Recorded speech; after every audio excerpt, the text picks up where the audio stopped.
Oh, my mic was. Oh, there it is. The mic was not on. All right. So now, since we have been messing around, welcome to the live NBA draft coverage here on YouTube. Rolling deep with my peoples. We just chilling, cooling out, maxing, and relaxing.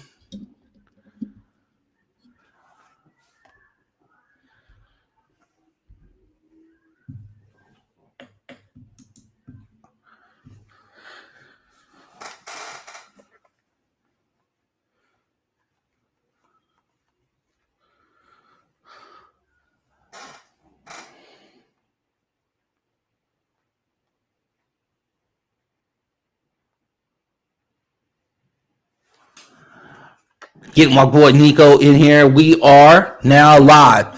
Welcome to FRPC Hoops. I'm Vince. Nico will be joining us shortly. I'm excited to be here. And today, we're going to see a lot of things go down. We are going to see the birth of Victor Wembanyama into the NBA. I'm so excited to see that go down. Um, we have a lot of news to get to early. And like I said, I am waiting on Nico Miatello to join us. And once he does, we will kick it in here and get it going and get it live and direct and cracking. But let's start off with some things that we do know. We do know that Chris Paul is going to be a Golden State Warrior. We do know that. And here is my man. Here's my guy to do this live NBA draft coverage. I I am was just ready.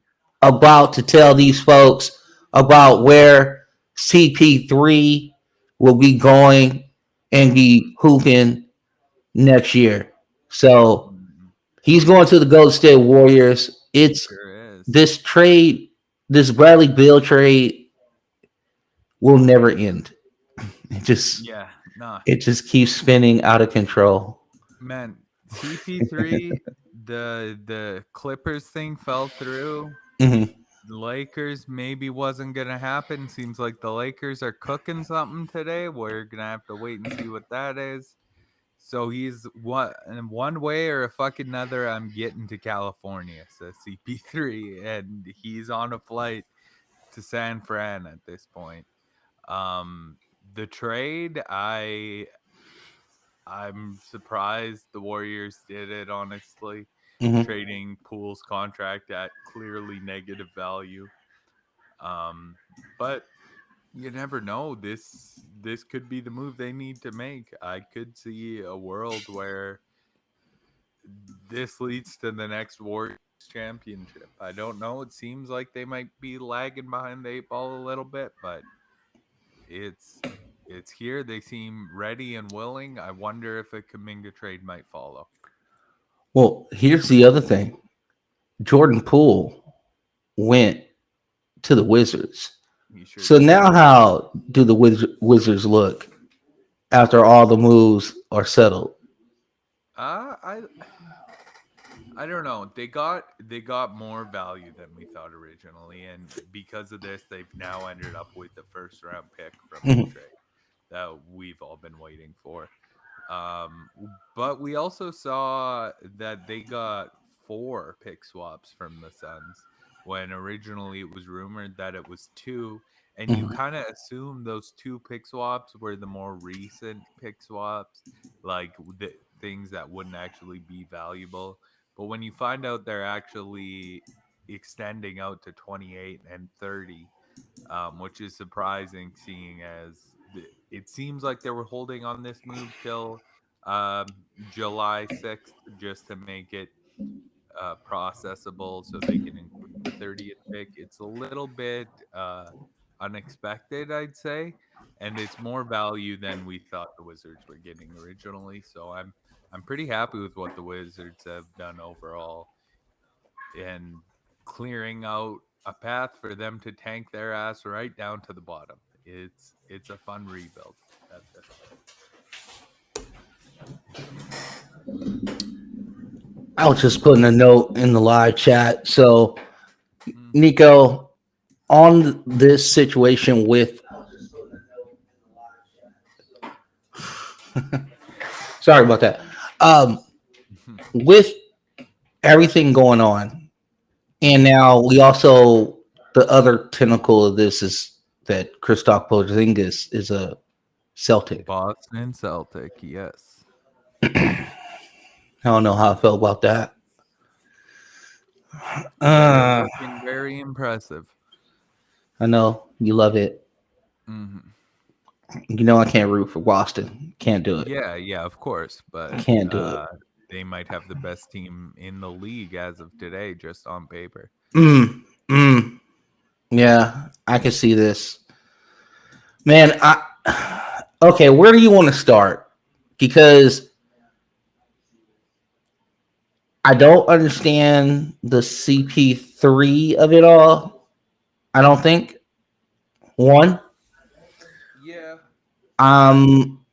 I think it was just dumping Jordan Poole's contract, is what it looks like to me. It just looks like they evaluated that it was dead money. They Mhm. used that future first round pick to dump the contract, and even seconds and Rollins and CP3 just happened to be attached to the dead money. And he also happens to be a guy they kind of have a spot for on their roster. They could use him.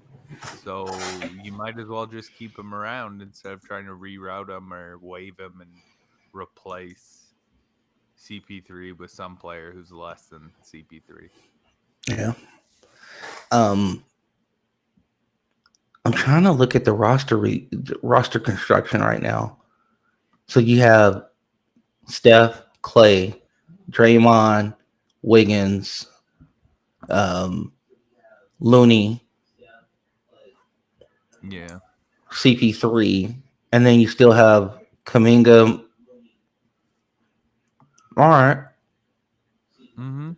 I'm just trying to figure out what the next move is because there has to be another one, right? You would think. Yeah. Yeah. I think they'd have to be cooking something else up. All right. Um, Mm. we are. I mean, as far as Boston's concerned, you got now Rodwell and Porzingis, and you still have Horford. You got the two wings. You Yeah. got, and then you got Derek White, and you got who am I missing? You still got Brogdon in that deal. Yeah, you do as of today. That's a whole nother story. Yeah, yep. Yeah, I'm just that man is never going to pass a physical. Mm. So I mean, it's a deep team. It's a deep team. Yeah, it sure is. Uh,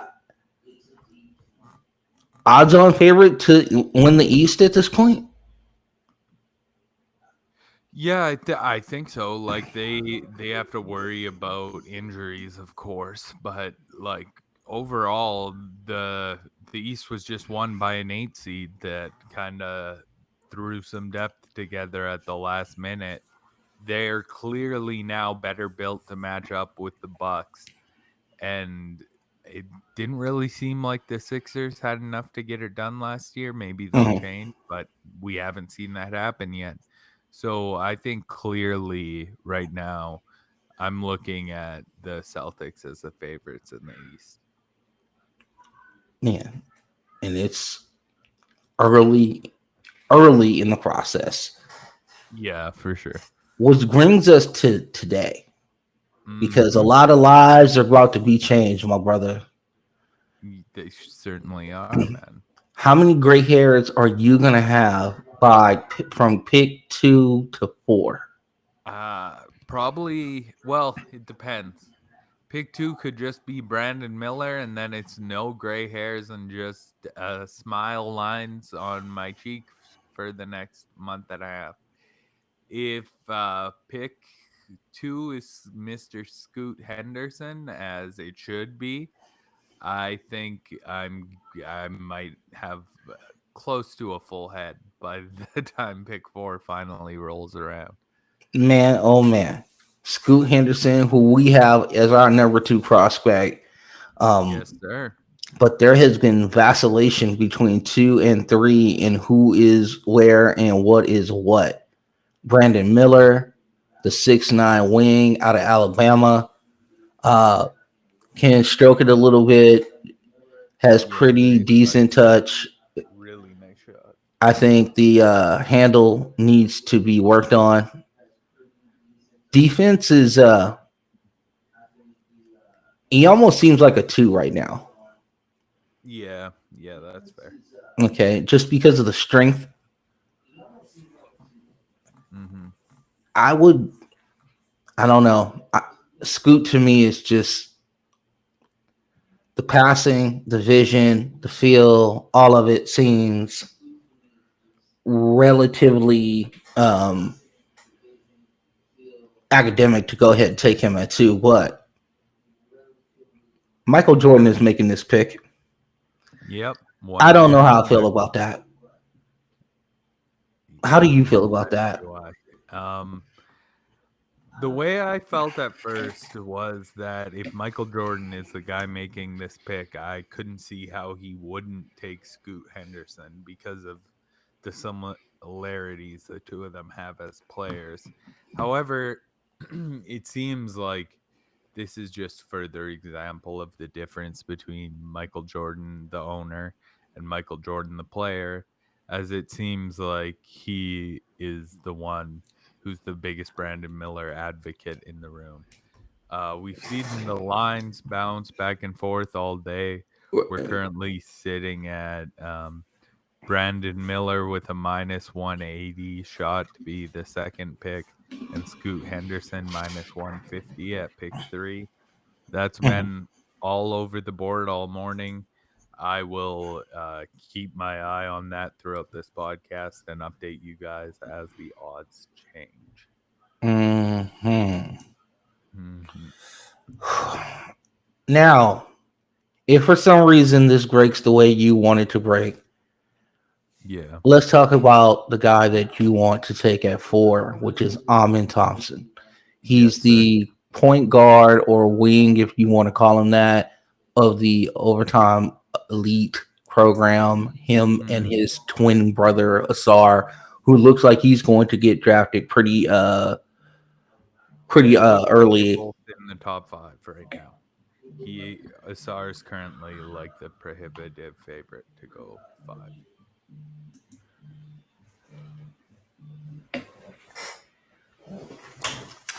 Go. Philip. Hello. Okay. I think Vince Vince is taking a call here. We probably are gonna hear some sort of information on the other side.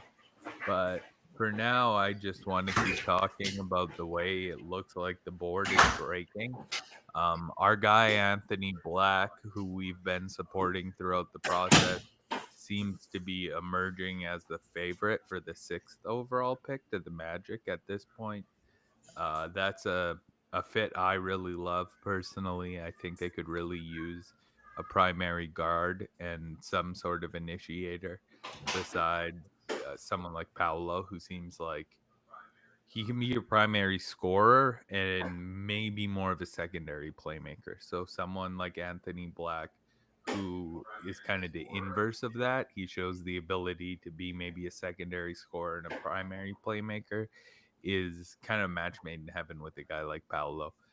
Um, the defensive struggles Paolo is going to leave you with, Anthony Black can rectify to a certain extent because he's a bigger guard. He can guard up and down the lineup. You can fit Paolo on whoever might not be the best fit overall, and Franz can really flourish in that tertiary role, sometimes stepping into bigger roles with bench units and stuff. That seems like the real good building blocks of a franchise, and I would love if Orlando moved in that direction. Grady Dick to Orlando at 11 has also been uh, often discussed topic, and I think that might happen as well. Um, he's a good athlete for a shooter, and Orlando as a squad really could use some shooters at this point. Um, I'd be excited to see if they can pull something like that off, and adding those two guys to the group of dudes they currently have on the roster, I think would be a huge boon to the Magic overall. So hoping that this draft unfolds kind of like that for their sake.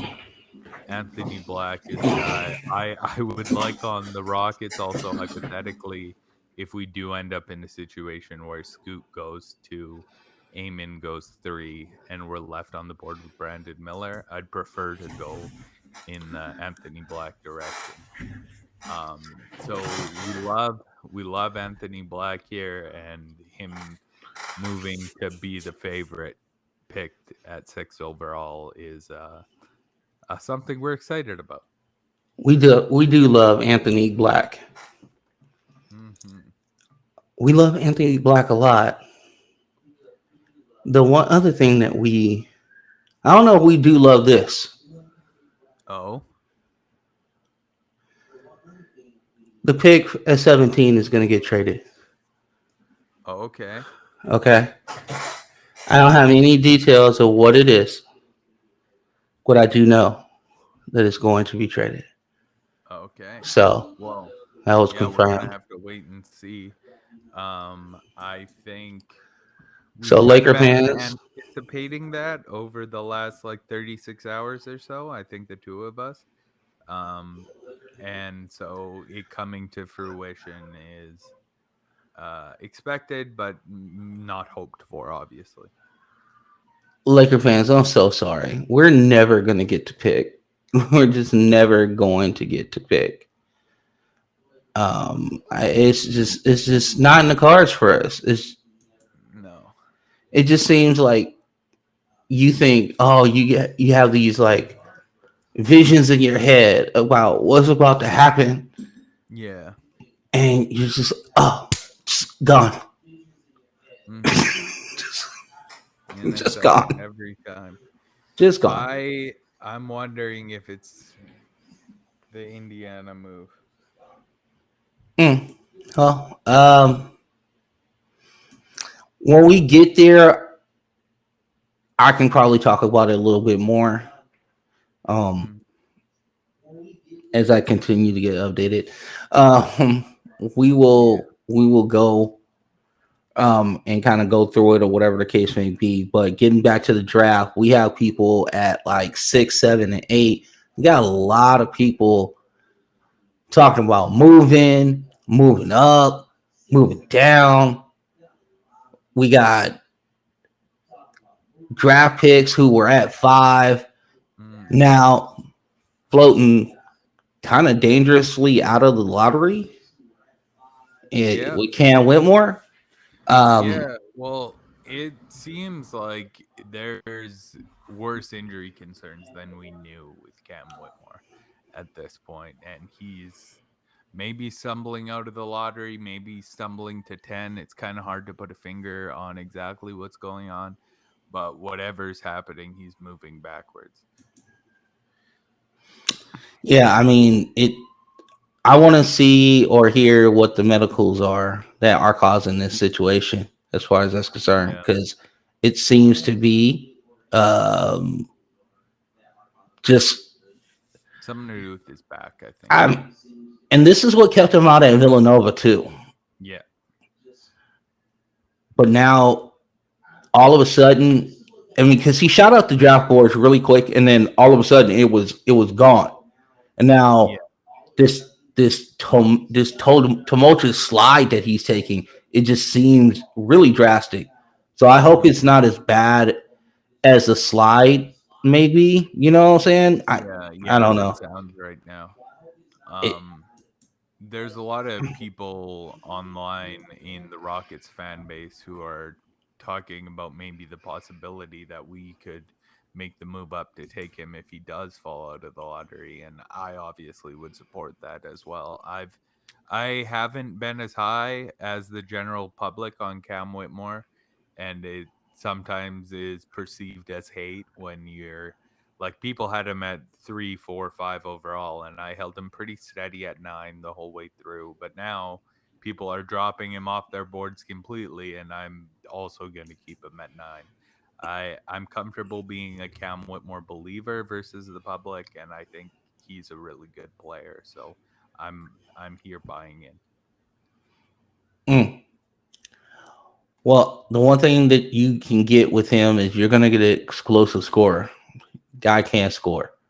Um, Absolutely, yes. I think he can be a terror on the defensive end if he is able to use his physicality better.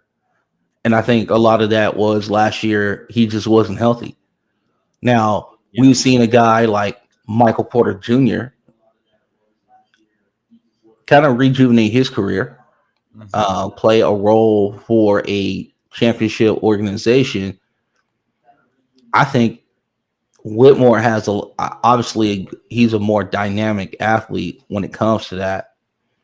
But Michael Porter Jr. was too before the back surgeries. So I hope the athleticism isn't completely gone because of this back injury that he has. Yeah, I agree.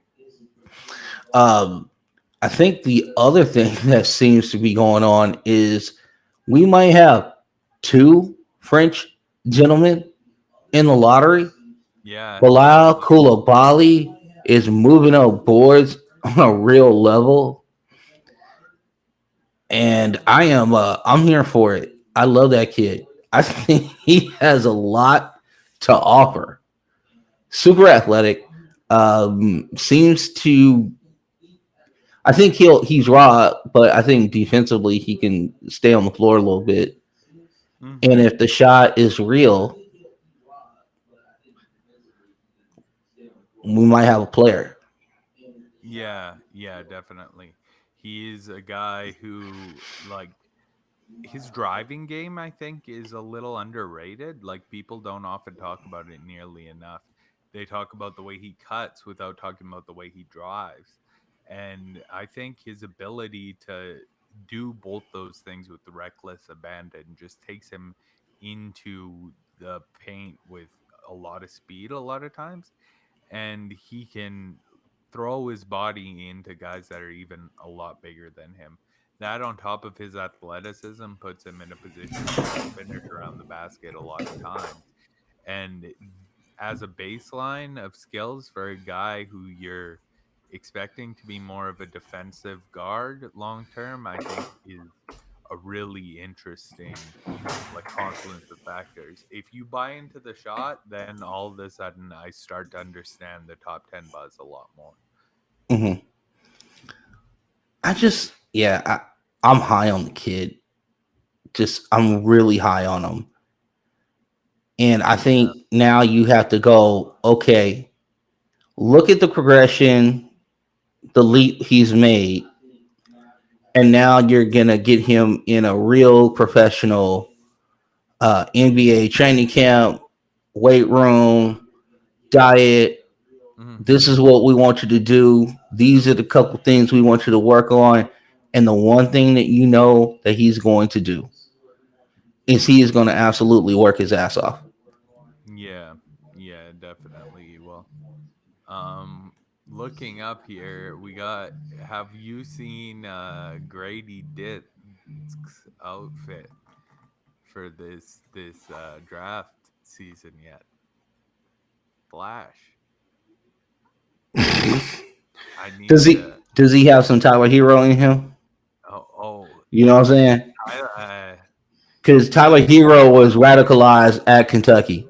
You know what I'm like saying? the That evolution of what Hero was, and this is to another level. I'm gonna pull it up in a second here, see if I can all find right, it on. all right. I need to Yeah, I need to get my TV on so I can get that all squared away. I forgot to turn it on. I was so excited to get on here and get it going. Oh, it's okay. And We our viewers are going to be understanding. The people generally don't watch these kind of things back too often, so I think we're sitting okay. I'm gonna share my screen here, all right, go ahead. uh, just so you can see this beautiful Grady Dick suit. Oh, I can't wait. Can't wait to see this.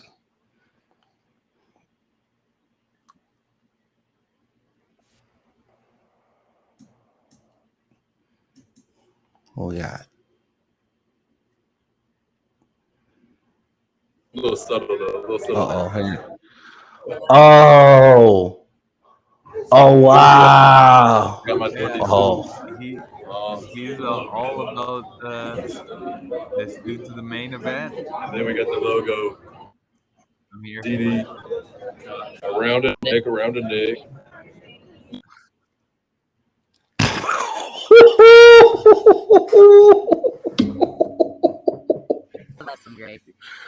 Hey man, I This think guy, I think I might have to move him up my board because of that, bro. I ain't gonna lie. I'm not gonna lie about that, bro.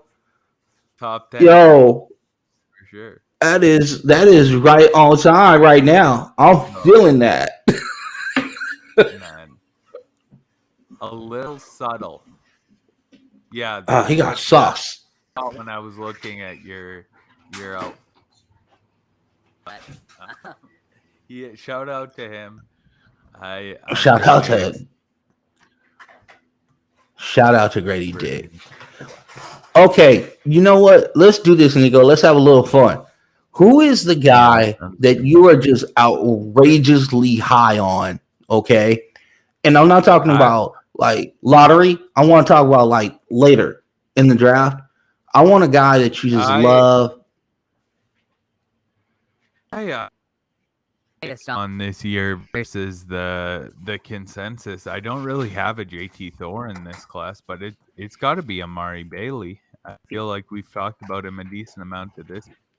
Maybe City Sissoko, but I know there's a lot of people who have a similar idea about him to what I have. I really just think Amari Bailey is was put in a similar spot to someone like Zach Levine, where last year he just came off the bench because he didn't make the most sense playing full time at UCLA. And the second we seen this guy come in on the floor, you can attest to how great he was. I'm big on Amari Bailey, and I hope we see him drafted in the top 20 today. Yeah, I'm the kid out of UCLA, the combo guard. Here's the deal: he was not able to play make at all at UCLA until towards the last part of the conference season. I think it was the last 3 games. It was due Yeah. to injury. We had a lot of guys at UCLA that had ball creation, and he didn't Mhm. get to show off what he could do literally until the Pac-12 Yeah. championships, and also then into the NCAA tournament. So I think a lot of people are starting to get introduced to the ball handler that Omari Yeah. Bailey is. So I see him as somebody I like. I have him a little bit lower. I have him around that 24 range, somewhere in there. So, Yeah. but I love the kid, and I think he's going to be pretty damn good for a team that might have maybe playoffs aspirations if you're drafting like 18 through 22, Mhm. right? Yeah, I have him 21 in the class. He's the last guy I have in the tier of lottery picks. These are not necessarily guys I think are gonna go in this lottery, but guys in an average class I would have graded out as a lottery level talent. Hmm. And then I have a few guys who I think are like fringe lottery, more top 20 level talents behind him. 26 total guys in that range this year, whereas last year I only had 16.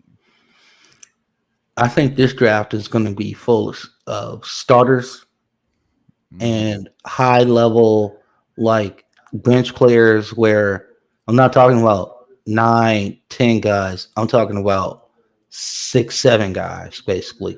You yeah. know, first off the bench, definitely playing, somewhere in that 20 plus range of minutes and things of that nature. And I'm not talking about like right off the bat, but you can see it because a lot of these guys just Mm, know how to play the game. And I think you and I were talking about something, I want to say maybe about a month ago, in regards to the skill level and how it's going on in Europe, right? Or yeah. in what used to be like the former Baltic bloc, right? Hmm. Um, what do you think this draft tells us about where the league is going? The biggest takeaway I think has to be like it's not all about college sports anymore. It's not all about college basketball. We're seeing of the G League Ignite, seeing of the NBL, we're seeing the rise of Overtime Elite, and even these more niche European teams. Like people have drafted guys coming out of Euro leagues for a while up high, but Metropolitans is almost like a bit of a new creation. While they've existed in the Euro leagues before, they've never been like this, where they're completely built around one prospect and kind of like figuring out how to get him to that next level. Rather, they've just thrown these young, valuable prospects onto championship level teams and had them, okay, you try and carve out a role. Stuff like that led to guys like Dragan Bender very rarely playing. We saw the upside in the few minutes he did play, and that's not going to really happen so much in the Euro League when there's teams out there willing to take these types of dudes in and just prop up their value, so they get the eventual exchange fee. I think it's a it's a good situation for kids all around, and having more options in America as well as in Europe and in Australia is just like positive for all these up and coming draft prospects in the future. I agree with you. And I'm trying to Mhm. type something in the chat, so give me a second. Yeah, that's fair. All right. I think good programs in the United States are going to have to step up their game. I think what we have learned about the G League, and I want to talk a lot about the kids that are coming out. I mean, we talk a lot about Scoot, but Yeah, the Leonard Millards of the world and the CD Sissokos of the world. yeah, Um, Mojave Kings. yeah, I love that name. Mhm. Um, we're going to have to get to the point where maybe what the G League Ignite is kind of like the staple of what we're trying to do with the American kids. Yeah, Because, I mean, I'll see in a world where we might actually fall behind. And I'm not well, trying to be hot take. It's not hot take. That's yeah, that's reality.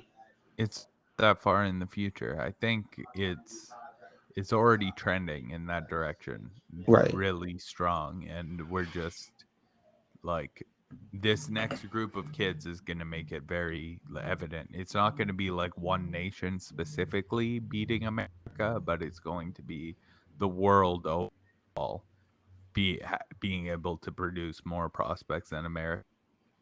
It has a lot to do with density of people, but it has to do with like the AAU cycle is not necessarily the best way to get this thing done. There are a few other different programs you can go with, and the fact that the G is offering contract like multiple year deals to kids now, and Overtime Elite is kind of refocusing to be more about students at the high school level, is going to just continue to be positive coming up and learning how to grow into an NB like the right level.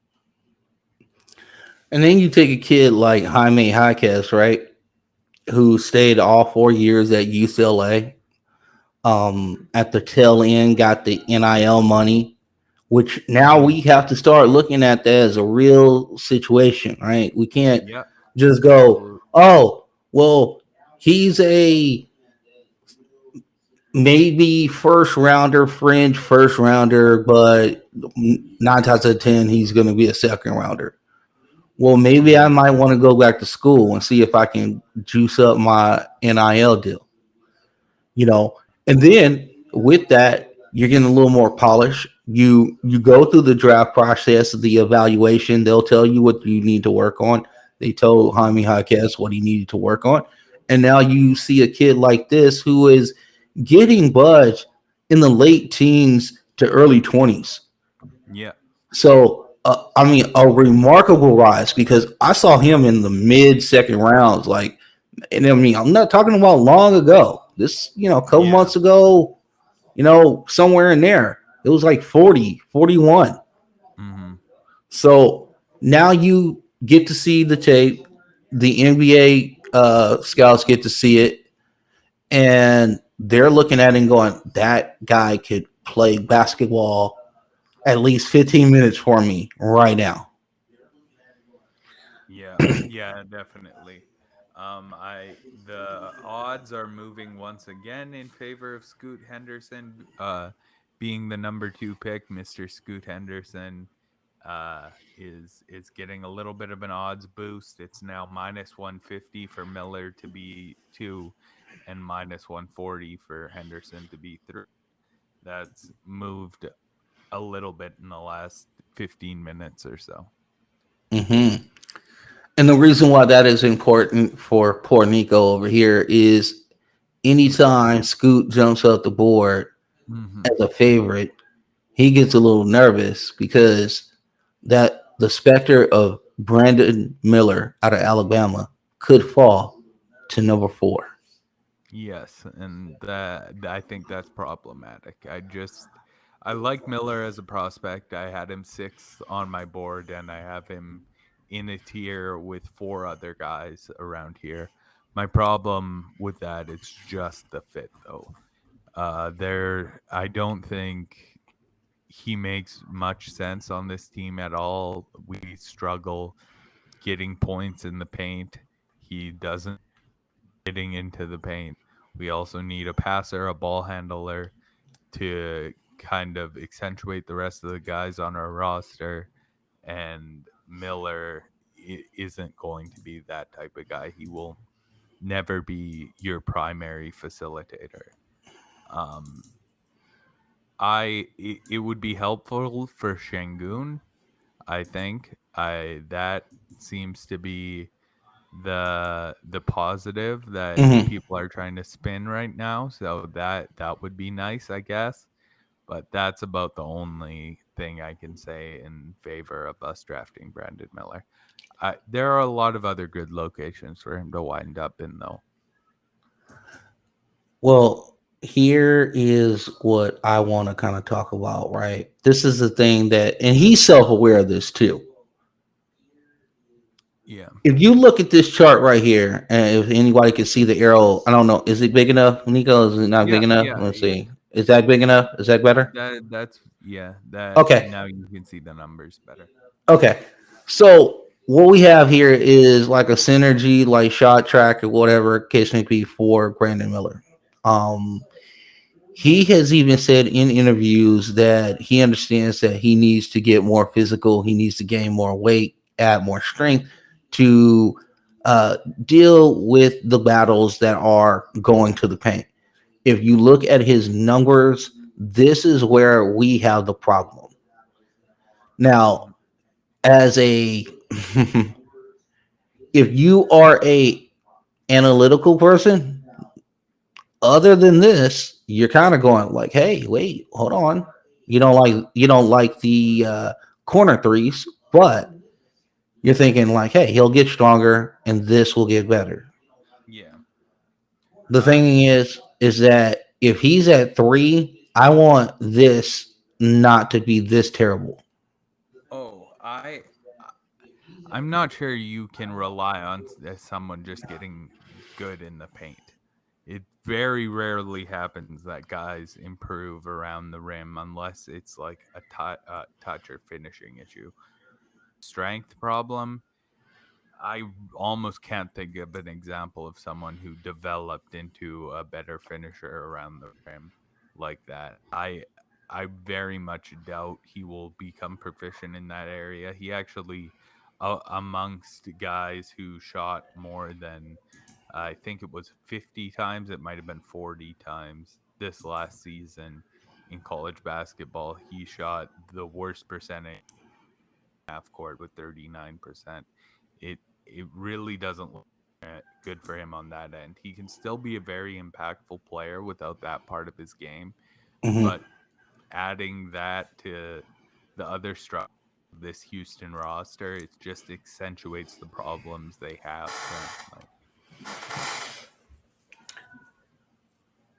And then you have this freak athlete in Amen Thompson. Mm, The vision, the ball distribution, the incredible passing that he has Yeah. when he's in the air, because he can just sit there, elevate, and just kind of hang, just suspend himself in air, and then make a decision. Mm-hmm. I, I don't know how you pass that up. I I have a It's very real hard difficult. time with that, and I don't know how you sit there and tell me, okay, I have a theory on Brandon Miller, and I'm gonna Yeah. run it past you. Let me take a swig of this before. Yeah, go for it. Okay, I believe you can find a Brandon Miller in the draft every year. Mm-hmm. I agree. I think. There's nothing special. I mean, no offense to the young man, but Mm-hmm. I don't see a scintillating skill of what Yeah. he has. Tall shooters are rare. I understand that, and the fact that he can get it off from multiple angles. But this is not a rare prospect overall.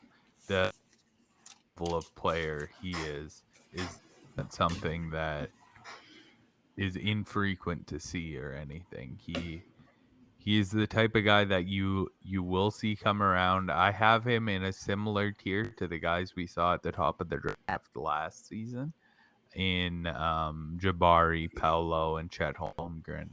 I see him in a pretty similar group with guys like that. The player type and the fact that he can't really accentuate what he does on any level besides just shooting and scoring and maybe not even doing that at a versatile level doesn't really intrigue me much beyond him being like a guy. I like him on Charlotte. It ended up with the fourth pick, and they ended up with Brandon. I think it'd be a good fit for them overall. The personality, but on the floor, he'd help someone like LaMelo quite a bit, and they could use another shooter. But even Detroit, he could fit there nicely. And if Portland winds up taking him, it's not the worst fit either. Got their guards figured out. That's just the area the Rockets need help. Should we even bring up the Dame of it all at this point? I think we just got to wait and see what Just happens. yeah, I'm almost done wanting to talk about it honestly, Yeah. but I know at some point we will, Mhm. because once the pick is made, I'm sure there's going to be a ton of speculation on Twitter in regards to now what? Now what? What do we do? They took whomever it is, they took at 3. And then we'll go from there. The Yeah. other guy that I want to talk about is Keontae George. My man is getting lost in the mix a little bit, Yeah. and I'm trying to figure out why. He's such a good scorer. Like I think these he's other guards are rising, and people are just getting like knocked off their axis. I wonder if it's one of those things where he is falling more in mock drafts than he ends up falling in the real draft. Yeah, I hope so because I think that somebody and the thing about it is that he does play on both sides of the ball. Yeah. I'm not saying he's like a locked down defender, but he is better than serviceable. That's for darn sure with that. And I believe that Yeah. he can help you offensively now at this young of age. Yeah, that's fair. So I just hope my man goes to the right team, the right situation. That's the other thing that I want to talk about is after the actual draft, we will have a draft grade show that will be for the podcast. I think we Yeah. will do some sort of like multiple breakout videos and like maybe Yeah. bookend them by like going like 1 through 5 and then like 6 through 10 and go from there. Does that sound good? Yeah, and we have a guest, planned for that episode as well. We have another draft analyst by the name of Kendall Hall. Sure do. Nico, could you find his Twitter so we can blast that out Oh, to people? he's got several Twitter accounts. Aliases and whatnot and everything. Yeah, But I think the one that he uses most frequently is right here. It's Kendall. It's like KENDYLLTH. all right, Kendall. they can find him. And depending on how he does during the draft grade show, maybe we can put like a FRPC in front of that or behind it. But we'll see. We might just have to see that. We might have to see. I love him though because he's been spot on some of these dudes. Him and I have been on lockstep with some of these guys, and Yeah, I am looking forward to what he's going to bring after the draft. But as we as am continue I. to go forward, our guy Derek Lively seems to be going up the draft boards. What's your thoughts on the Duke center? What he brings to a team, and actually, where would you like to see him go? I've been hoping he goes to Dallas. I think through most of this process here. I think a lot of people have highlighted that as a natural fit. Um, I don't know where he does end up going because today overall there's been seemingly a lot of movement on his name, and it's been as much as like some people have him falling to 26, some people have him going as high as 6. So we're just gonna wait and try pinpoint with a guy like him. I One thing that doesn't look like it's going to happen is him going 10 in the middle of those ranges like we all thought originally. Mhm. So I I'm trying to see something like that happen, and I hope that he's a guy who ends up in the lottery at some point. I think it's the shooting that's the swing factor here. If there's a team that really really buys the shooting, you can draft him up high. Wholeheartedly agree with this, man. Ooh, we getting close. What? Mhm. Oh, I don't even want to talk about that. I just saw some craziness on online. I only want to. Oh, okay. Saw some football stuff that I don't want to even talk about right now. Yeah. All right, 50 minutes out. 50 minutes out. Now, with Derek Lively, now here's the thing with Dallas. Are we in a situation? Do we believe all the reports that they're going to go ahead and make a trade at 10? Uh, Because I'm at a point where I think the talent at 10 might be better than what you can get. You know what I'm saying? Like, I look at 10. that and go, I might want to. I mean, it depends on who comes up and who wants that 10th pick. But Yeah. Yeah. what is it that, okay, if you were obviously the drug dealers for Luca, is that you would want a kind of established guy, right? You need somebody, and you need somebody who can play some defense. Yeah. I That could be the case. Another thing I could see them doing though is maybe trading this and turning it into multiple things, trying to like perhaps attach Tim Hardaway's contract to 10 or Davis Bertans' contract to 10 and get maybe a later pick, some smaller salary guys, and then eventually with the end goal of packaging picks together to get that other star and having cleared off that Bertans Hardaway money. So Mhm. I kind of think there's a lot of optionality for Dallas and this spot right now. There's a few different directions I could really see them going. Yeah, I mean, I've heard Atlanta, our guy Jacob wants that to happen so desperately. Um, There's Cleveland been has Houston nothing to give. rumors too. Houston wants to get up there. Hmm. Um, I don't know who else would want to. I mean, there would be no reason for New Orleans to move up unless you have pinpointed your guy. Yeah.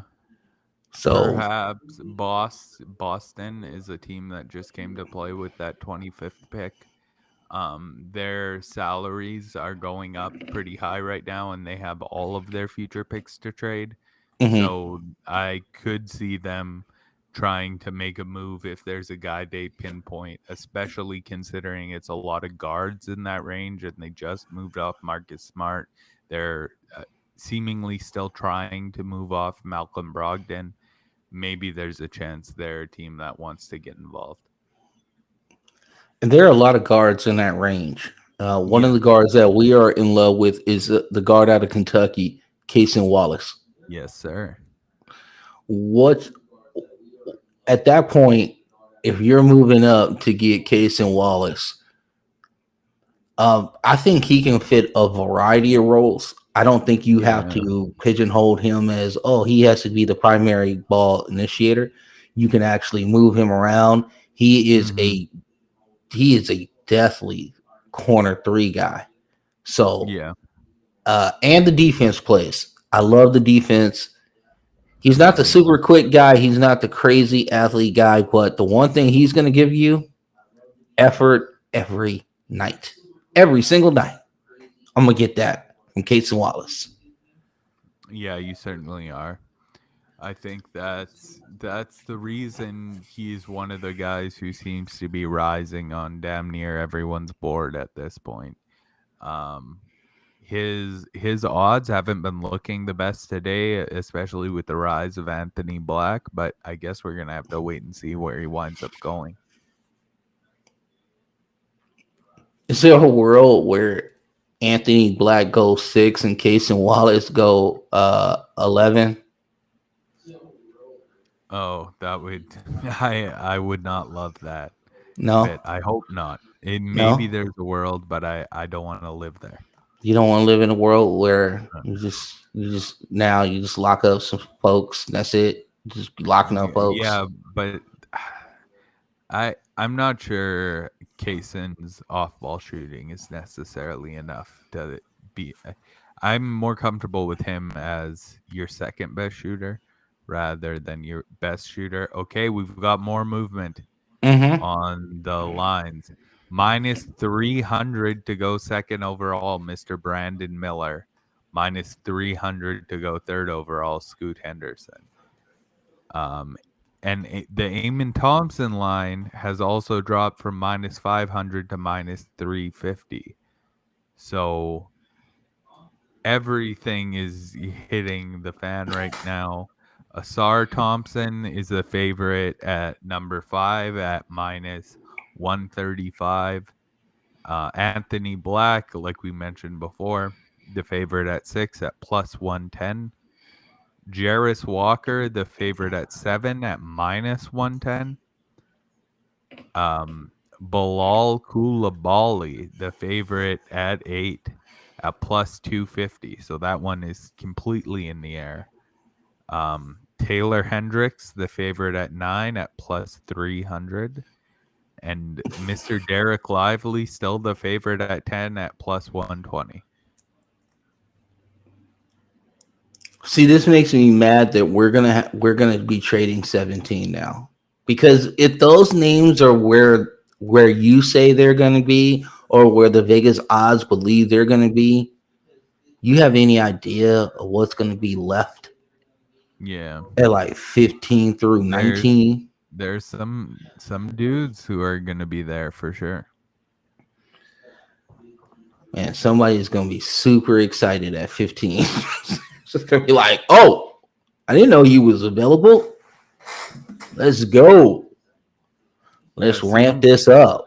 We're getting serious momentum on the Cam Whitmore tumble. So Yes, sir. I had a couple debates earlier in this month with people who were trying to convince me that the Rockets were going to take Cam Whitmore over Eamon Thompson. And I'm just very glad that we can lay all that to bed now. Oh my God. Yeah, we can. Because that should have never, ever happened. That should have never, ever happened. I don't think it was even within consideration. Oh, I just tweeted this out that we are live doing it. I tweeted it out a bit ago. Yeah, well, I want to make sure I did it too. It's just, yeah, Fair put it enough. out there. Put it out there, baby. Anyone who's watching, I'm not looking at the YouTube numbers if anyone's watching. We got 2. It looks like we got a couple folks in the gallery. Hello. Yep. Oh, well, 2. thank you very much. Hi. Yep. We got some folks watching, and also my wife is watching, and she said for you to swallow your microphone so you can be loud. I've moved it, and now like every time I talk, it's damn near the red line. So don't worry about it though. People can hear me. Yeah, you sound. We will fix it on the back end for the audio. Yeah, so well, we're working on it. And we're gonna get you a mic soon, bro. Don't worry, guys. Got you covered. We're getting on it. Production value next year will be off the chain. Man, we got stuff. We got stuff coming for sure. Oh my God, we got stuff. Okay, she says she sounds better. So there it is. Shout out to B. Shout out to the Killer B doing it, talking about it, getting it going. She doesn't believe that you're gonna get Eamon Thompson either. So well, I need her to believe, otherwise it won't happen. Oh my goodness! Oh. How excited are you for San Antonio though? I'm incredibly excited for them. I've been excited for them for a while now. I feel like I've given them their fair due of respect, but at this point they just got to be over the moon. There's been buzz that they're trying to trade back up into the top 10 to reunite Bilal and Victor in the NBA, and that would be fun if it happened too. So I'm just rooting for that San Antonio team overall.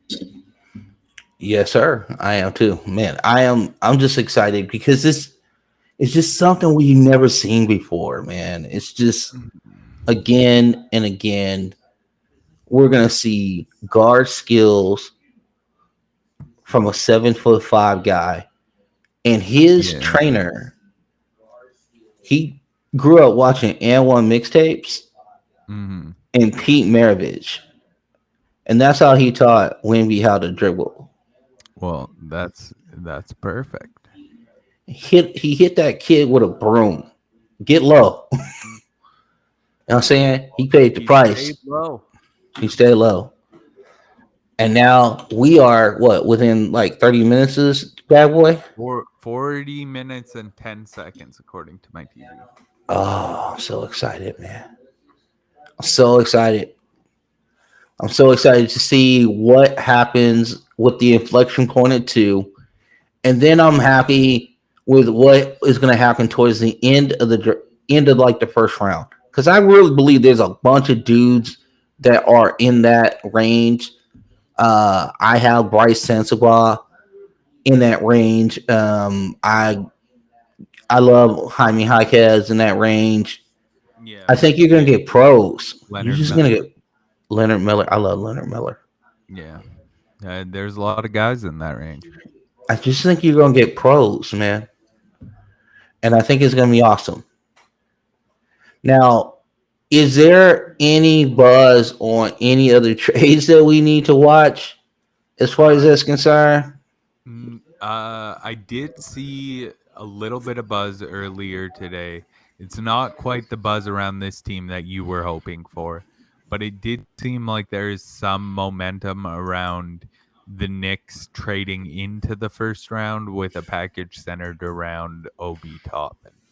So I would keep an eye out for a potential Obi Toppin deal. It seems like there's been some sort of falling out with him and Thibodeau in the last week. There was this leaked audio that went live on Twitter Spaces where Obi Toppin was freaking out. It's kind of hard to find now, but Fred Katz covered it in article in the Athletic, and it's been buzzed about enough now that I think there's some legitimacy to it. I'm not sure about what package they could involve Obi Toppin in that would involve them trading into the first round. Maybe it's some of their future firsts that they have that ended up being bounced to next year. So it'd be fun to see the Knicks trade in, maybe get a wing to add to the group that they have right now, but we don't have any specific stuff on that yet. Man, trying to pull up something on the screen because also we got to make sure it goes on YouTube this time too as well. Because I want to talk about somebody who's getting some. I don't know where he is right now. He was higher, lower. Now it looks, and you love this kid, so I can't wait for you to talk about him. Oh, okay. Sure. Mr. Walker. Yeah. Oops, that's the wrong one. Oh, yeah. Look at Do that. we think the Hornets are gonna pick question? Yes, sir. I hope it's Scoot for their sake. The odds seem to be favoring Miller now, though, and if Miller ends up the selection, I'll be disappointed for the Hornets, especially the fact they didn't just trade back when that's what be doing. I think. Yeah, this is where I would be looking to. I'm trying to see how I want to phrase this because I got a little insight on this.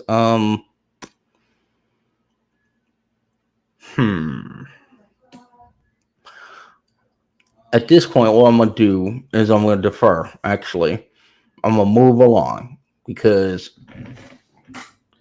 I want to make sure I keep somebody under wraps until the draft. Because I have a couple stories that I've been working. I worked on till late, 3:30, 4 o'clock this morning. So I think we'll have some like color with some of these draft picks that are going along. So I don't know, man.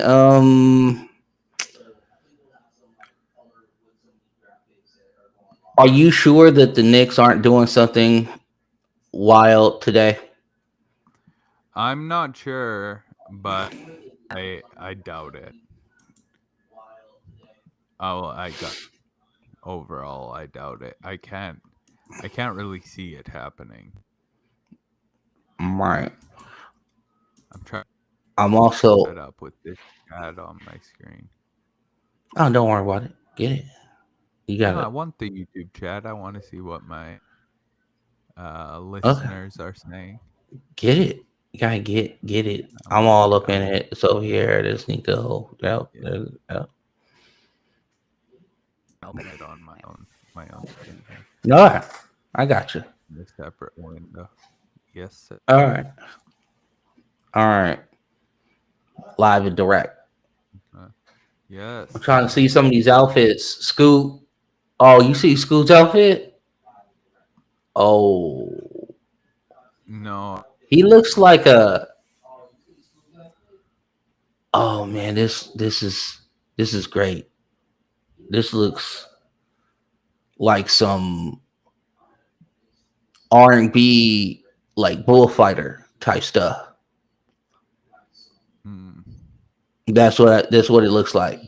You got to pull it up. You got to pull it Oh up. man, oh man, we gotta. You know, it's not sharing on the actual screen with on YouTube at this point. So That's no good. that's not good. What is going on? Why is it full screen? All right, you're full screening. I'm not full screening. I'm not full All right, screening. I don't know what's going on because there's something like in the actual YouTube, you're on the screen, and for some reason, I'm not on the screen. I don't know what's going on. Oh. Well, Well, we'll figure it out. oh yeah, minus 400 for Scoot and Miller now. Seems like and minus 300 for Eamon Thompson. There is movement all over. You're so excited because you're gonna be getting your boy at 4, and all will be right with the world. Man, yeah, Eamon Thompson's number has been jumping around quite a bit today.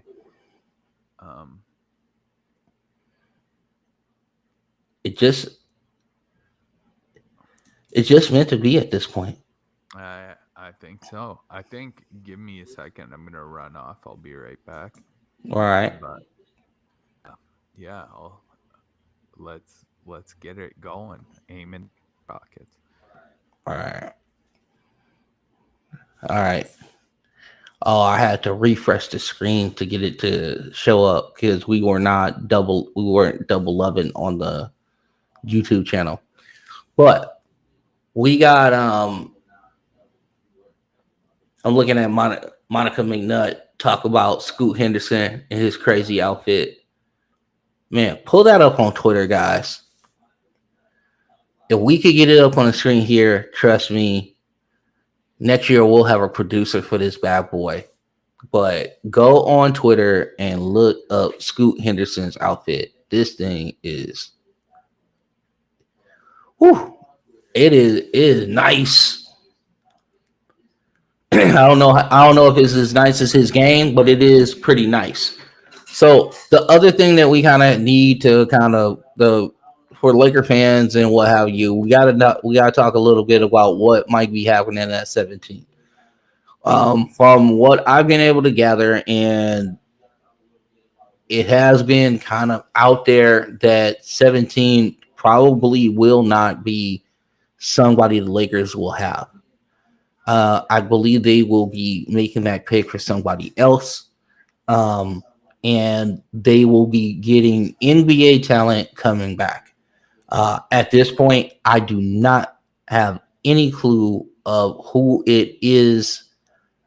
But all of like the pundits are having Jet Howard at 17. What I do know is people in that building had a certain like trio of players, and Jet didn't seem to be one of them. So it makes a lot of sense that if Jet is the consensus choice at 17, that pick is being moved. So that means they're making that pick for somebody else. So we have no idea who that is, and we will, as soon as we know something, we will get that to you. The other thing that is going on is that there were talks of PG-13 being on the move. We are still thinking that is going to happen. The Clipper organization has been kind of under siege over the last couple of years. They have a terrorist in their organization. Okay, um, by the name of Kawhi Leonard. When you have a guy who is not willing to give you all his information and tell you what's going on with his injury and his rehab, and the team is going weeks and weeks and weeks without knowing what's going on, and then you come back to play, or do you come back to play? Um, it becomes problematic, and it becomes something you have to start looking at. Kind of, is this worth all of what we have done? The money, the resources, the picks. At this point, I think they're going to be moving like deck chairs on a boat. And I would see where PG-13 will probably be gone somewhere. Maybe not draft night, but I would think early on in free agency, PG-13 might be wearing a different uniform. Um, I don't know if this is part of the whole let's rebuild Dame a championship team type of deal. I don't know if this is a uh, Miami Heat situation. I have no clue. I don't know what the conversation would be back, but at this point, you're looking at a team that doesn't have its top two players on the floor for pretty much 50% of the time. And it has not, you have not seen a lot of playoff success with it. So at this point, what are we doing? And I believe the Clipper organization is asking the same thing. What are we doing? So once the draft starts, we're going to kind of do a little more rapid fire. What you should be looking for is we'll kind of give you a little scout breakdown of the picks as they come off. Hopefully, if the board stays chalk, it should be pretty easy to give you how we see them fitting into the franchise that they go to. Now, if we have some trades and we have some stuff go on, we also should have some color for that as well. Nico has been all over Twitter. I have been on the phones because I am old, so we try to do it differently. And we will give you the best analysis that we can possibly give you at this present time.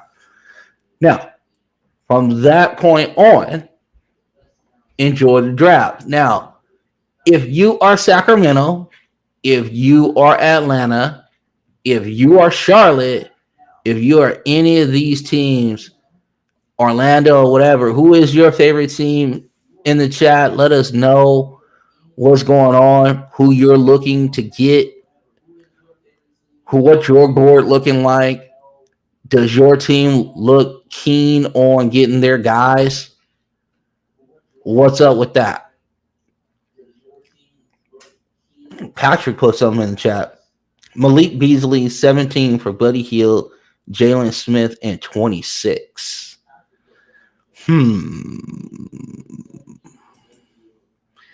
Intriguing on the young big, Patrick. I will tell you, I've seen some things or heard some things like this as well. I don't think you're too far off, man. And I'm actually not, how can I put this? I'm not so excited about this deal, but I am excited about 26, though. So we can move back, pick up a shooter like Hill, upside with Jalen Smith, and whatever we can get at 26. I'm in. I'm with you. Patrick is also a hopefully at some point a contributor, but thank you, Patrick, for that. Yes, He was sir. talking about Lakers, Malik Beasley, 17, Buddy Hield, Jalen Smith, and the 26 pick. I'm Oh, actually on board yeah, that would with be the great. 26. Uh, Getting the 26 pick back. I definitely need to pick in this Yeah. draft, bro. Yeah, I gotta yeah, have it. no, that would be nice. I feel like a crack fiend. We haven't. I need to draft, bro. Yeah.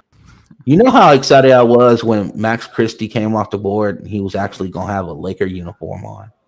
Yeah, I I know was- how moving that was. It was an emotional moment for me, man. Oh Speaking of man. emotional moments, I don't Moving care how this on. goes today.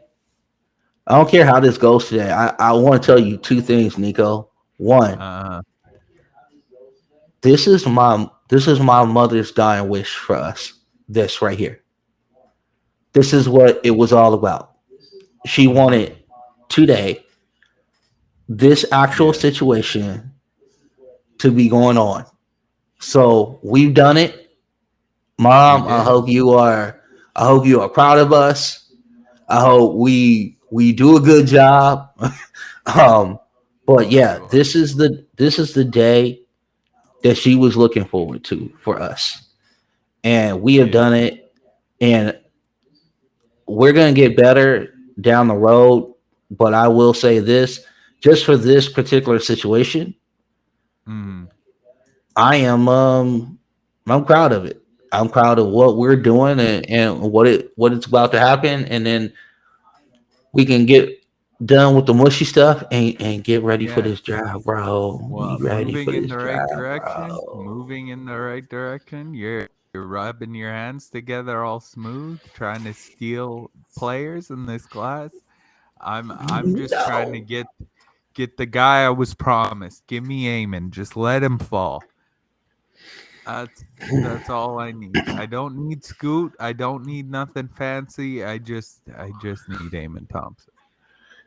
It would be good for our numbers if you would go into some sort of cardiac arrest or something. If for It some would reason be Brandon Miller, I don't know. We can ask the people in the chat. Would you like to see Nico go into cardiac arrest? oh You well. If know, just, there's Brandon, I don't know if it's going to be cardiac arrest. There's going to be yelling. There's oh going to my be god, it heartbreak. would be funny. You're There's so going to be crazy. devastation live on the air. I don't often get Yeah. disappointed by the way my team's draft. Pittsburgh overall generally aligns with the way I look at football. And the Rockets throughout the Maury era just traded every fucking draft pick away, so I never got anyone. And when Oh he my did god. stick around, he'd like, oh, Clint Capella, just Hmm. some, oh, Chandler Parsons, just give us someone usable on the roster, and everyone else free agency and trades. So now at this point, this Rockets team, Raphael Stone, has been in line with my thinking through most of this process. If you Hmm. take Brandon Miller, it's a big divergence between me and my guy. I'm gonna tweet at him angrily for the first time, I think, in his entire Rockets tenure. You know, Mrs. Stone gonna get on you about that. Man, I don't want to Uh, piss off our girl Felicia. all right, I'm just letting you know, man. You better I tread lightly, bro. I If you wouldn't want to be invited to I like the wouldn't be Rockets NBA disrespectful. championship celebration, bro, It's if you still want to coming be in on one of the 2026. listen, if you want to be on one of the the buses and be out there with the front court or whatever, or the front office, front office, Yes. you better start talking nice. I've only talked nice ever. Look through the history of my posts on Twitter. There's no rocket slander at all. Okay, will maybe. be Rockets questioning though if Brandon Miller. it's Brandon Miller. If it's I'll just trade out of the pick. Trade out of the pick. Say bye bye pick 4. Bye bye pick 4. Give me. I don't care. At that point, give me anyone. Our guy Patrick is being salacious in the chat. My guy, I just want you to know. I'm not. I've I had just enough. want you to know. No, he's getting real salacious in the chat. He's got Jalen Green in the 4th pick for Jay Ivey, and then the 5th. So like a swap of super kids. I You're trade getting a away the demon better in the player chat, and bro. the better draft pick. That seems like a Patrick trade offer. To be fair, Listen, hey, Patrick is always looking for value, man. He's trying to get it. So yeah, trying to get it. I understand. Trying to get it. Yeah. I wonder now who's moving around? You? Well, what's wrong with you, man? You I'm nervous? ADHD brain person. Nervous? I can't sit still. Bro, all right. Am I nervous? My franchise is about to change in 20 minutes. Yes, I am. Don't be terrified. nervous, man. Don't be nervous, bro. We about to put it We've together. been praying for this moment. This is 2023 draft. I've been talking about this draft since before the 2021 draft. It's been time. And then you're gonna skip the 2024 draft and move right on to the 2025 draft. 25 draft, exactly. Nah. There's got to be some guys in 2024. 2013, while it was one of the worst drafts and we knew that like instantly, it was still fun to look through and try find the guy. It's like you're looking for a diamond in the rough.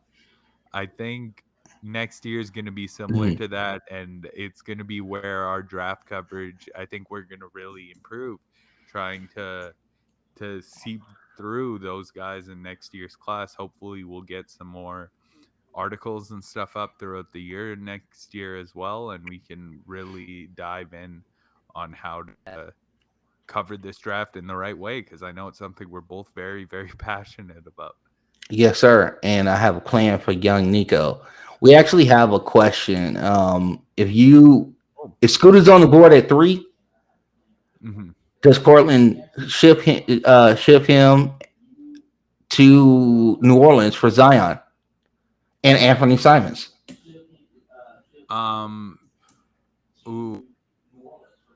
If I'm Portland, no. If I'm Portland, I'd rather stick with Scoot moving forward.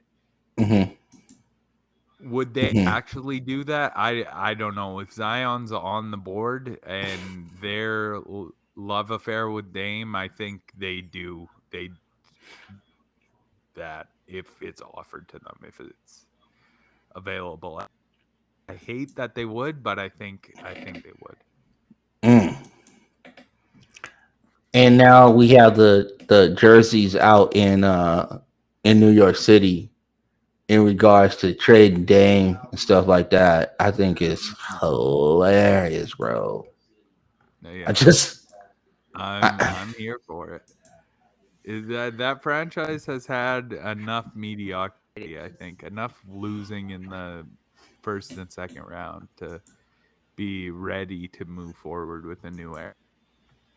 Yes, sir. It's been a decade of Dame at this point.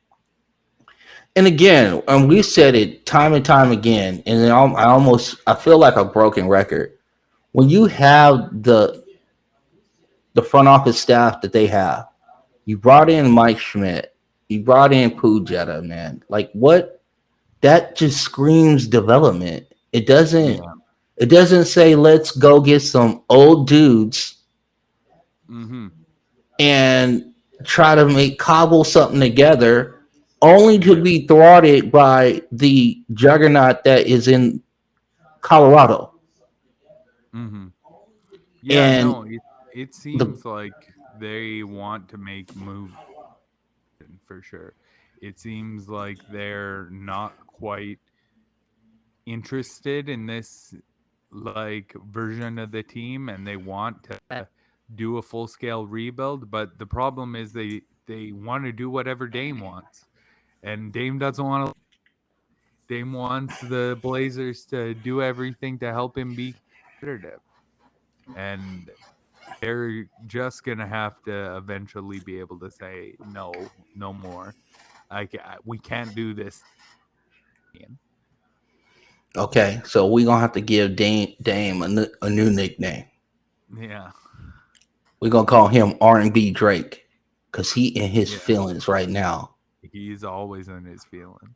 I wanna be a contender, but I don't wanna leave Portland. That is the Dame story. What is wrong with your man? Ooh, I couldn't tell you. All right. Ooh. Ooh, what? Don't we oohing? I think I know why this New Orleans thing up. The Shams report that they held a meeting with Scoot Henderson. Yes, sir. Despite the fact that the Blazers and Hornets have been unwilling to move off the pick 2 and 3, so there's some heat behind these rumors.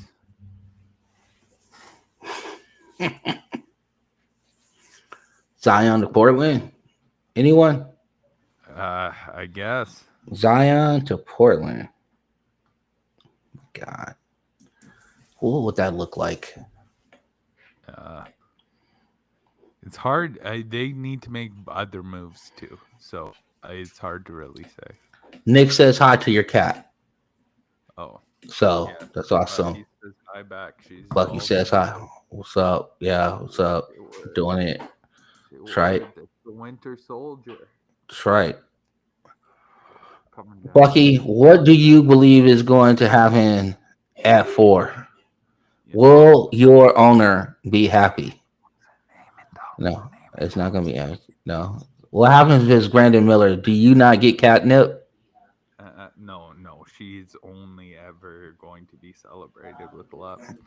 All right, cool. All right, so we got that. If it's Brandon Miller, because I'm trying to cheer myself up at that point. Oh, it looks like it's Brandon Miller at 2. The line just moved very significantly. It's minus 800 now for Brandon Miller at 2, minus 900 for Scoot Henderson at 3, and still minus 350 for Mr. Eamon Thompson at 4. We might get what we want. I might get what I want out of this. Perhaps. I might. I still might.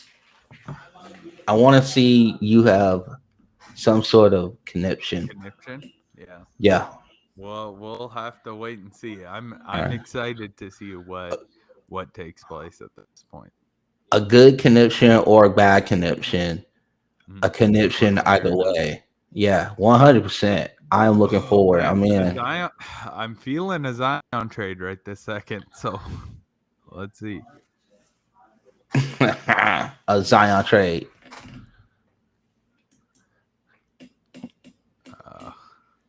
Bucky messes with your sound quality. Nah.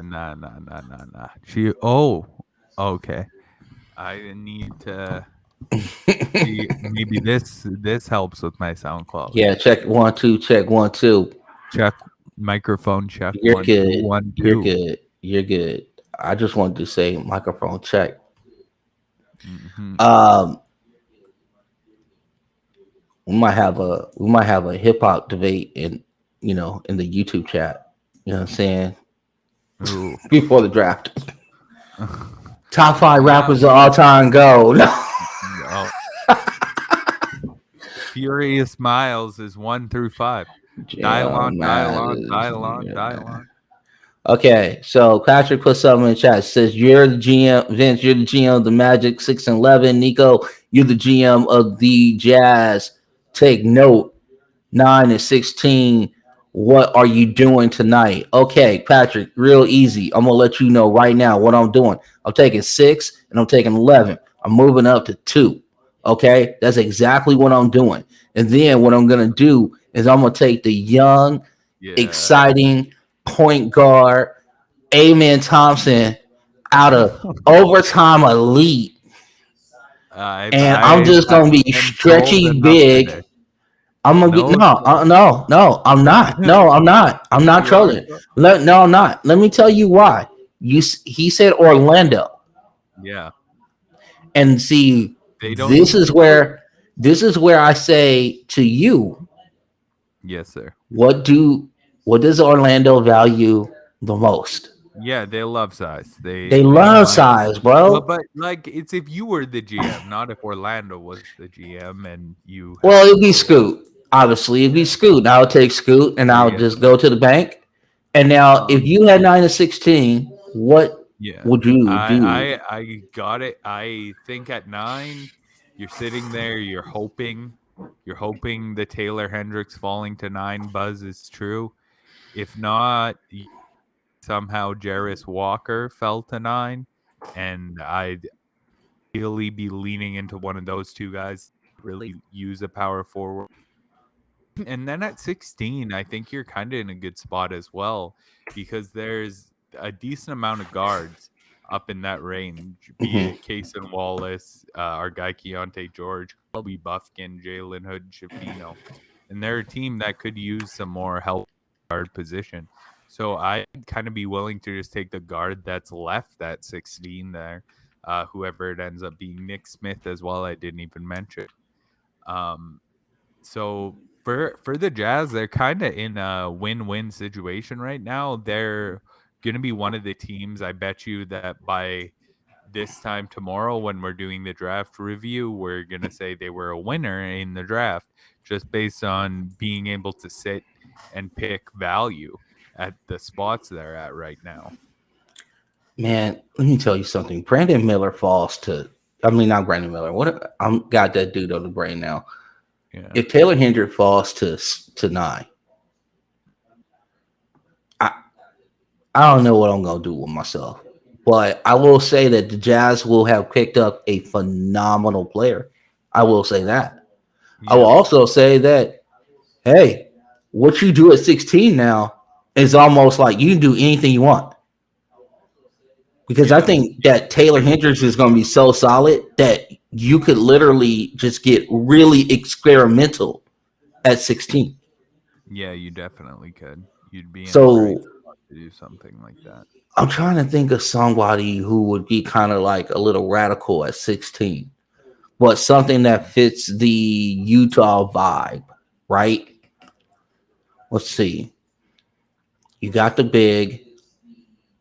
Mm-hmm. If you got Taylor, he could play 3 or 4. Um, Definitely could. hmm. Hmm, hmm, hmm, hmm, hmm. Be hoping 16 is Case and hard. Wallace falls. I don't think he's gonna fall that far. I Neither really do I. don't. But like, I if was he trying to be doesn't, realistic. Like Buffkin, Kobe Buff, Jalen Hood, Shafino might be there. I think no. Do you take there's a chance on like a freak Nick Smith. athlete? Like, do you like? Is this Leonard Miller No, territory? not if you got one Walker Okay. in alternate version. I could see maybe Hendricks and Walker are gone. Then at pick you go Case Wallace, and pick 16 you go Leonard Miller. I could Hmm. see that more accurately. Okay. Is there another guard out there that? Oh, is this? Hey, if Whitmer falls this far, would he be the 16 one? maybe, yeah. 16. Yeah, I could see that. If he's falling outside the lottery at that point, yeah, I'd be willing. But I also haven't seen the medicals, obviously. So I Yeah, don't know like how bad this could be. I don't know. And that scares the bejesus out of me if I'm looking at Yeah, it me and too. thinking long term, especially in a place like Utah. You definitely want to get experimental if you do get Taylor Hendricks personally, but I think you look at you try to find a guy with hell of a work ethic, something that even if it fails, it fails like promisingly, Yeah. like he's going to be great defensively, or he's going to, something like that. Yeah, that's absolutely true. That would be what I'd hope to be looking at. Jaime Jaquez is on the TV, bro. You know I Oh. love that. A clap all day. Mm-mm. Yes, sir. We don't have a countdown on the screen anymore. We're within Mm-mm. 5 minutes. Derek Ooh, Lively. baby. Derek Lively looked like I don't know what just happened with that dude. He didn't look happy. Brandon Miller is being shown on the screen. His family happy, like, ooh, I'm glad he ain't in jail right now, boy. Yeah. Allegedly. Amen. Allegedly.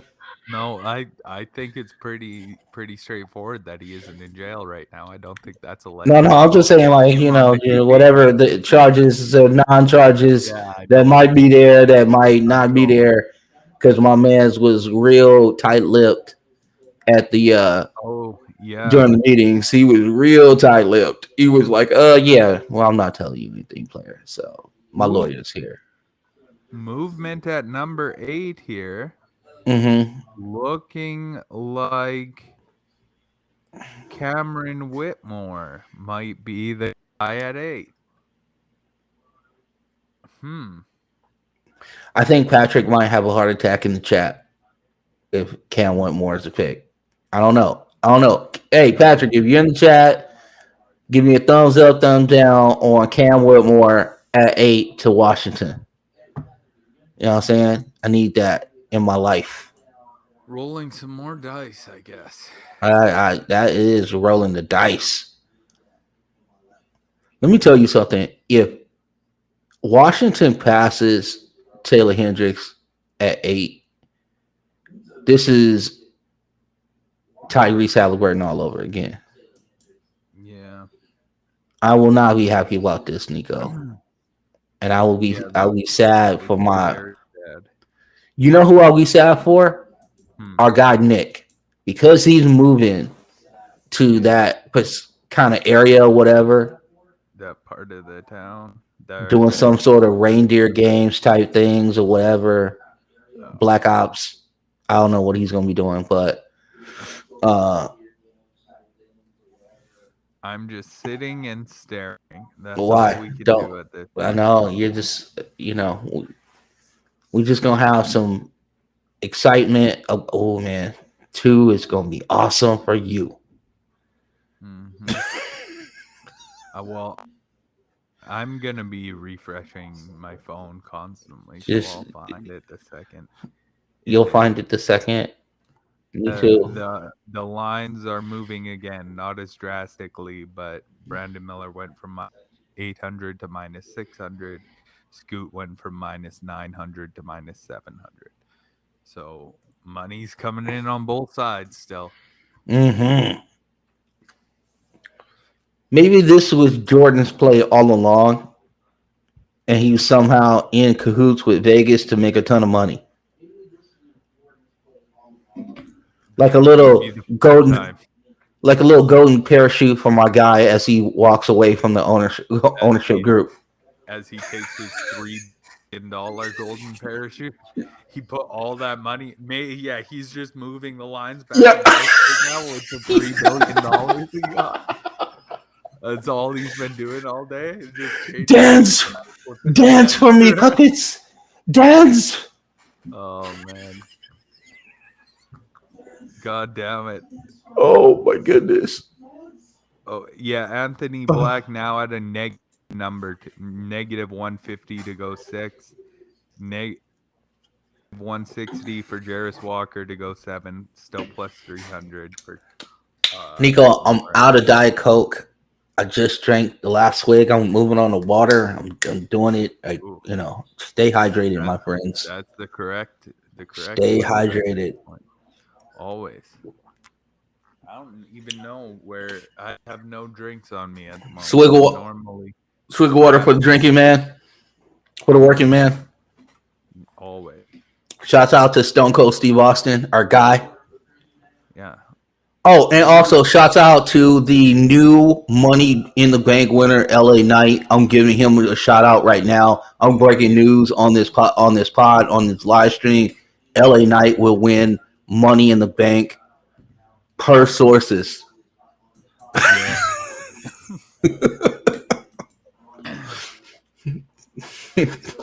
My sources have Mark Henry coming in as a last minute competitor, climbing the ladder. Oh my god! Could you? He said anybody older? Always my guy. No, it's got to be Mark Henry. That's the only opportunity he'll have. All right. I'm seeing like fans, excitement. I'm seeing people outside just hooping and hollering, getting it ready. Wembayama up there looking just tall, and he's like, "I'm number one." That's right. That's right. Keep it up. Mhm. Keep that confidence up, my man's Yes, generational sir. talent that you are. The one thing that we're gonna see with that kid early on is we're definitely gonna see him. They're gonna try to bully him. That's the one thing. Let's kind of talk about right now. Let's get this elephant out of the room right now. What's your thoughts on that situation? He definitely, obviously, is physically underdeveloped in the way of strength wise. Mhm. What does the first year look like for him in that It's respect? a lot of playing unquote out of position, whether it's at the 4 or the 3, depending on how they set up their lineups. He's gonna just kind of be out there roaming more than rim protecting, though. Like from a roamer position, he can kind of rim protect, which is what makes him such a rare prospect Mm-hmm. overall. He's a guy who I think we're gonna be seeing do some things defensively that we haven't really seen before. So one way or another, all we're doing is cheering for this dude to be a great NBA player because we know that's the talent level he. Mm. The other thing that I think that we're gonna see is I think that the offense is a little bit better than Mhm. advertised. I think that you're gonna see the dribble tween, hezzy from my man at 7'5", bro. And that is gonna be filthy, and it's gonna be all over Sports Center Yeah, wonderful. because he's a hooper. Yes, Victor Hooper, man, he out here getting it. Oh, yes. if he's a stretchier Kevin Durant, is he gonna have a burner? Straight, maybe. I think he's more Jason Tatum than Kevin Durant personally, but I get the Durant comps too. I just want my man to have a burner in San Antonio and like Um, 3 years into the contract, be like, I don't know if I feel this. he better not. He better No, not no, because I'm messing around. Listening to San Antonio, I'm not even being serious. I'm really not even being serious at this I point. almost I almost kicked over my water. I guess I did have. Yeah, don't do that. Oh, I just found something in the YouTube deal. Oh So yeah. when you go crazy, I'll be able to like create a highlight video. Okay. So when The you pre- literally the pressure's on. We better just take does 80 Shannon shots. have the paddles? Does she have the paddles like ready? Like, She's not if in you the house at the moment. She's gonna probably get home while the pick is happening. okay, we got a little chest compressor I arm. apologize to her ahead of time though. Oh, okay. That you might. That I'm gonna lose my mind All right, well, we know you're gonna lose one your way mind. or another. I don't want you to die, Nico, on our first Okay. maiden voyage. Our the lines are off the board. The lines are off the board. No more refreshing the lines. I have Adam Silver on my television screen. Shouts out to my guy, Adam Silver. I need to make I don't the smoke with Adam Silver. They're currently showing the 1995 draft on the channel I have up. Yeah, you need to get off of that. That's nonsense. Yeah. All right, let me go to my news breakers. I see a live draft show with the Hoot Collective. All right. All right. All right, man. We're here. Who's going first? Yeah, I wonder who's going first. Yeah. Hashtag Por Vida. Yeah. It's Let's either go. Victor or Alan Flanagan. One of the two. 100% chance it'll be one of those two guys. Victor Wembanyama with the first overall pick, or they draft somebody even more awesome. Yeah. Yeah. Can you draft Kobe Bryant from heaven? I'm not sure. What's the rules on that? Yeah, it's against the rules as far as I've heard. Oh, okay. I just wanted to make know that kid's been working on his game up in heaven. No drafting For sure. deities. Well, I don't know if he's a deity, but well, if he came back to Earth to play basketball again, I think we're having that conversation. God, just make it so. Bro, they literally have taken a minute and a half to make this pick so far, so you know. Like, yeah. This is the dumbest thing ever. We know what the is. Stop playing around and give San Antonio Victor. Give the people what they want.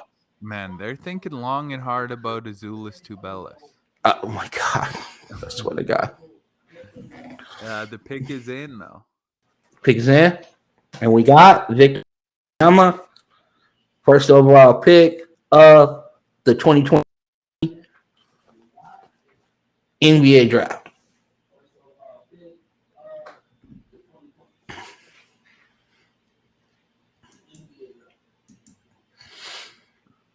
I wish I could share this screen.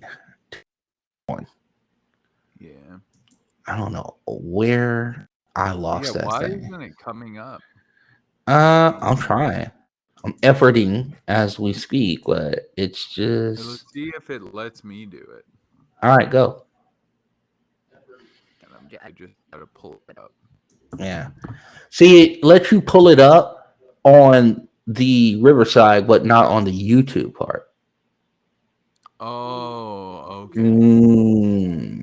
I see the problem. Let's see. So, like, if we were going to do a breakout video, then you could put it up and put it in the YouTube video. But I am going to get better at this Riverside thing, I tell you. Yeah.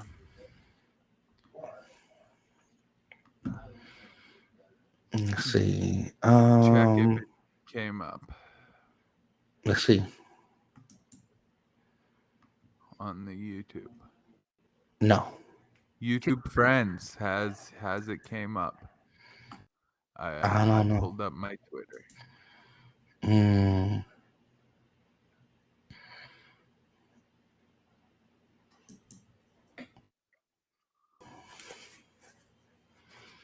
I don't know.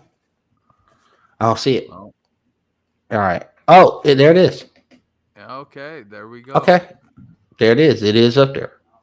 We are waiting on this page. I will refresh the following constantly. Hopefully we get some good information on here. Hopefully we do. Oh man. Jay Billis is on AJ up there too. Billis is gonna say what wingspan. He's by creation. One way or another, he's gonna stay muted. That's all I know. Yeah, I don't need him. I don't need the analysis. Mm-hmm.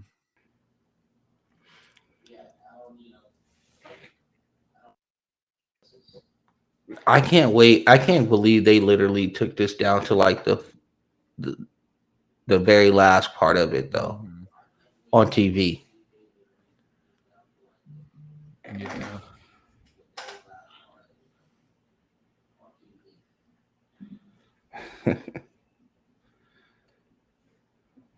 Okay, let's see what's going on.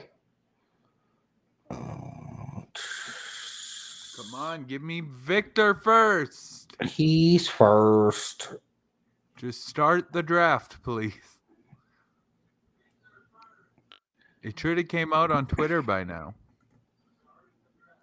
I don't know what's going on. What's up with your boy Shams? Is he losing? I don't know. He was on Pick 2 being Scoot today. It's By the way, has where anybody seen Momo today? Has anyone heard from Momo today? we heard from him a little bit this morning. He also tweeted out his final board I saw a that. bit ago. Shout out to our guy Momo. Mm-hmm. I liked his board. By the way, Yeah. I was a fan of that board. Mm-hmm. I like. This is a good board. Okay, we got 16 more tweets. So let's see if it comes up here. Oh, yes, your Brett Siegel. Victor is first overall. Who would have thought? Who got it? Who would have thought? Who got it? Siegel. Okay. Siegel. All right. He's been cooking lately. Maybe he'll move his own way on to the I like it. newsbreakers. I like it. So we now know Victor Wembanyama is the first overall pick for the San Antonio Spurs. The 7'5" on screen right now. The 7'5" Frenchman who played in the secondary French league last year. Also, literally just came off the championships. Last game, what were the final totals of the last game? He balled out the last game. Yeah, he went nuts. I think it was like 22, 7 and 4 or something like that. Mm-hmm. Somewhere in that range. Yeah. Something like that. Yeah, we still don't have a Shams tweet yet. That's wild that Shams is being shut out, by the way. I wonder what's leading to it. It might maybe an agreement, backdoor handshaking. The NBA Mafia has finally gotten Shams. Perhaps. We'll see. Yeah. That's what happened. I'm gonna go ahead and I should tweet that out. Like, what's going on? Okay, hurry up and give me the results of what. Make it Brandon Miller. Come on. Oh yes, I forget. We are here. We're here now. I'm so excited. Here we go. Here we go. Here we go. We are now at the number 2 overall pick, the Charlotte Hornets. Michael Jordan is making this pick. Mitch Kupchak came out and said emphatically the owner or the former owner of the Charlotte, who will also be a minority owner, will be making this pick. Just distancing himself away from this pick altogether. As much as he could, yeah. And that is when everybody in there just went out of their ever-loving minds and thought, oh, he's taking Brandon Miller. Mm-hmm. Now,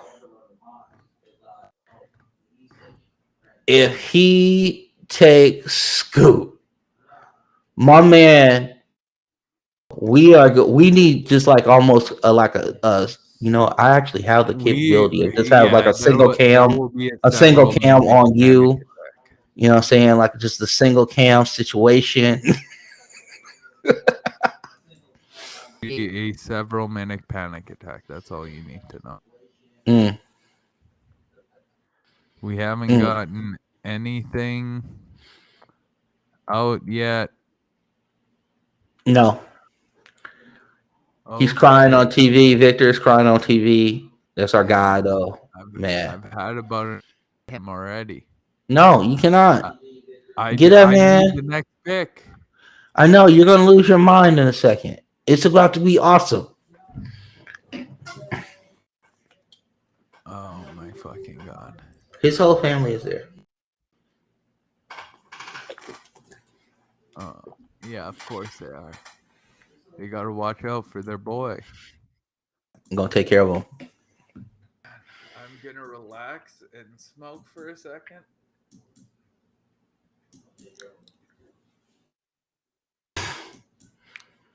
What are you doing? Trying not to freak out. You could turn on your camera doing that. Yeah, kids. The kids know. Kids know. Don't smoke. I'm going to put that in the chat. Yeah, don't smoke. All right. We don't condone that on the things. Okay. Sure. After seriously debating Scoot Henderson and Brandon Miller, Charlotte is selecting Miller at number 2. It is Brandon Miller to the Charlotte Hornets. It is meaning Scoot Henderson is at least falling to 3, and the Michael Jordan arc has begun for this young man. I wouldn't have done this to him. That's all I'll say. You're asking for this guy to unlock a completely different level of talent right now, and here it is. And Brandon Miller will not be a Houston Rocket. Thank you. All right. He will not be a Houston. Woo! Hornets obviously have what are we doing in this organization? Why is the owner who's leaving making the choice? Somebody explain that to me. Maybe that owner's not leaving or is leaving. Poor management.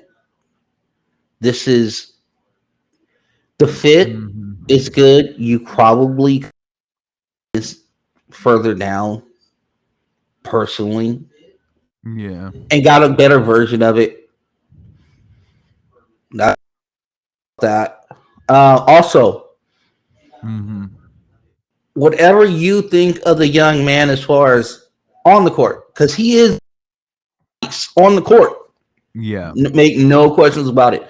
I don't want to sit here and say that this man has no business being in this draft or anything like that. But what I will say is that I think they will. Could backfire really quickly if Scoot gets off to a hellacious start. And now all the pressure, Portland, and what do you do? Because this is now it. Yeah, absolutely. One way or another, they've made their move. And you're never going to get another chance at Scoot Henderson. So I think that was a huge mistake. I'm just excited to see what's about to happen next. I don't know what the hell Portland's about to do. Do they just take and put him beside Dame and figure it out? Do they trade the pick? The New Orleans rumor that came up earlier today. And finally, they could trade Dame, as the jerseys in the building are suggesting. We've got a whole lot of options right here, and I'm really curious to see what's about to happen. Well, I think exactly what's about to happen is this: Pooja Schmidt are in that building. It is development time, folks. Dame Lillard has to go. Okay, we played around with situation for like the last couple years. Dame in his city guard situation that's on the side of him, whether it be CJ McCollum or Anthony Simons, this is it's gone as far as it possible. And it is time for Dame to move on and allow new blood to come in to re-energize that city and continue this nice rebuild. Yeah, I man, I just don't know at this point. I'm kind of lost for words, being obviously very hopeful with what's just happened for my organization, but Portland is in a really tough position, and they've been kind of Scoot Henderson squeezed. has been selected number 3 overall by the Trailblazers. There we go. There is no trade as of right now, ladies and gentlemen. Scoot Henderson is the 3rd overall pick for the Portland Trailblazers. And I Ooh, will tell you right now, if this stays, if this is what it is, there, and we find out within like the next hour or mhm. so, there is no coming out of Portland for this particular pick. Looking at Dame and where are the possible options Dame Lillard will be going in this offseason. I completely crazy moment in Blazers history, one way or another. Um, man, I love it for them. They made the right decision. Now keep making the right decisions. Right. Absolutely. This is a game changer. I'm really happy about this, man. This is one of those where you sit there and you just go, I am thrilled. I Let the rebuild begin, folks. It Let the worked out for rebuild them. begin. I don't know how I'd feel right now if I'm a Charlotte fan. I feel Oh like no. you could have traded back from that position, but I guess all the hope's on the kid now. Um, I might just go ahead and get my guy Eamon Thompson. He might be looking me in the face this moment. Yeah. That's how I'm currently feeling. I really hope I'm getting the right guy here, and it seems like that's what's about to go down. Scoot. I'm fairly excited about it. Oh boy. This is Here it we for you, go. buddy. This is it. Amen, amen, amen. Is it going to be? Yeah, If that's who it's going to be, that will be. it would be. Well, I don't know who else it might be. Cat Whitmore. No, it's not going to How be upset Cam would Whitmore at 4. how upset would you be on sleeping with Cat Whitmore? I'd be very upset. Well, you'd be able to see. Yeah, I would freak out and Let me maybe throw this microphone across the room. don't do Nothing that. special. We got a Well, new you one need a new coming. one anyway. Yeah, don't worry about it. Yeah. Shouts out to new microphones. Absolutely. Give you excuses to break old ones. Oh Um, wow, look at you. whew. All right, so on the TV, they are just now getting to Scoot. So you Yeah, know, I just so you know. I am just turbo refreshing, waiting for aim news here. I'm hoping we can find something quick. I really hope for your sake there is no pick, there's no trade for you. Yeah, me too. Like this is a cut and dry The situation. Houston Rockets have selected Eamon Thompson via Okay, so Kelly we're going chalk. Oubre. We're going chalk. We got our guy. Woo! Okay, I've been waiting for this all day. I've been given the runaround by media the whole morning. I went to bed at peace. I woke up in disarray. I've had to panic this whole period, but we got the right dude, and I couldn't be happier. He fits like a glove with this roster, and now I'm really curious what is going on with our 20th pick, whether or not we are trying to jump up. I think at this point I'd expect Asar 5, Anthony Black 6, and then the draft kind of opens back up at 7. Could be Jarris Walker there as well, though, and we could just go chalk the whole way through this thing. I'm over the fucking moon that I got my guy. I'm sad I didn't get Scoot Henderson, of course. I really Are you? wanted him to be a Rocket, but I kind of came to peace with that not being a thing after Mhm. the lottery night went down.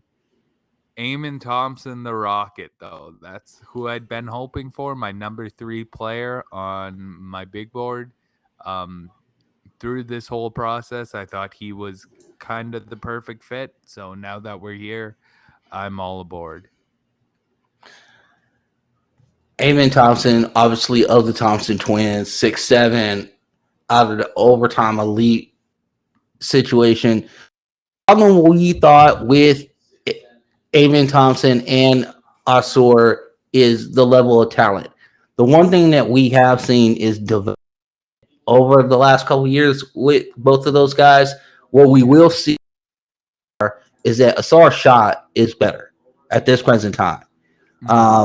And there were points in this draft process that they thought that Asar might go ahead. I never really bought it just because of the fact of what Amen is as far as an athlete is concerned.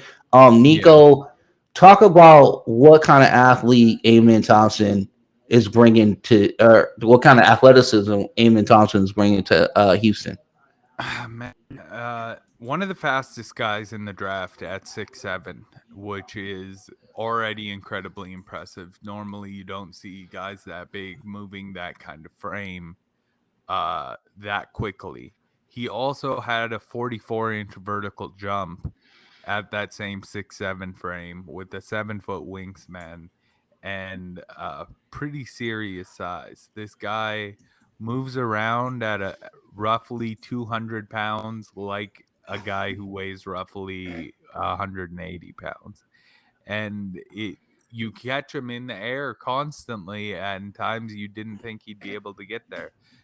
This is a top 1% athlete in the NBA from day one.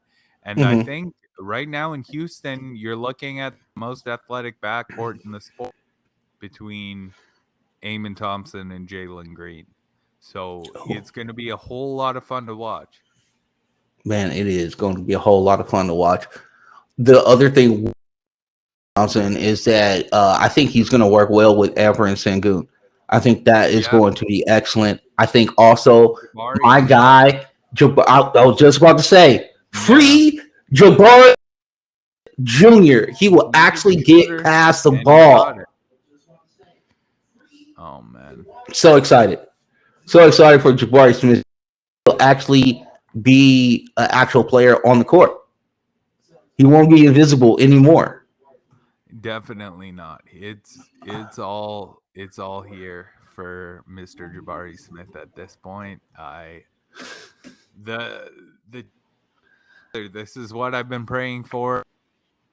Here we go. We're live and direct with Eamon now it's time to finish off the rivalry and get our guy Asar off the board at 5 to Detroit. Okay. Now let's talk about your guy Don. What is Don looking at this point in time for the Detroit Pistons? Uh, I know he really, really likes the fit of Asar Thompson on the team. He's Right. also thrown some support behind the idea for picking Jarris Walker. I think this is a good spot for the Pistons to be in. There's a few different guys who fit with their core of two guards and Jalen Duren Mm-hmm. pretty nicely, and they don't necessarily have to take a dive on any of the guards in this class who have maybe a couple more question marks. I'm actually making my screen bigger so I can kind of see it. Because I want to see who the next pick is. He loves creation, right? Yeah. So is Asar enough, or would he want, or is it with him you get the defense? That's the other thing that we have to think about when we're talking about rock. Is that with Asar, Yeah. you're getting a top level defensive player. Certainly, yeah. I mean, the offensive creation is not terrible. It's pretty good. It's just not Amon's create. Yeah, no, it's nowhere near that level. Right. Oh, very, very interesting direction to go in here. I really want to see who ends up going here. I hope it's Asar, but that throws more fuel on the fire of the rivalry. I'm really happy we ended up with Amon at this point. By the way, if he gets us, you give me the Thompson hold me now deal, right? On Twitter, I get it with you and Don running towards each other. We'll think about it. Somebody need to figure that out for me. I wanted that. I'm trying to also, because now that you're out the way, now I have to start to concern myself with the dealings of my team. But we still have a ways away to worry about that. Yeah, we do have a little bit of time here. I'm just trying to see if there's anything that I am missing. Yeah. Let's see. I don't know. I guess that's what's next. I mean, the Lakers are getting all over the rumors, up, down, sideways. I am more worried that we're going to end trading this pick. But if the draft continues to go, maybe I'm not as upset. Yeah. Yeah, fair.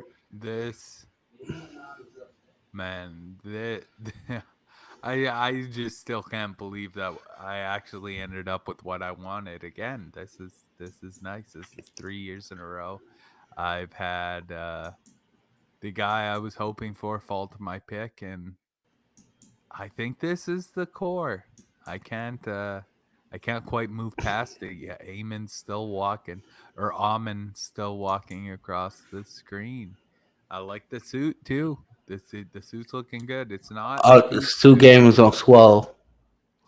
It's kind of understated. You know what I'm saying? You know, like I'm acting like I've been here before. Yeah, it's not quite ivory. It's not quite eggshell, but it's Cream. like in that range. It's cream. Like, yeah, It's cream color. It's beautiful. but it's a little more white than your typical cream color. I like it. I know. Look, he looking stylish. He's Looking certainly- stylish. This dude is super fast, bro. Mm. I am looking forward to seeing a lot of Amen Thompson at Summer League. Oh, me too.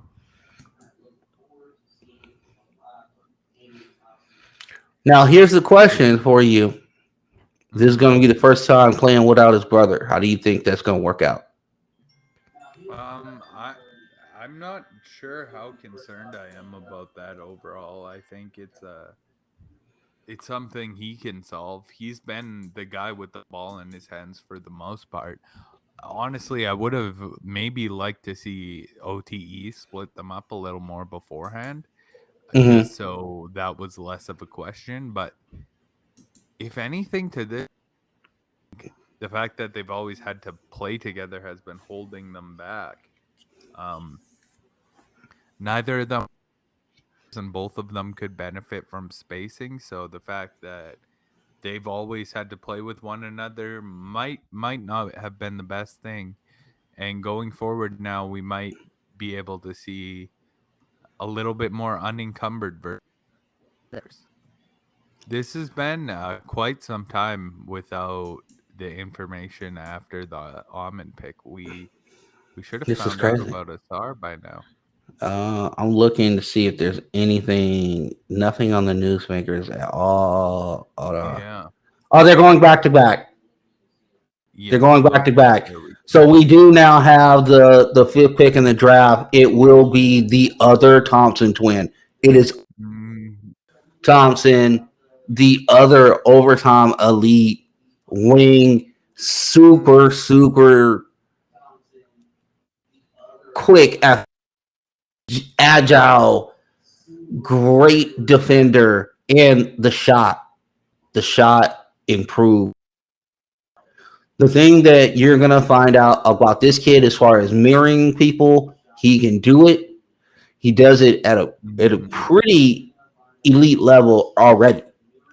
I think he can Yeah. stay on the now in the NBA.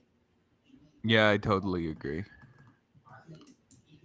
I totally agree. He's excellent at that level. He can provide a lot of defensive like point of attack things. He's a good weak side rim protector. Mhm. He I didn't have very many questions about him on defense at all. Our guy Momo was a little concerned of him being caught flat-footed and out of his stance, sometimes getting blown by. And realistically, after going back, I can see it a little bit, but I think it's Mhm. coachable. With effort, I think you can work at him to get past that point, and this is a guy who could end up being a very special defender long term. I think, uh, man, this is the start of a long term rivalry between these two organizations. Cade and Jalen, Jabari and Jaden Ivey, and now Eamon and Asar Thompson. And if you I think about like. it, Asor doesn't miss a beat because outstanding playmaker with Cade Mhm. coming back this year. Yeah, he definitely does. And do not forget the driving ability of one Jaden Ivey and the kick out possibilities. And he can have wide open shots. So, like you said, both twins might benefit by splitting up just because the Yeah. floor will open up. So I think you're on this. And Mhm. looks like TV is finally caught up to the when being drafted. So we will continue to look and see what Seems like no the more news. info yet on pick six. I'm Mm. thinking I'm thinking pick six does end up being Anthony Black, though, if I had to guess. Wow, what a steal this isn't going to end up being. And I'm not saying steal because of the fact that thought he would should have gone it. Just because the we've been talking about just the amount of talent that's in this draft. And I think with every pick that goes off the board, the other thing that you're going to see is you're going to hear superlatives from us. Yeah. Unless the fit is terrible. Yeah, it's just a really good draft class overall. It's hard to be very negative about any of these picks happening because all these players have significant upside. My wife just tweeted out, "Welcome, Eamon Thompson, to the Rockets. Congrats, Nico. Congrats, Houston Rockets." Okay, so she's in. She's in for you and She's your got boy it. That's and your awesome. boy. I really appreciate it. That's You got it. our dude. There it is. We as We're a also team getting ready for that Victor will participate in. To yeah, what degree is not certain. What is that? 15 minutes and then that's it? Because that's what I yeah. would play on. That's what I think, but man, this guy is different. He might just play 3 full games at this point. Yeah, I'm gonna have to go to summer league. So You might just have to roll up.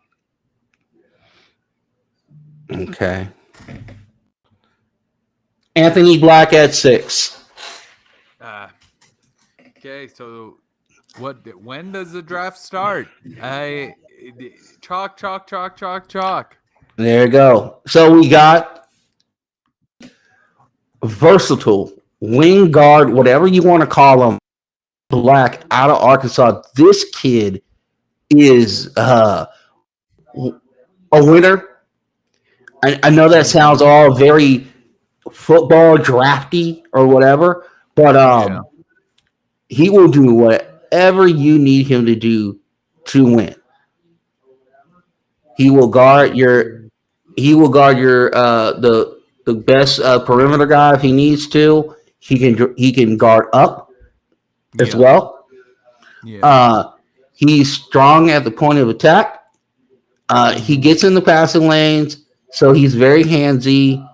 You're getting a really good all around type of play, and fits well with what is going on down there.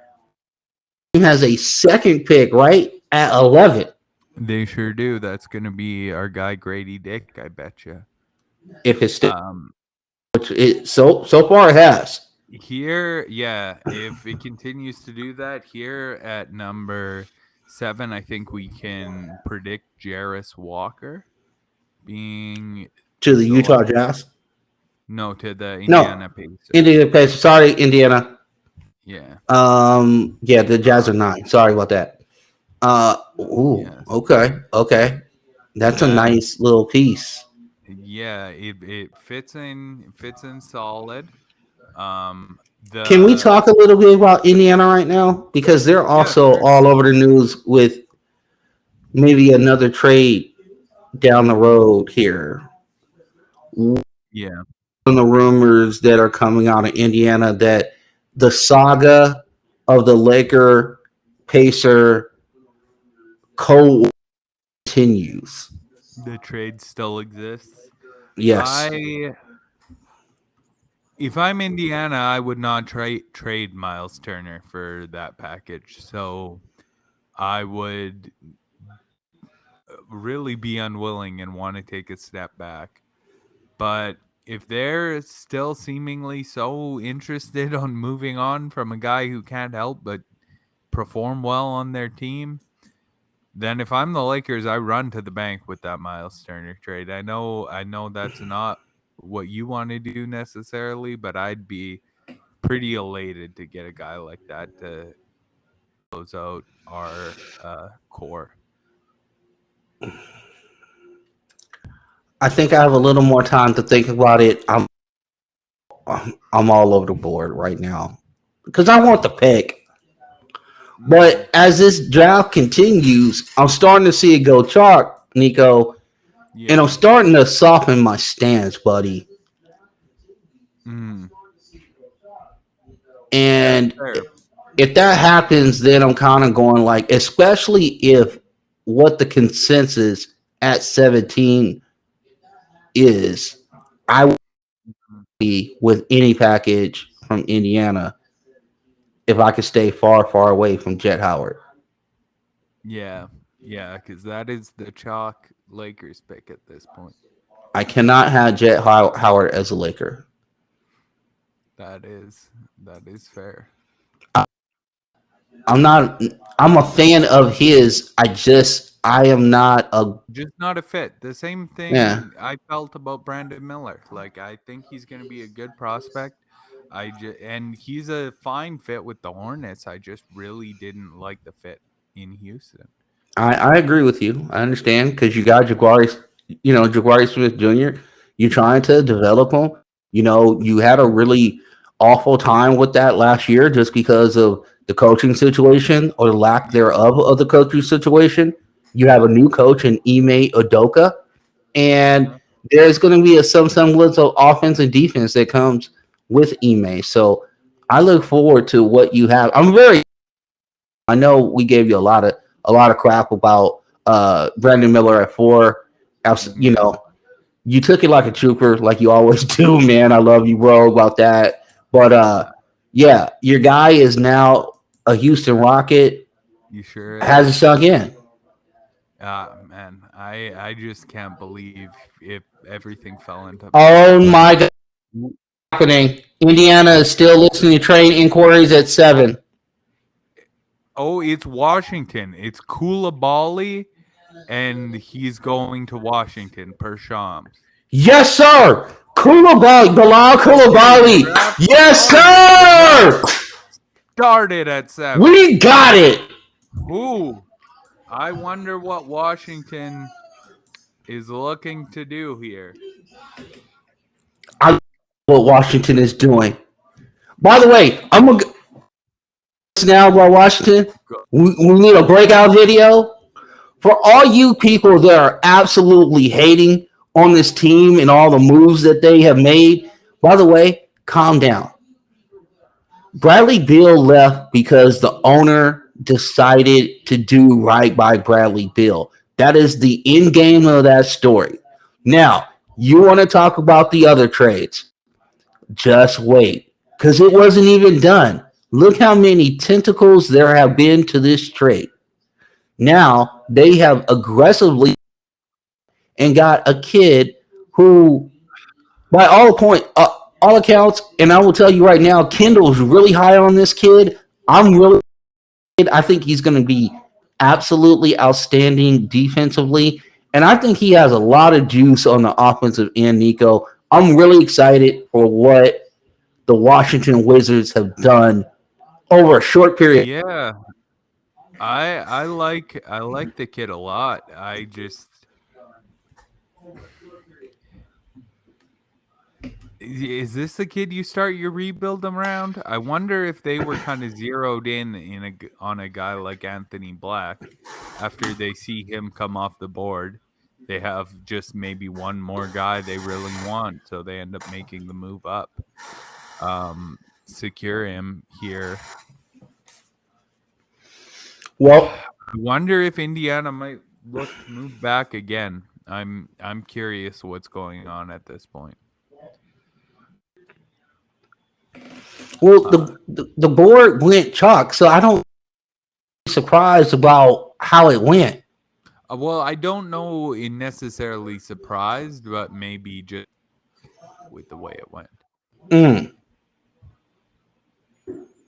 Hmm.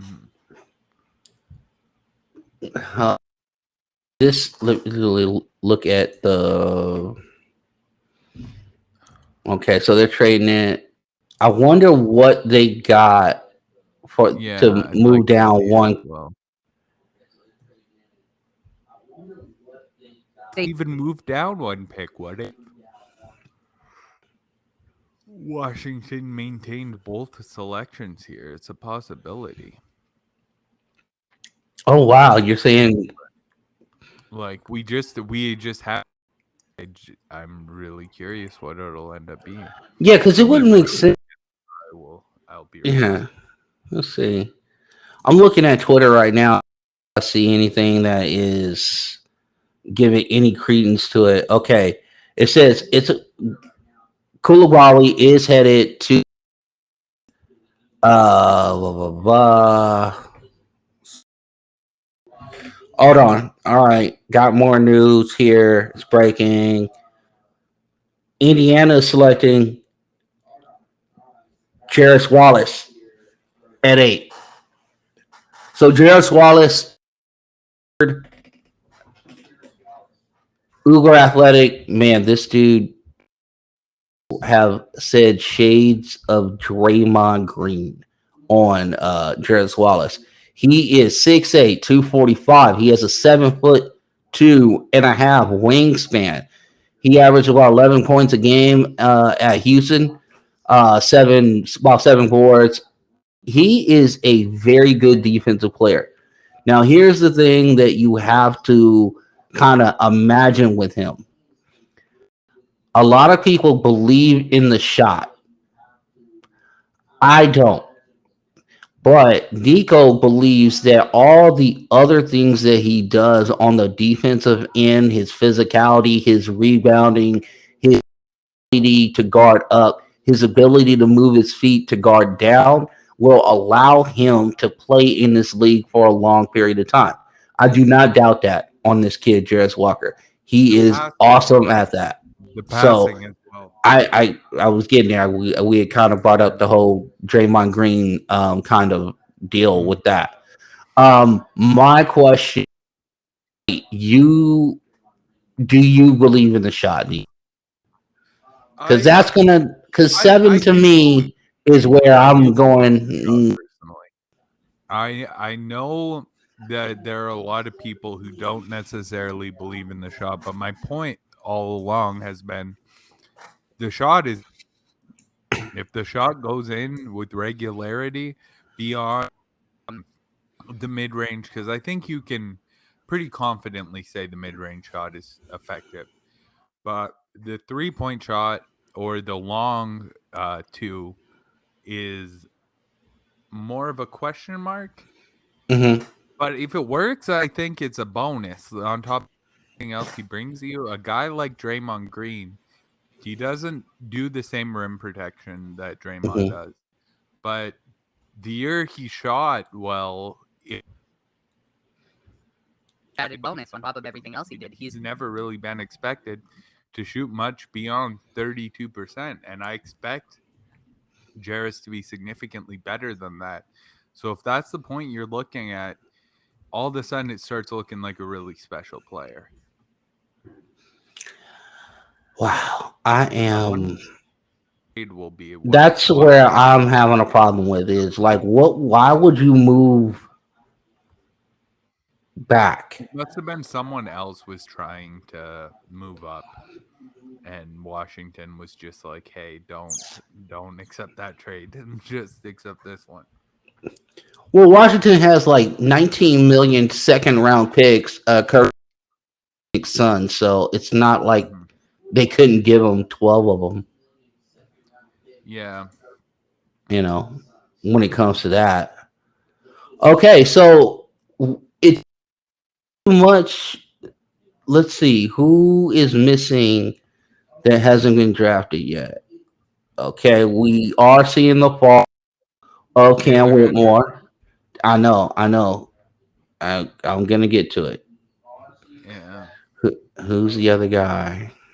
All right. Is there anybody else? No. Okay. So, Wallace, maybe. yep. So at 9, are the Jazz gonna end up with Taylor Hendricks? Man, said I'm gonna end up in with this. Uh, they've I been mean, come on, favorites dude. for Taylor Hendricks all day today. But however, at the end of the day, Mr. Cam Whitmore pretty big rise up, and I think closed the day as the favorite to go ninth.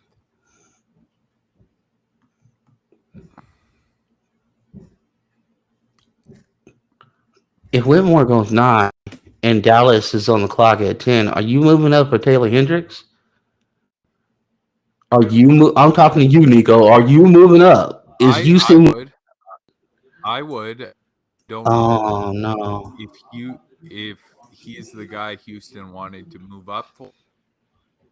I've like Cam Whitmore, the guy they want to move up for, but if it man, but if it is Taylor Hendricks, My question now is that there was a rumor about the Lakers moving up around this time, around this area. there is I I don't know. I could. I'm gonna lose. I'm telling you, I can't even bring myself to think that I could actually have Taylor Hendricks as a Laker. I can't tell you what kind of joy I will have in my heart. It's 2 future seconds going to the Pacers. Okay, so they gave up 2 of the 967 they had from Phoenix Suns, Yeah. plus swaps, which is great. Yeah, absolutely. Swaps. We're gonna give you swaps, seconds, all this other. So the TV is finally caught up with the Jarris Walker deal.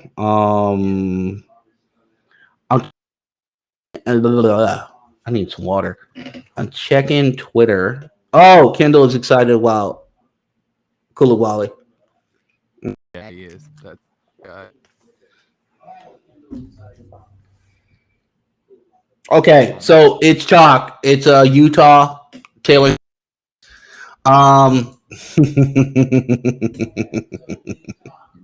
They made the right pick. People are going to be so mad at themselves that they passed on this kid because he's everything you want as a player. He is coachable. He can be. He can. He picks up nuance of the game very easily. He's going to defend right away. I believe in the shot. I believe in the second side creation because you know what he does? He makes the basic pass all the time. Mm-hmm. So cutting and scoring like 17, 18 points a game, don't get mad at me that Utah is good. I want to cut you off here because this is your due. But who the fuck is ever finishing at the rim against a team with Walker Kessler and Taylor Hendricks? Exactly. They just let Utah sit there at 9.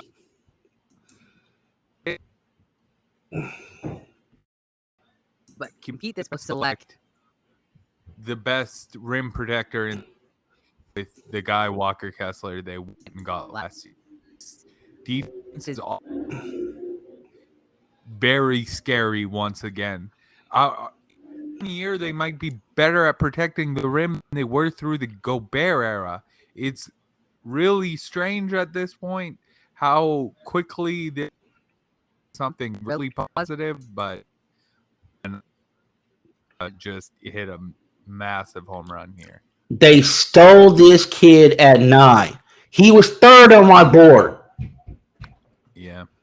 Now you can say I'm wrong or whatever. I don't care. That's fine. We can all disagree. This is bad. Exactly. Fun, right? But I will say I believe that this kid is going NBA game quicker than a lot of guys that were drafted ahead of him. Yeah. So when I like this, I'm like, oh, he's going to get this game very quickly, and he's going to be able to adapt, and he's going to be able to flourish in a system very easily and translate very quickly.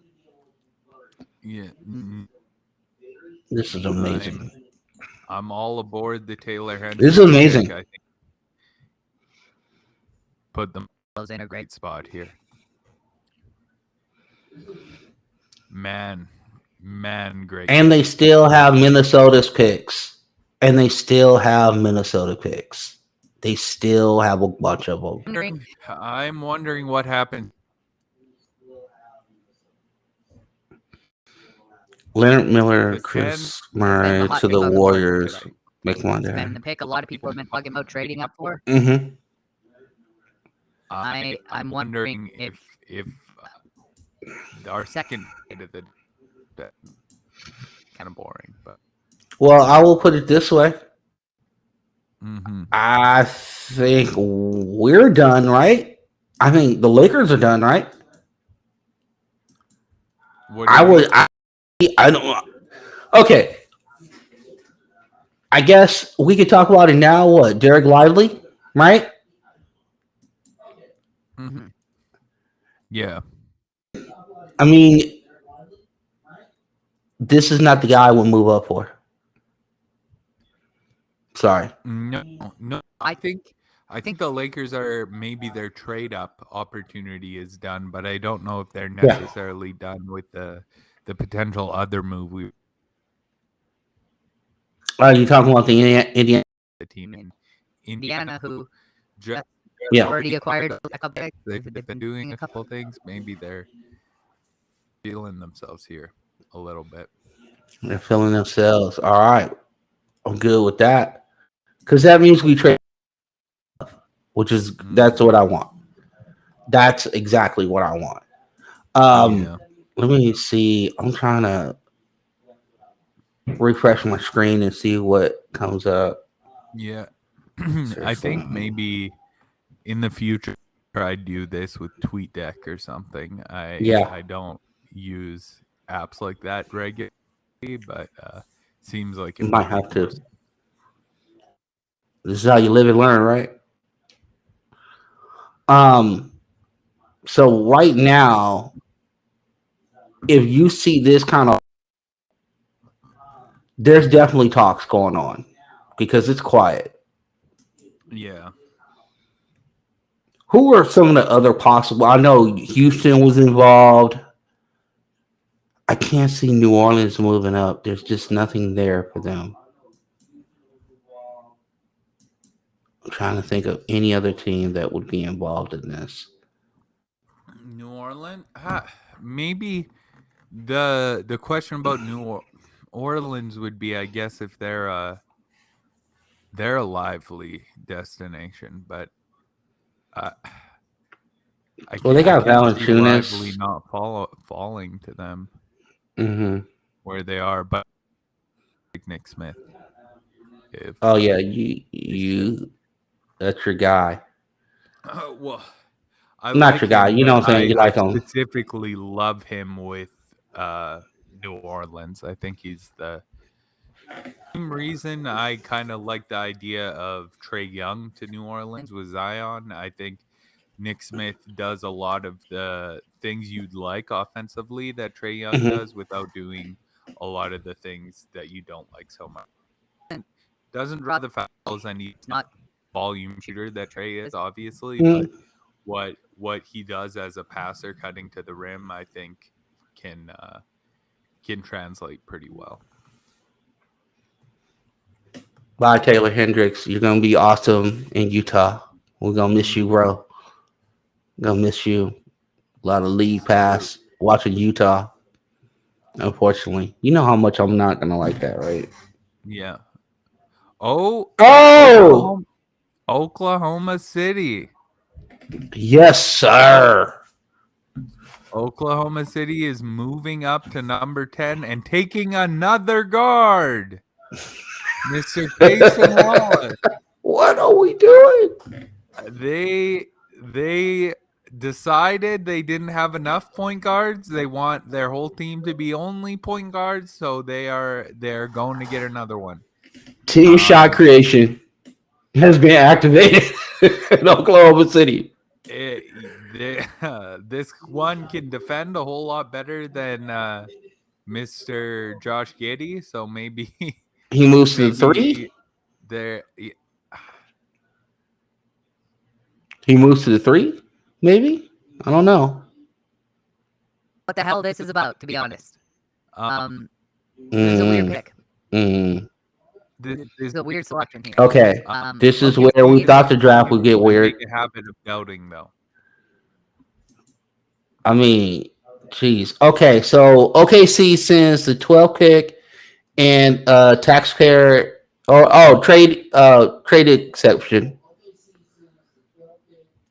And Dallas gets off the Bertans contract. Oh, what? Yep, they got off the Bertans contract. To move down 2 spots? Bro, they got off the Bertans contract. What is Presti doing? I don't make a habit of questioning OKC, but what in the hell? He's going to take the money They have to get up to what 90% of the cap, right? Yeah, but you could have done it in free agent. Paid players who are worth their money. Hashtag development, Presty. Whoa. Hashtag development. What Yep. are you developing? They're Your developing owner's pocketbook? Case and Wallace. They're developing Case and Wallace, and they're gonna send Davis Bertans home. What in the hell? That is I exactly don't what's gonna understand. happen. They must really love Case and Wallace. Man, I like that was my number 10 ranked player too. I like him Yes, sir. quite a bit, but this is not the spot I expected him to go in a million. Well, here you go. He is here. Case and Wallace is the guard out of Kentucky. 6'3", I believe. What you're getting with him is wow, how can I put this? He's not like super quick. He's not super uber athletic. You know what he knows how to do is play basketball. And he's really good at it. He's gonna defend his rear off. Defender. A really high level. The guy with shooting upside. Mm-hmm. He's a guy with all sorts of talent. I like him quite a bit. I'm shocked this is the fit that ended up happening. We got pick number 11 coming up here, and this is the one I felt most confident about through this draft process. I feel number 11 is going to be Grady Dick. We're going to have to wait and see, though. With Cam Whitmore still on the board, things are going to get a little weird here. Well, also keep in mind here what they got earlier. You know? Mm-hmm. Oh, no. No. What? Yeah, this is I was looking I got something for me. So no. Okay. So now you sat there and you got your guy at 6. And now you come back at 11 and literally one of the best shooters on the board is still here. There's a lot of things that could be done with this pick. I'm really intrigued right now by the Magic. Anthony Black and Cam Whitmore would be a hell of a draft process for them.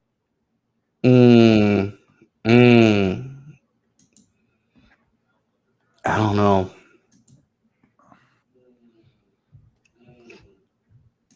Are you worried about the injury history or what we're hearing? Yeah, for sure. Cam Whitmore? I haven't seen the Magic. He's fallen to this point. So I'd definitely be concerned, but just it's not often you get the opportunity to take someone like him at a pick like this, and it's an extra selection. The Vucevic trade also already got Franz from. I don't. Shout out to the Bulls for helping Orlando rebuild their squad. Yeah. Yeah. Shout out to them. Beautiful for Orlando. I know. Man, they did the rebuild right. They did it right, man. It is all working out.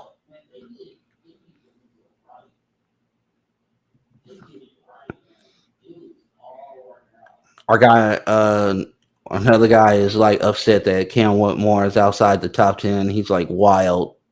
I'm like, maybe. Yeah. I'm surprised all of this is broken down this way. at the end of the top 10. The beginning was really chalk, but now we're getting a lot of weird stuff. Yeah, this is some of it's weird, but I think remember what we were talking about is that once you got past a certain level, you are going to be it's going to be eye of the beholder, and it's what Yeah. you think he's going to be able to do in your system, right? Yeah. And what you envision him to be. Yeah. Whether we're high, low, whatever it is on it, the one thing about it is that hopefully these teams, these franchises have a plan. Yeah. That is a good plan, not just some random. Mm-hmm. Okay. Oh, overall ridiculous. Jet Howard, number 11. Okay. There, they went and they picked the shooter that I thought was the better shooter. I didn't think the NBA would feel the same way as me, but this is a guy who's gonna get you goddamn time that you give him the opportunity to. He can make just about every shot on the floor, and he's got, I think, size defensive upside that he hasn't been able to really show to this point.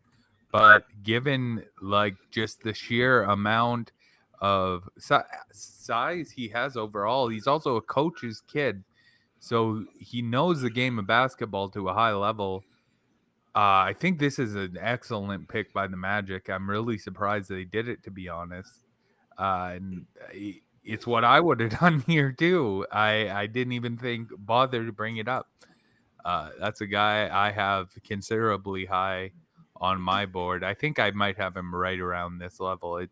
If not 11, I have him 13 or so. What you're getting here is a bucket getter. You're getting a versatile scorer. Mhm. Okay. He can score on all levels except at the rim. Yeah, and he's got touch there too. That's not like something I think he'll never be able to do. But all the game, all the moves you want, he has it. If you can get him interested on defense, this is a really good pick. You got a dude here, and man, you kind of needed one of those stupid confidence guys on this Orlando team too. You've got a lot of bashful, shy, like dudes overall. Between even though Paolo has that heart of a lion, he is reserved. Even though Wendell plays like a monster, he is reserved himself. Markel has went through struggles early in his career that have led him to be a more reserved guy. Franz is kind of outspoken, but he is not really that leader type. I think Jet kind of gives that bravado to the team that it was lacking here. Grady Dick, the way he came out tonight with the suit, kind of looked like he could give the same thing, but He's Jet that guy. on the floor. He's that guy. Mm-hmm. He is that guy. Grady Dick is that guy. Yeah, he came out with his fit was awesome. It was just great. Yeah, beautiful, man. Oh my god. But Jet Howard here. Now you got Anthony Black and Jet Howard. In a sense, you got one who's gonna play defense, and you got one who's gonna shoot the ball. Honestly, I kind of feel like I work for the Magic right now, because if I were to make two picks, though, for them, those would have been the two guys. I mean, like I said, Jet, and also the other thing with Jet is that he is off-platform shooter as well. It doesn't have to necessarily be completely clean for him. Not at all. So it's definitely going to work out in the NBA when it comes to that. So I'm psyched about that when it comes to what Orlando is building. And here's the other thing. Again, it's a lot of height, Hmm. right? Man, It's a lot of height. it's a lot of height. It's a lot of size. It's a lot of guys who play basketball at a really high level. This is an excellent selection, man.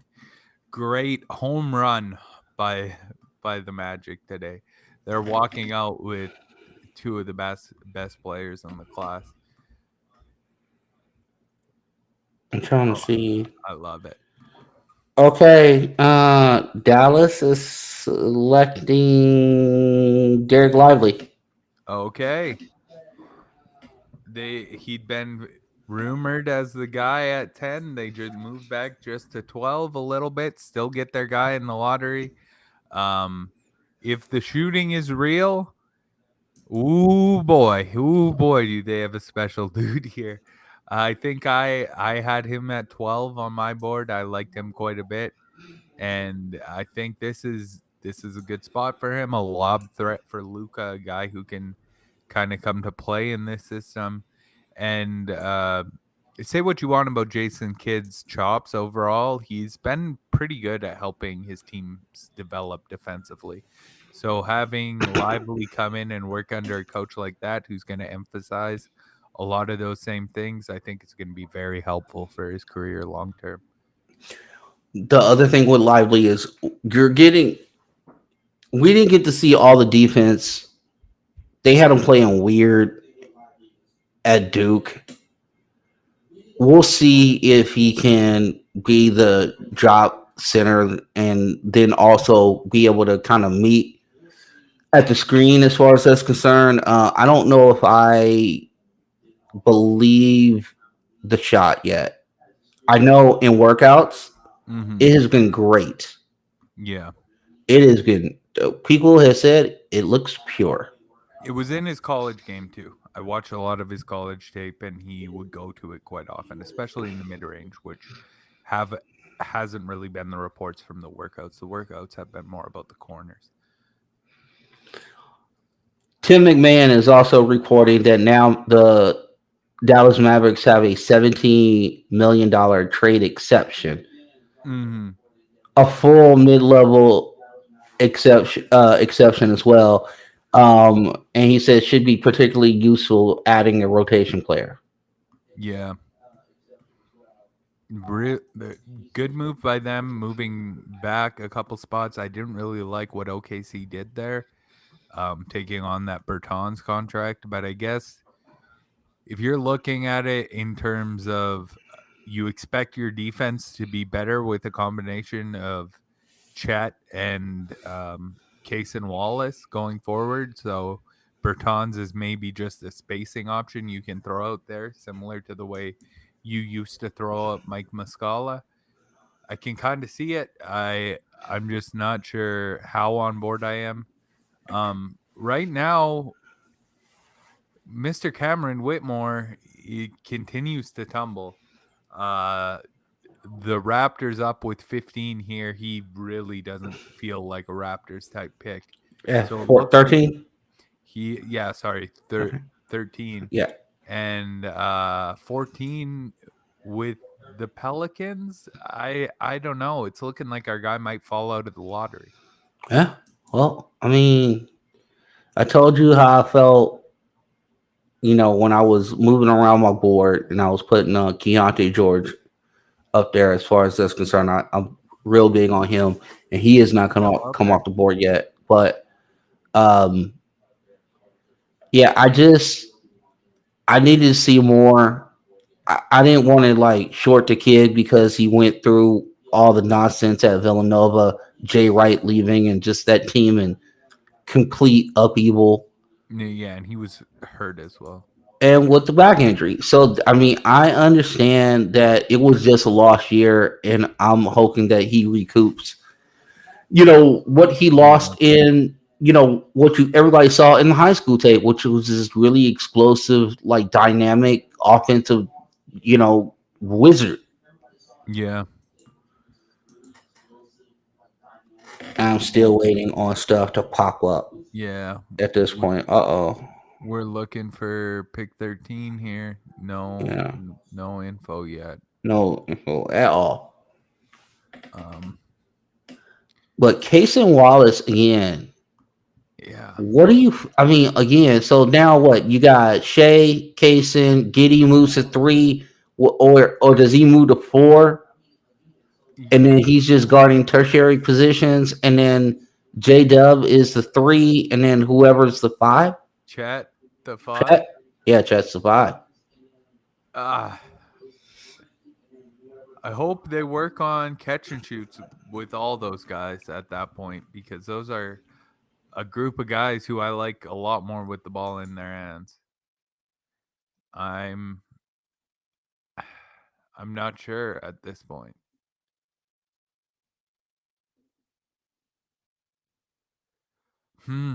I don't know.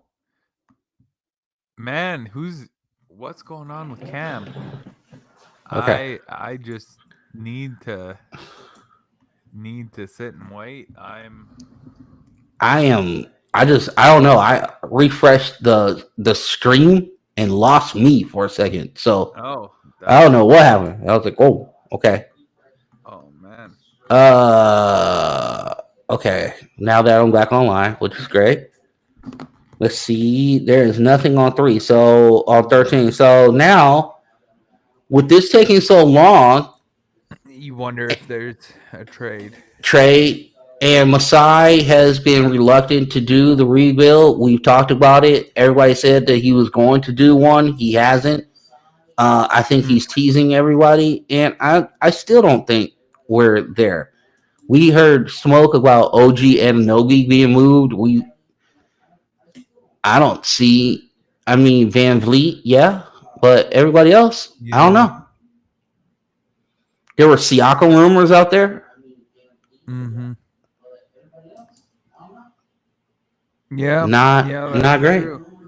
But right before the draft, it seemed like the Chris Haynes rumor indicated that Siakam will be staying in Toronto. So I think OG is the guy to keep an eye on. Okay.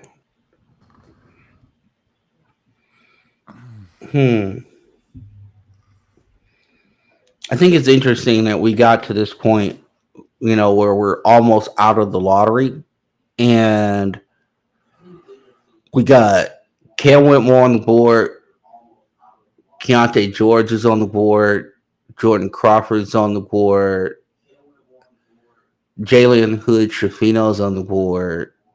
Yeah. Grady Dick is still on the board. Great. Yeah. So there's some guys. I like Grady, but he's a guy I've had a little lower throughout this process. I really like the idea of his fit specifically in Orlando, but the fact that they've evaluated, like I did, Jet as a superior player makes me kind of think that Grady might be in for a little bit of a longer wait than he originally thought. If the Rockets do end up sticking at 20 here, I could see him being an option there. They've been wanting a shooter for some time.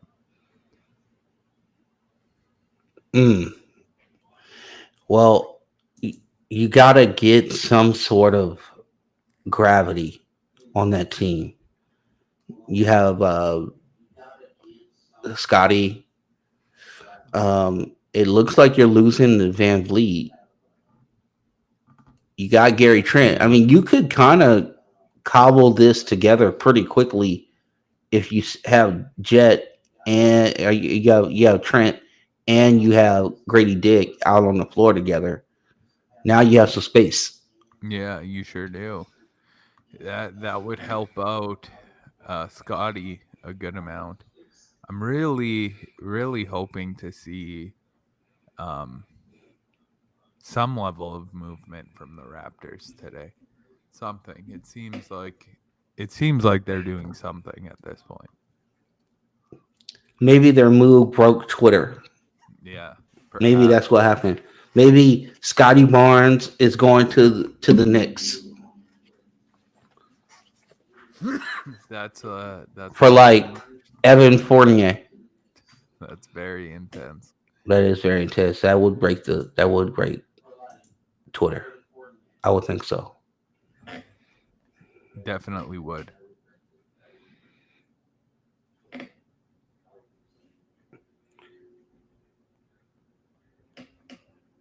Is there a guy? I wonder if there's a big. I mean, I guess Cam Whitmore would be the big swing guy, right? That would be the big swing. Yeah. Yeah, Cam is the swing guy, I think, for everyone at this point. I'd be thinking he's the one who's gonna impact this draft one way or another.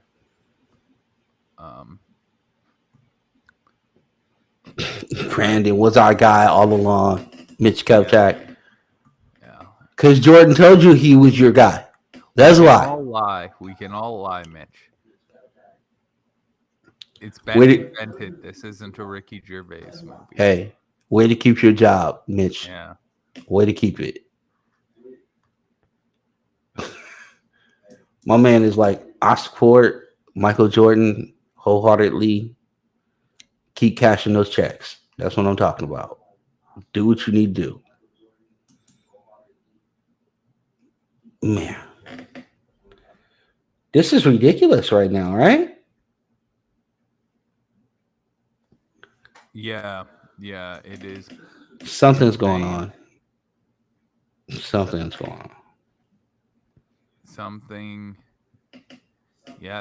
immense at this point. Let's see if we can look at Raptors Twitter and see what happened. Oh man.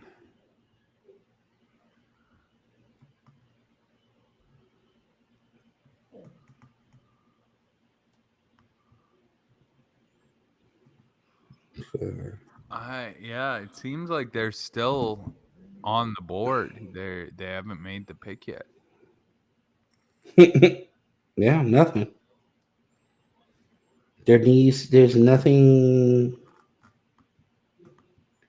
Okay, well, guard.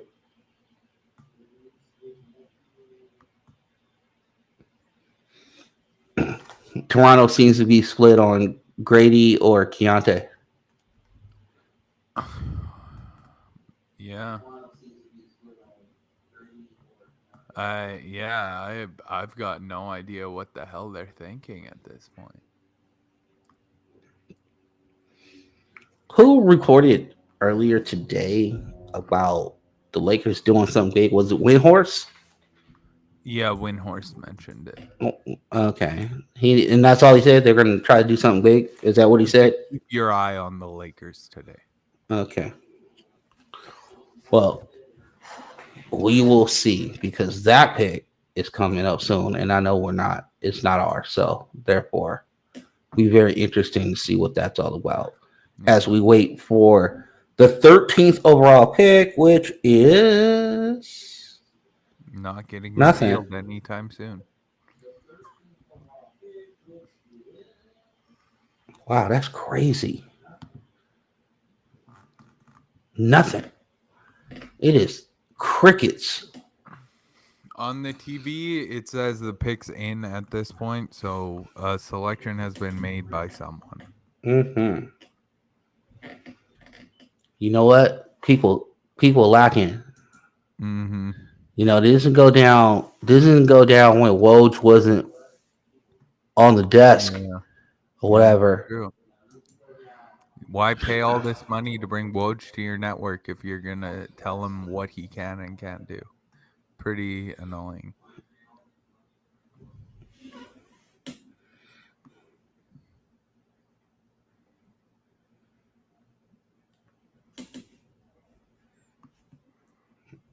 I'm gonna get out of my Twitter and see if I can. Yeah, somehow make something happen. Yeah. Oh well, they're up there making right now. Grady Dick. Okay. They needed a shooter. They went and got one. Toronto. That's the guy, I guess. Not going to do the joke. All right. So we have a shooter in Toronto. A shooter in Toronto. We sure do. I'm not sure He's got really if this was the right selection. the sequence jacket, the ice. Yeah, I love the coat. Bro, did he know he was going to Toronto? It doesn't look like it. Well, the color scheme is right. Yeah, that's true. The look on his face doesn't seem like he really had an idea that was a possibility, though. Oh, I wonder if he thought it was the Rockets.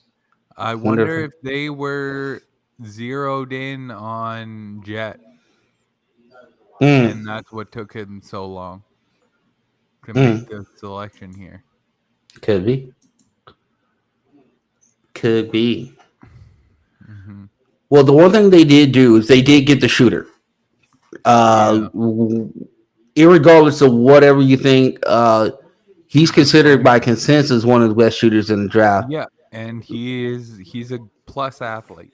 Yeah. Oh, he can get buckets in multiple ways. This is not just a shooter. This guy can take it off the dribble. Mm-hmm. He's feisty on defense too. He's not one of these guys that's just going to shy away from contact. Yeah, I'm feeling good that despite the rumors over the last 2 days, we're almost through the lottery and there's no Maxence Prosper yet. No. I was a little concerned that was going to happen. Why would that even be a question? There were many reports saying that he had a lottery promise, and I really hoped that. Yeah, don't believe the hype. And it's looking like it wasn't. So it appears Cason Wallace. I remember he canceled a workout with the Raptors, and people were talking about maybe he got a promise from the Wizards. It looks like the team at 12, Oklahoma City, was the team that gave him the promise, but they ended up moving up all the way to 10 to make it happen. They did what they had to do. Mm-hmm. Okay, so 15 or 14 is next, actually. Sorry about that.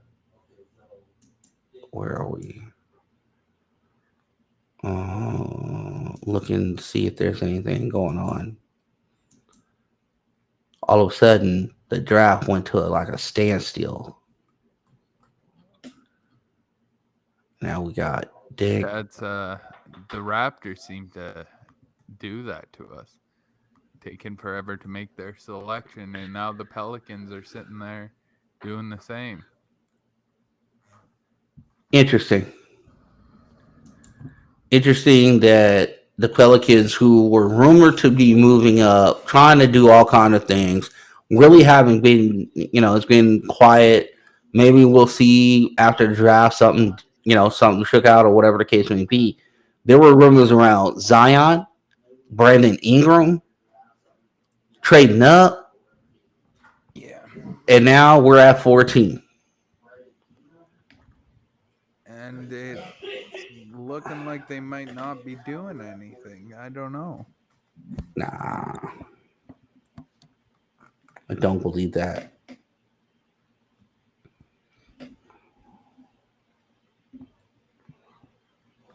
Oh, man. The Mavericks are active in the trade market to use their $17 million exception to acquire a player and a current future pick per sources. Chomps. Okay. That lets you know what's going on there.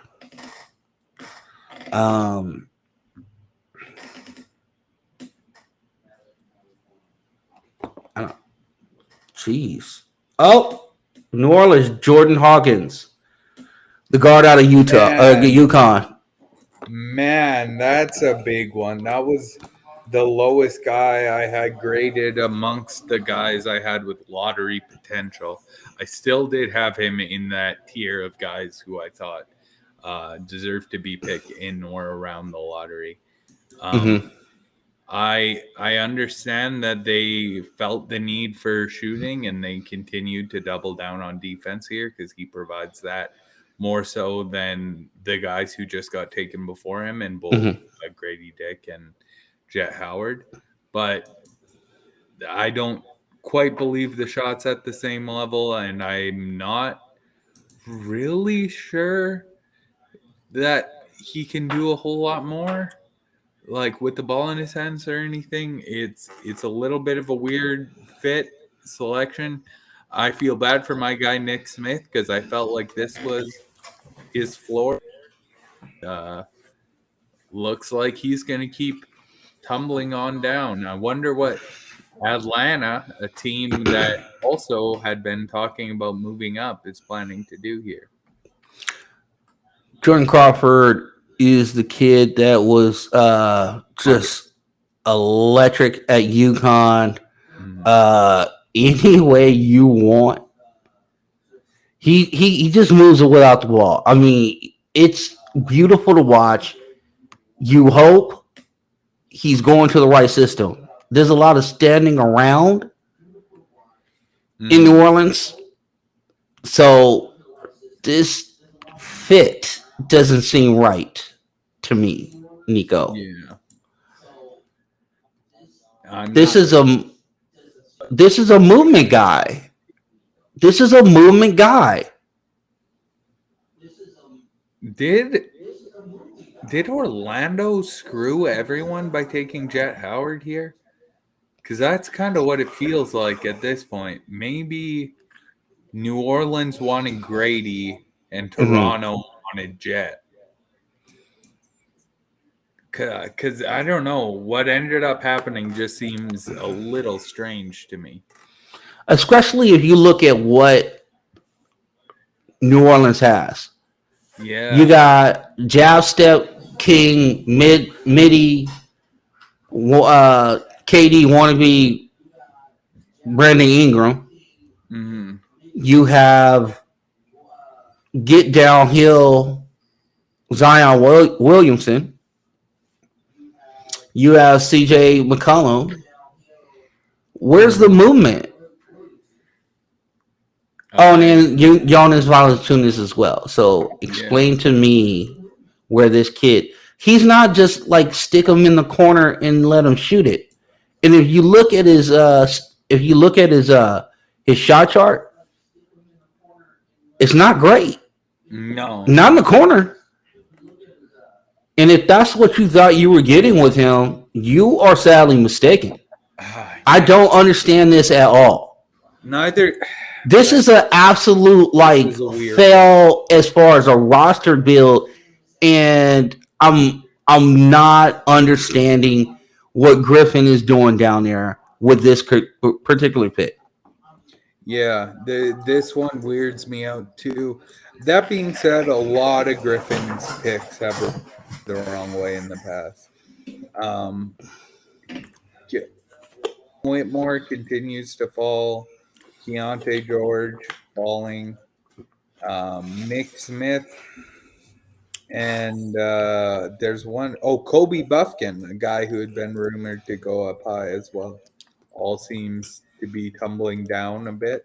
Whatever promise he thought he had early, Mr. Buffkin, it has not come to fruition. I tell you that. That's interesting.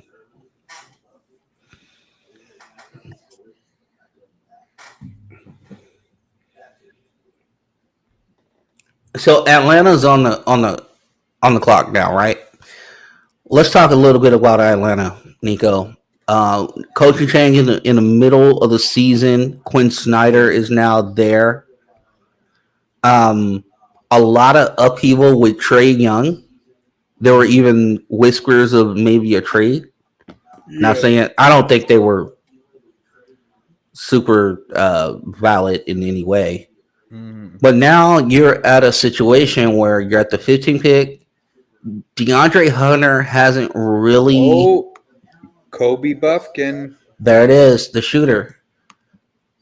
I guess. This is weird. This is weird. This is a strange one too.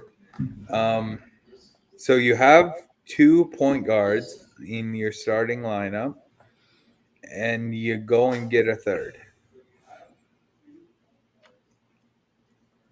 And he's not big enough to do a 3-guard lineup. None of your guards are. No, you can't. You'd have to put him at the 2, and with DeJounte. That's right. So you had DeJounte Murray. You had Trae Young. He'd be the 3. Buffkin. You kind of have to hide Trae Young. You can't hide Trae Young next to Kobe Buffkin. And then you got Bogdan Bogdanovic as well. And then you got AJ Griffin.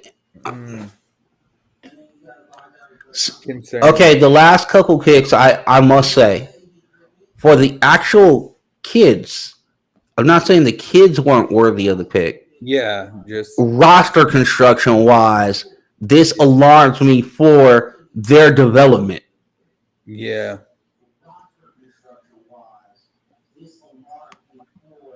I'm really, unless here's the only other thing that I can think of, and I hate to say it, is this the precursor to the end of Trae? I don't know, man.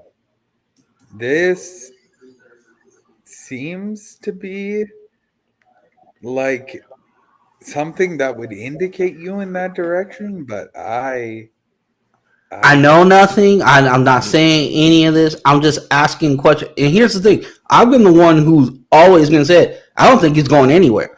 Yeah. He's best friends with the son of the owner. Utah is taking Mr. Keontae George one that get mentioned at 16. So our guy gets taken, and Taylor Hendricks and Keontae George are on the same team. Slam dunk. Utah has won this draft so far. Great. And I'm pretty sure in the pre-draft I said exactly that we'd be saying that. They're in the perfect position to just take whichever power forward falls to them. It was Mr. Taylor Hendricks, and then whatever guard falls to them at 16, and that was Keontae George. They've done it right. They've done everything correctly to this point. With pick 16 having been taken, that means we are on the board at 17. There is a team in LA here that might be making a pick, might be trading a pick. Okay. So we're here, right? Mm-hmm. We're about to break this down right now. I'm told that this pick is not going to be selected by the Los Angeles Lakers. This was as of a couple hours ago. Then I asked again in about 25 minutes ago, are we still in this holding pattern of this pick not being ours? I was told at that point, it is affirmative. We're probably not taking anybody. So, again, what is the trade? Because I still don't know that part of it. We are on pins and needles, 17. The Los Angeles Lakers are on the clock. I do not believe this is their choice. I want to quickly mention maybe some people at ESPN are listening to the show right now, because it seems like they have taken away the restriction from Mr. Woj, because he just broke the Keontae George pick. All right. Well, we are here to add color to this fabric that is the NBA draft. And if we can bring Woj back to the masses, you are welcome, masses.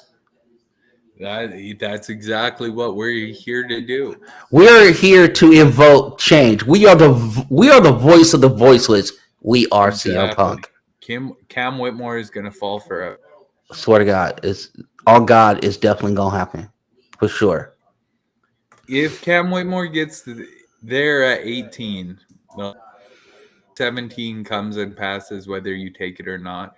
I think we can see a Heat Rockets trade. We've heard that that's been discussed previously, and I think this might be the spot the Rockets might move up to select Cam. So you think Cam comes off the board? You're gonna get your guy? Is this the dream draft scenario for you? Yeah. Yes, sir. What just happened? Like 21, where we get two guys in my top 10, but we get one of them way later. So, I'm here for it. I'm here for it too. Let's see here. I have nothing. Yeah.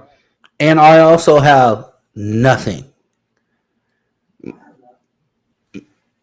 Meaning the phones are quiet.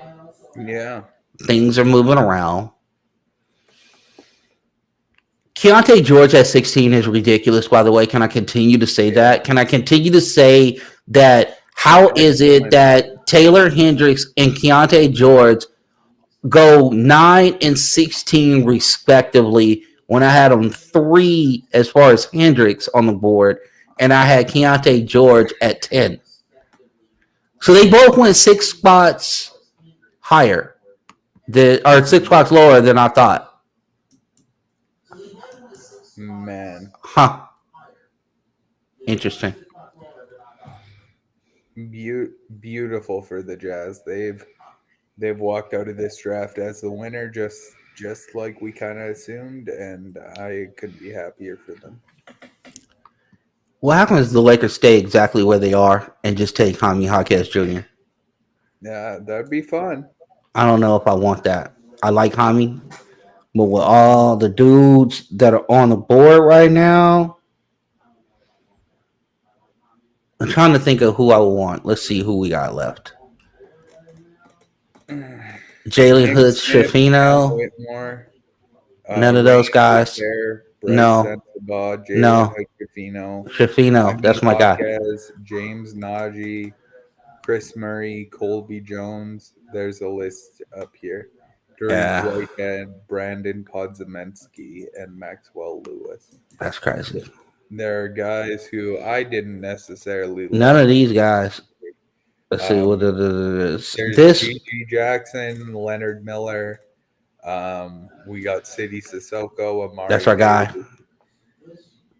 Yeah. Oh, Amari Bailey. Amari Bailey's still there, brother. Yes, sir.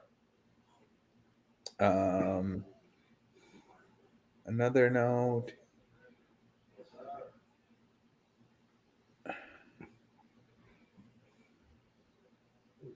Oh, the Jake Fisher note. Yeah. Yeah.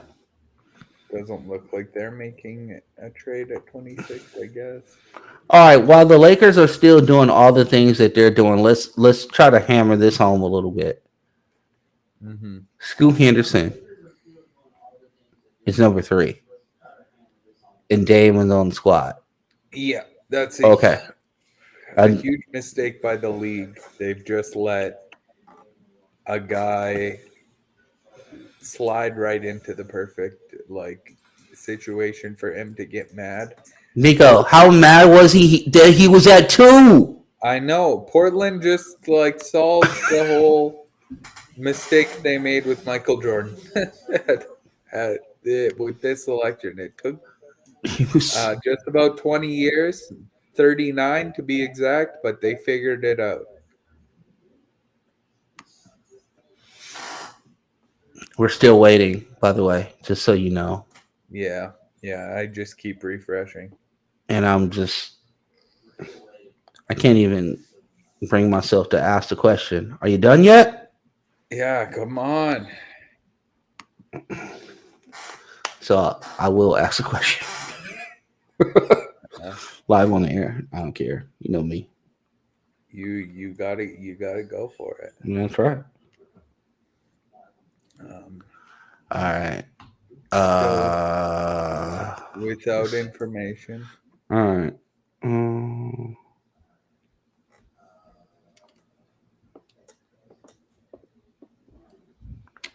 Cool. Okie doke.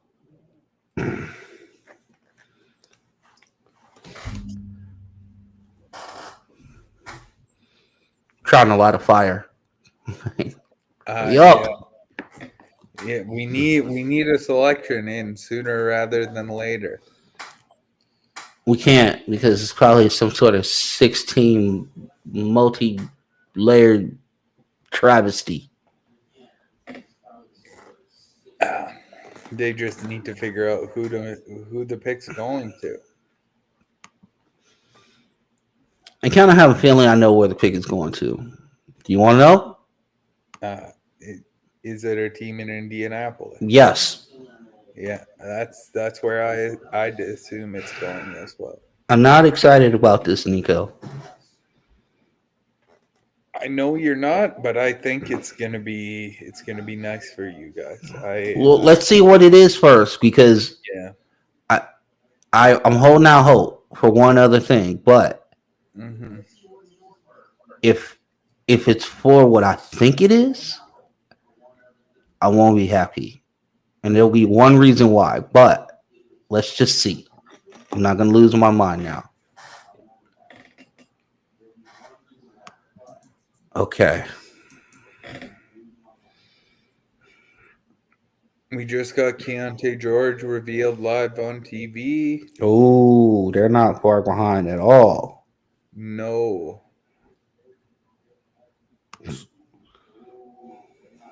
All right. I'm waiting to see. This is a trade, man. This is a trade. I think so as well, but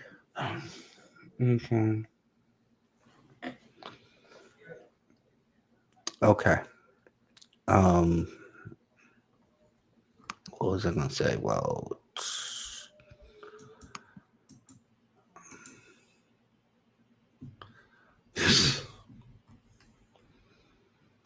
was there somebody left that I was got the mute before the sneeze? That's cool. Look at you. On time. I'm a veteran now. Look at you, like a vet doing it.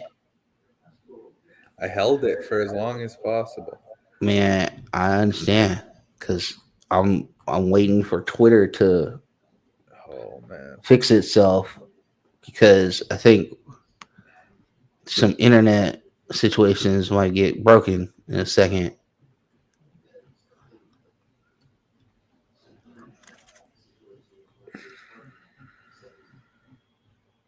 Man, a lot of people worried on Twitter about the Lakers just sticking and picking Cam Whitmore. I was so mad. I know you'd be mad. I know, but that I think you have to talk me off the ledge, man. I would maybe shut down this whole YouTube thing. I'm kidding. At 17, Cameron Whitmore? I'm kidding. Oh no, yeah. Now you know how I feel. Yeah, I know you want some. I like people being good at basketball. He's pretty damn good. In high school, he was good in college too. Not as good, but he. More often than not, I feel like not drafting a guy because of injury history comes back to bite teams. Like, what? You don't draft Andrew Wiggins. It's just a mistake most times. So, letting a guy like this fall this far, I'd be a little. If we're ending up right now, and dude, there's people trying to get the 17th pick. Oh, for sure there is. There are like 3 teams that are trying to get this 17th pick. Yeah, on your team, Brooklyn, and Indiana. Those are the teams. Okay? Yeah, I'd Those be are the really. teams. I'm actually you. You shouldn't have mentioned that because I really don't want Brooklyn to get Cam Whitmore right now. That would suck I for try to me. tell you, I got information. I had a little. That's where I'm at. But I don't have anything else. Man, let me. By the way, this looks like it's a really involved trade. Okay, intriguing.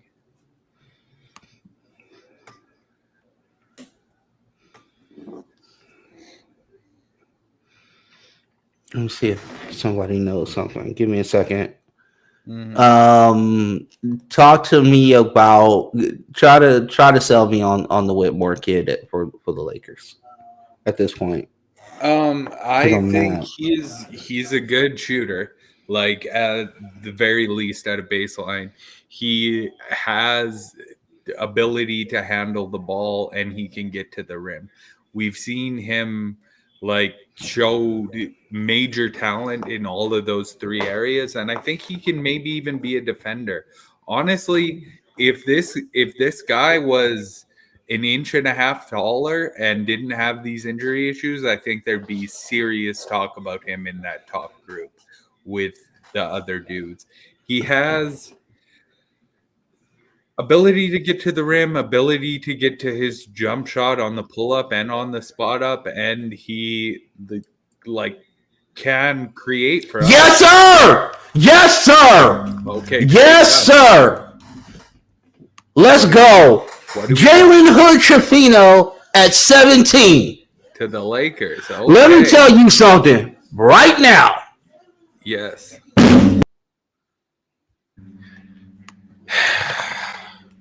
I still think it might be a trade. But this is one of the kids they loved. There. It cut you out. It cut you out. What? Oh, I heard, let me tell you something right now, and then I heard nothing. okay, hold on. Can you hear me? Yes. Okay. I think my camera jacked is. Oh, I lost my camera. Okay. I'll fix the camera in a second. Can you hear me? Yes, yes. All right. Jalen Hood-Schifino is somebody inside El Segundo that was highly thought of. He was brought in. His workout was excellent. He shot well. They had him on 3-and-3 drills. They had him do a lot of extensive work with pick and roll. Also, offensively and defensively, they really liked how he moved around, and they thought of him as somebody who would complement what they already have on the team. Yeah. Now, the one thing that I will say is that the Lakers, there was a split in the organization on what they would do as far as like preparing for the future without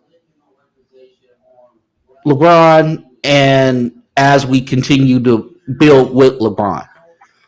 The thing about it is that they needed a guy that could create shot on his own, create offense on his own, which you know that JHS can do that because he's special at it. And they wanted somebody, and I'm going to just say it like this, Nico. So, for the first time on the live pod, they wanted a motherfucker. Mm-hmm. That's what they wanted, and they got it. They got him. They All got right. him.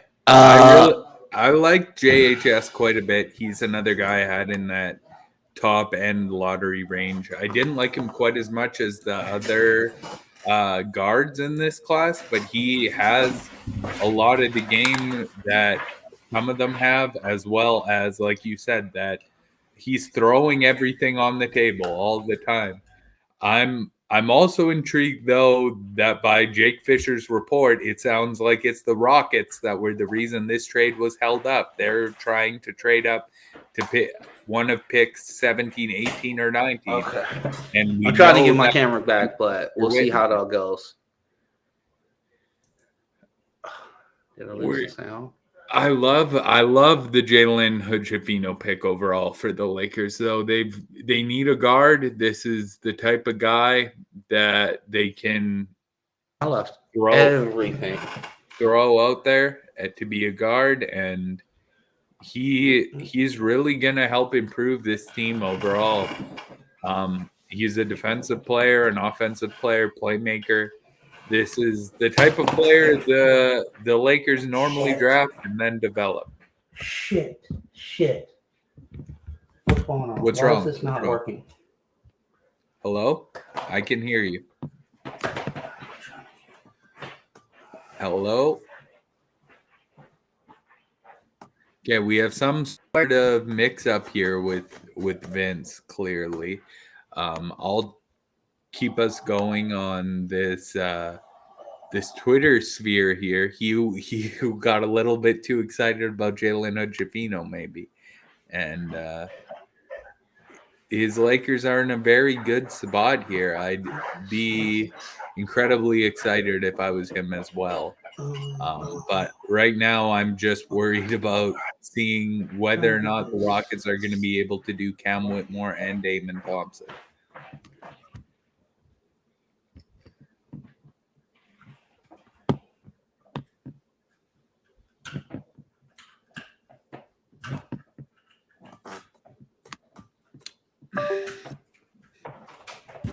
Still no Omax Prosper off the board yet, despite all the rumors that he was fighting his way into the lottery. Come on. Vince, Not working. can you hear My us? camera's, I lost it. Completely lost it. Just the camera? Oh, well, it seems like he still maybe can't hear us.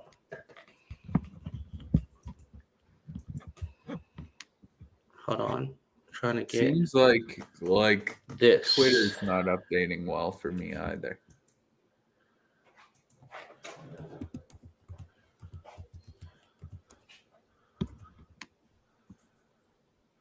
Shit. Not working.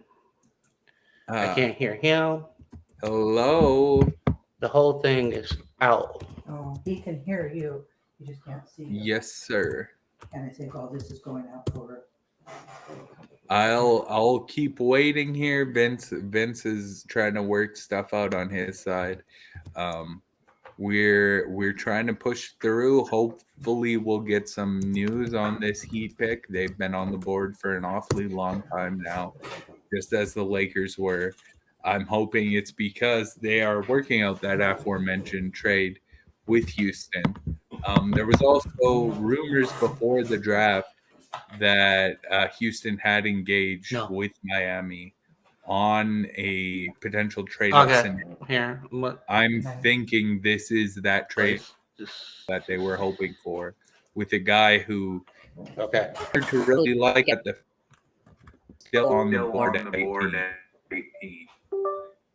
Oh, here maybe Vince can hear us now. We're hoping. Maybe not.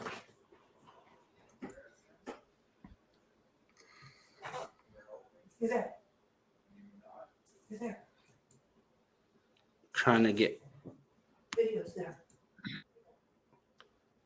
Hold on. Still no information. Still no information on pick 18.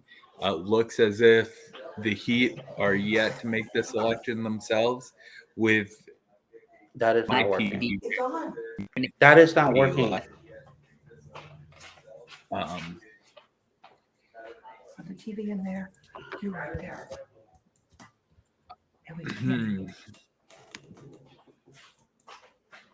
Still low down the TV. Maybe he's talking about the potential trade that's being worked out right this minute.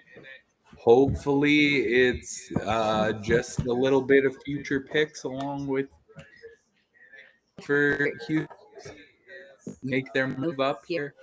I didn't imagine the Cam Whitmore, Amon Thompson thing would come through.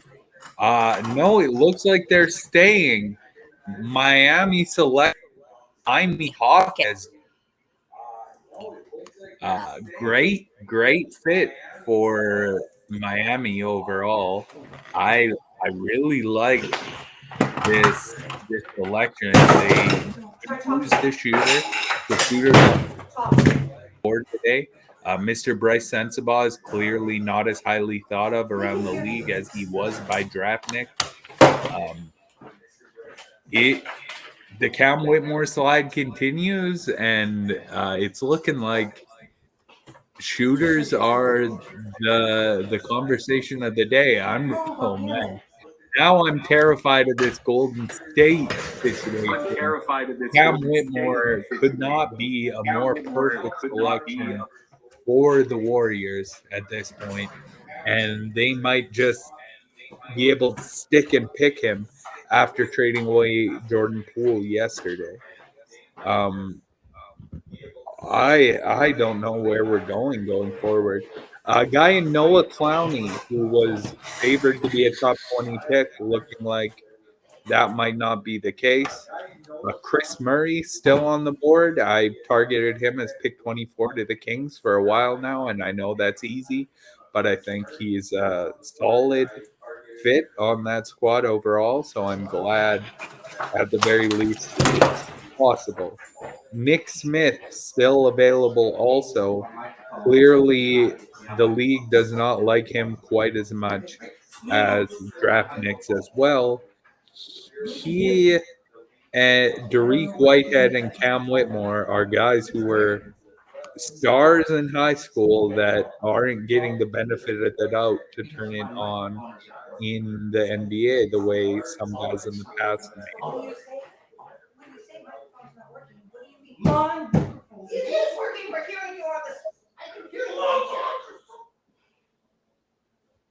Oh man.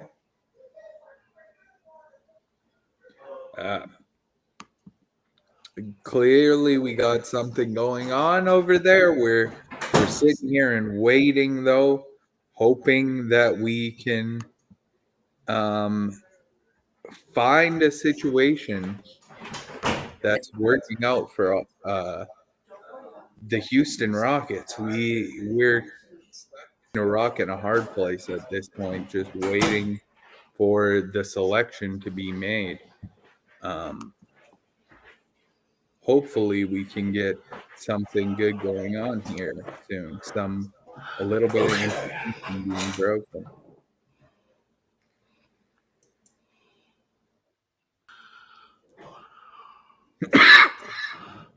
I don't know if Vince can hear us yet. We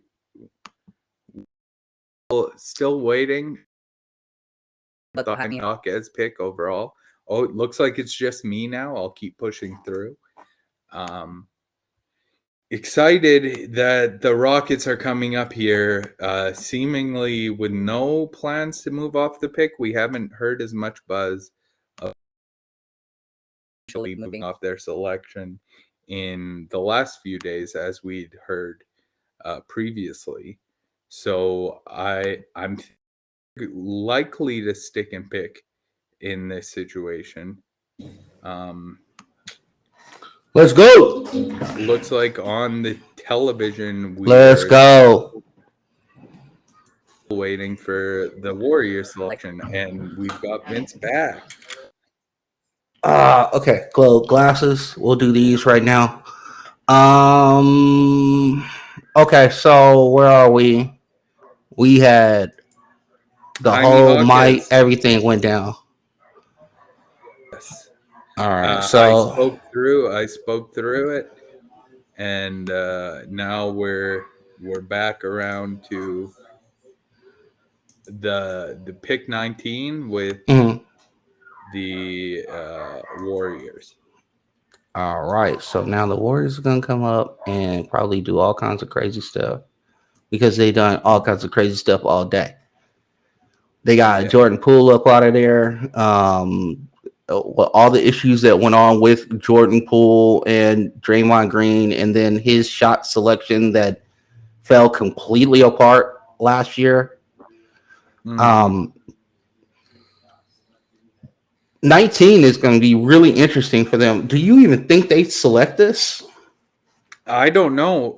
I was just saying Cam Whitmore is kind of a perfect fit for them, and I don't Mhm. think they expected to be in a spot where he was still on the board. So I'm curious what might be going on at pick 19 here. It is a mystery at this point. Certainly. Trying to see. Okay.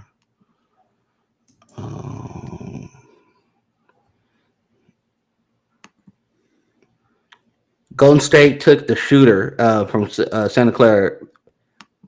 Oh, Podziemski. Yes, he did. Okay, the Rockets might just sit at 20 and get Cam Whitmore. Get Cam fall right Whitmore. into There you the go. lap. There you go. I certainly didn't expect at this point. That's Congratulations, man. It like literally the board fell to you the way you wanted it.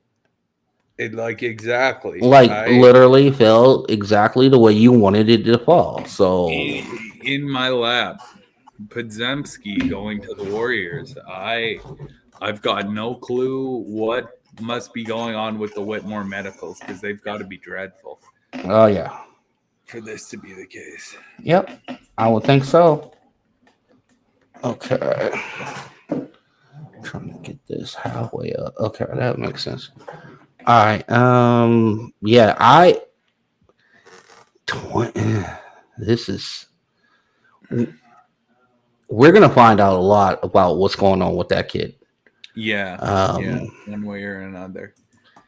And it seems really unfortunate falling into our laps, but man, I don't know. Let's see who my next highest rated player even is on the board. Most of my guys have been taken. right. Nick Smith is there, but I don't love him on the Rockets after we made the Eamon Thompson selection. My next player after that would be Leonard Miller, a guy who people thought would be climbing. A guy who I don't necessarily love, but I've heard him rumored in this area is Noah Clowney. And I think he could be maybe coming off the board sometime soon. I think every player drafted to this point has been in my top group up until this pick here with Podziemski. Every first round pick has been Jaime Jaquez, Podziemski were 30 and 31 on my board. So pretty close to everyone who's went in the first round has been on my first round or borderline my first round up to this point.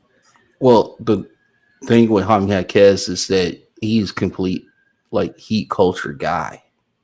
Yeah. So yeah, that's ideal. I like him a lot as a player. I would have thought that a shooter besides him would still be there for them.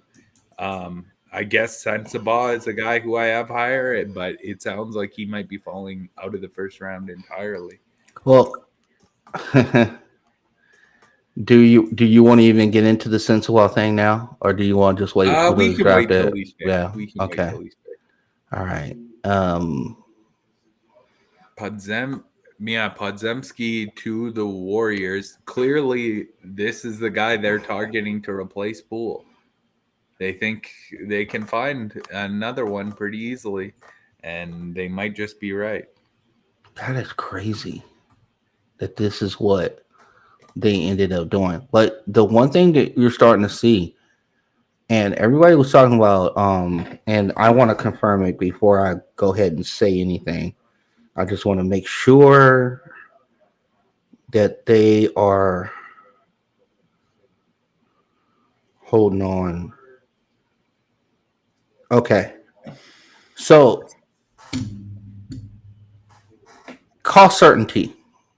We talked about it a little bit. Cost certainty in this league is going to be very important. The Woj tweet: the Rockets are strongly considering a Cam Whitmore slide at number 20. There you go.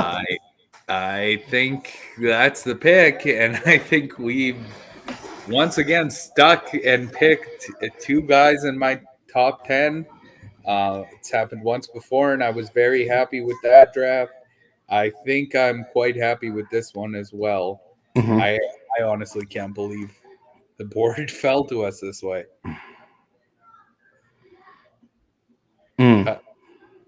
I woke up today terrified that it was going to be Brandon Miller and Noah Clowney, and here we are. So I'm So pretty. your hysteria worked. I guess so. I guess so. The pick isn't in yet though, so that gives me a little bit of concern because Woj very non-precise language.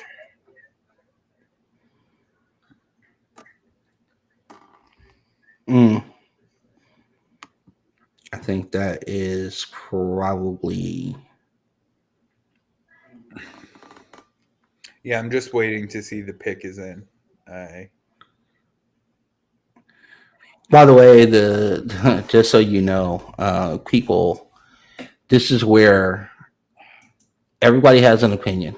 Everybody is different. The one thing I will say is that there are a lot of people who are shitting on the Jalen Hood Shafino pick here in Los Angeles. I'm here to tell you that you got a really good player. I know there are some people in another organization who are not a big fan of his that do Laker coverage or whatever. But the thing about it is that as far as an offensive player that fits your system, yeah. Shoot the ball, little mid-range game, plays defense, get to the hole. Man. Yeah, he works really well in that system there. So well that it seemed to take out your internet for a minute. Yeah, it did. It just took out. Like the whole thing went down. I was just like, what is going on? And she's like, my mic, your mic is working. I'm like, no, the computer mic is working. Not my mic is working. Yeah. I want my mic to work. Yeah, we could hear you pretty clearly. Yeah. The way through. I was flipping out. Sorry. Because I was like, I'm live. Yeah. I am live. It's good. All right. Jake Fisher says the Rockets were connected with Whitmore as high as 4. So quite the value add getting him at pick 20. Yes, it is. Damn right. I love the way this draft has turned out. Yeah, Eric Gordon for Cam Whitmore is the trade. Yeah, that's what it is. That's a pretty great trade by Mr. Raphael Stone in the end. So the Clippers keep losing. Mm-hmm. Man. And we're sitting right in front of that Brooklyn team that could have just taken Cam Whitmore. So I'm glad we were able to pull him off the board. It's a really nice fit there. And now my concern is dissipated for the evening. We did everything right. Oh, we got a pick at 40, but I don't, at this point with Jalen Hoods, I'm like, yeah, buddy. Yeah, you're confident. Let's go. Mm-hmm. I'm waiting on. Let's see.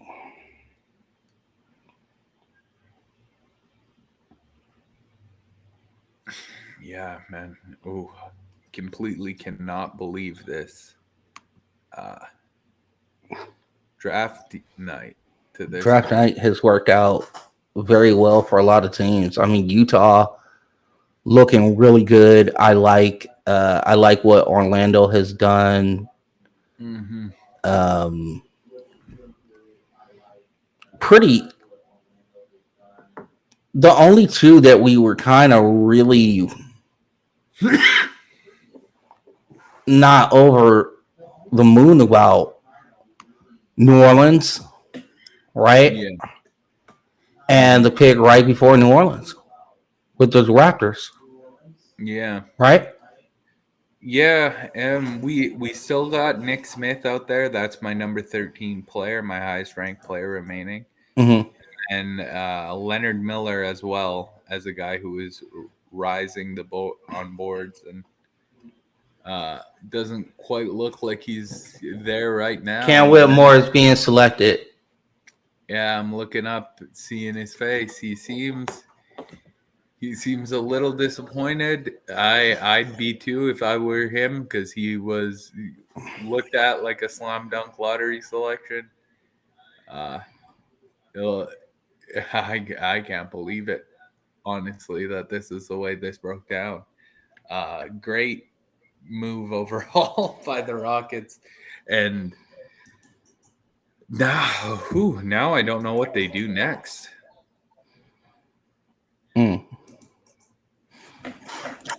Hit the Momo with the hashtag Rockets. Yeah, man. I'm hitting.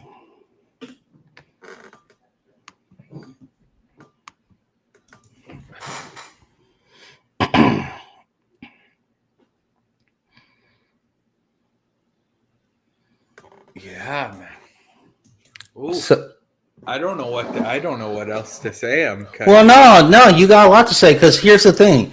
You have a team right now where you have KPJ, you have Jalen Green, you have Jabari Smith, you have Alperen Sengun, Tari Eason, the ghost of Garuba from a couple years ago. Yeah.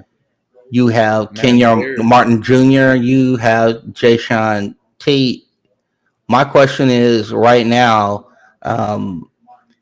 with with Amen and Cam Whitmore, obviously your athleticism has it's stupid right now. That's the most athletic team in the sport, I think, honestly. Like you just putting Amen beside Jalen Green, Cam Whitmore as your 1 through 3, like there's not a lot of teams that can match up with that. Jabari's a great athlete as well. You have Tari Eason on the floor. Like I don't know, man.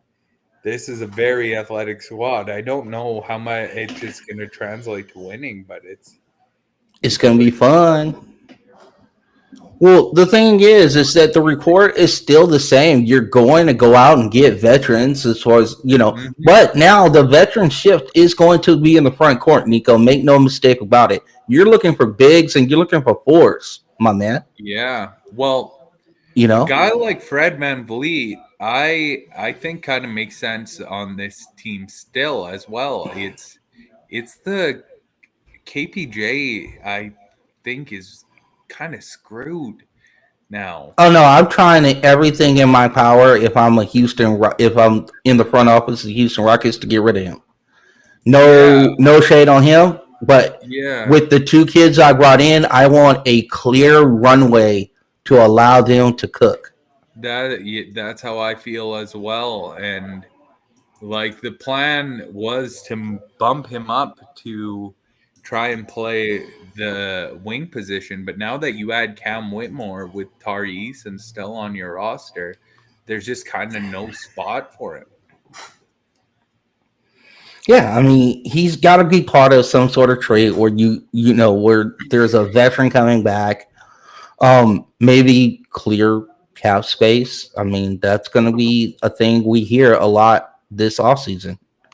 Is teams shedding salary? Yeah. There'll be a few that go all in, but I think there's going to be a lot of them that kind of take a little break. Yeah. Shed some salary. Yeah, you're not kidding.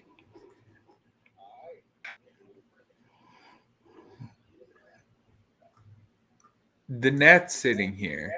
They've been a team that's been connected to Leonard Miller to this point. He's still on the board. I wonder if they'd consider Leonard Miller and then behind him maybe a guy like Nick Smith who's continued to fall. They need a guard. The rest of them are off the board. So I could see Nick Smith as a pretty logical fit in this destination, and then they still have that second pick to maybe make a project like Leonard Miller or Noah Clowney fit in. We got that pick coming up shortly of the Kings, where we've been Noah Clowney at 21. Noah Clowney at Okay, 21. There's the one of the two guys we were talking about, and then I wonder if Nick Smith is the one they choose to pair with him. Leonard Miller taking a bit of a more of a stumble down the board than people anticipated. Or he's going right kind of where he needs to go. Maybe. I don't know. I kind of felt he deserved a chance to go higher. I think teams are kind of under evaluating these Ignite guys between Sissoko and Miller. I think both of them deserve to go higher. Okay, so right now, when we're here, usually this is the point of the draft where you're looking for like the one skill guys, right? You know, like one discernible skill that is going to get them on the floor. I think the draft is talented enough this year that you're looking for more than just the one skill guys. Like Amari Bailey's still available, Dariq Whitehead's still available. Like we mentioned, Leonard Miller, a dice roll in GG Jackson still out there. James Najee on the board still. If you're looking for a shooter and you feel all the rest have gone, there's both Bryce Sensabaugh and Julian Strother on the board. So I think there's enough guys left in this class. Like, I don't know. It's pretty impressive to me. And I've only had one guy outside of my first round be drafted in the first round to this point, and he was picked 31, and it still feels like everyone's falling. I think Sensabaugh is a one skill guy. He is. I think Leonard Miller is a project, but very talented. A lot of upside there. Yeah, he's a 7. But I think, but I think what I'm saying, raw. You know, a lot still mold. Very, very raw. And I think that's hard to take at 20 through 28 at this point, because we're seeing some other guys who are in this draft who might be able to contribute to winning right now. And now you're getting to the playoff teams. Yeah. Yeah, you're looking at a lot of good young players still on the board at this point. I'm excited about this draft class overall for a lot of squads. I was expecting to say Utah is a clear winner coming out of this first round, but I'm trying not to be too homerish, but I think Houston's arguably the winner of the first round at this point. I mean, it all depends on how you feel about Cam Whitmore, and then also on top of it, we still need to know what is the medicals. Well, I think that's the big. The medicals are the most important. Even though if someone was lower on Cam Whitmore, pick 20 is still too low. Like I didn't see any board with Cam Whitmore nearly at that level coming into today, not just like by the national guys, but the draft Twitter guys too. There was just about everyone loved him like on the floor. It's a pretty great spot for them to be in. Whoever picks, no, getting them at 20 is excellent. I'm just saying that, let's say you're on that. Okay, when you think of a 20th selection, Nico, what do you think about? Like contributor, right? You're thinking maybe starter at some point, but not usually more of a dice roll overall, right? Like those are the first like high upside dice rolls you try and go with. So that makes a lot of sense to me. too. That makes a lot of sense to me then. Mhm. That you would take him at 20. It's a hell of a dice roll to me, and one that's looking kind of nice. So I was hoping for I coming into this draft, I was hoping like maybe we move back from pick 20 and take some other wing that I like, but I did not imagine a world where Cam would still be available.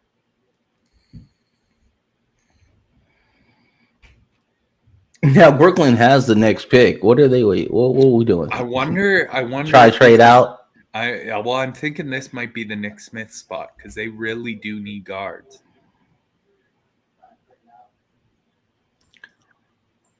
Let me see. Who else is here. Look at my board real quick. Um,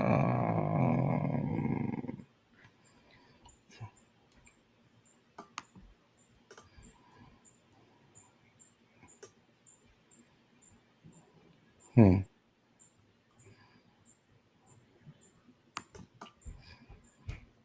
Yeah, I don't know. Still no information. No. Yeah, I mean, this could be the Knicks pick as far as that's concerned. There's really no. I mean, I don't buy the Kobe Jones hype. Yeah, neither personally. do I. Yeah, there's nobody I've else seen, left that I'm like. Ben Shepherd as a guy who's mocked to them a couple times. I don't really see that one. No. Perhaps they really want to double down on the defensive guys and want to roll the dice with someone like Jordan Walsh, but again, doubt it. That's too early a little bit for Walsh. Yeah. I like him, but definitely a little early for him. Mm-hmm. Yeah, I mean, this is you got to get some. It could be an Amari Bailey spot too. Yeah, you got to get some offensive creativity with this pick, or irregardless of whatever goes on. I don't care if you reach whatever, as long as what you're getting is offensive creativity, going to the basket, creating shots for yourself and others. Yeah.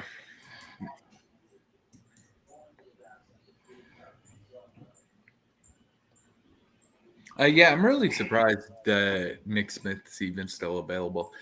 With 45 seconds left on the clock, it looks like maybe they're trading out. Well, I mean, the other thing with Nick Smith is that he's small, man, and he's slight. He is, and that could be an issue. Well, he's slight more than small. He's a taller guard, but I mean, 6'5". I'm talking about he's like 175, man. Yeah, he is very thin. So, and he did go through an injury this year. It seems like the guys who have been struggling with injury between Whitmore, Whitehead, well, Khalil Ware, we didn't expect to get taken, but he hasn't been on. The pick has came in. Let's see if we got information from any newsbreakers yet. But I don't know at this point. This is a big question mark.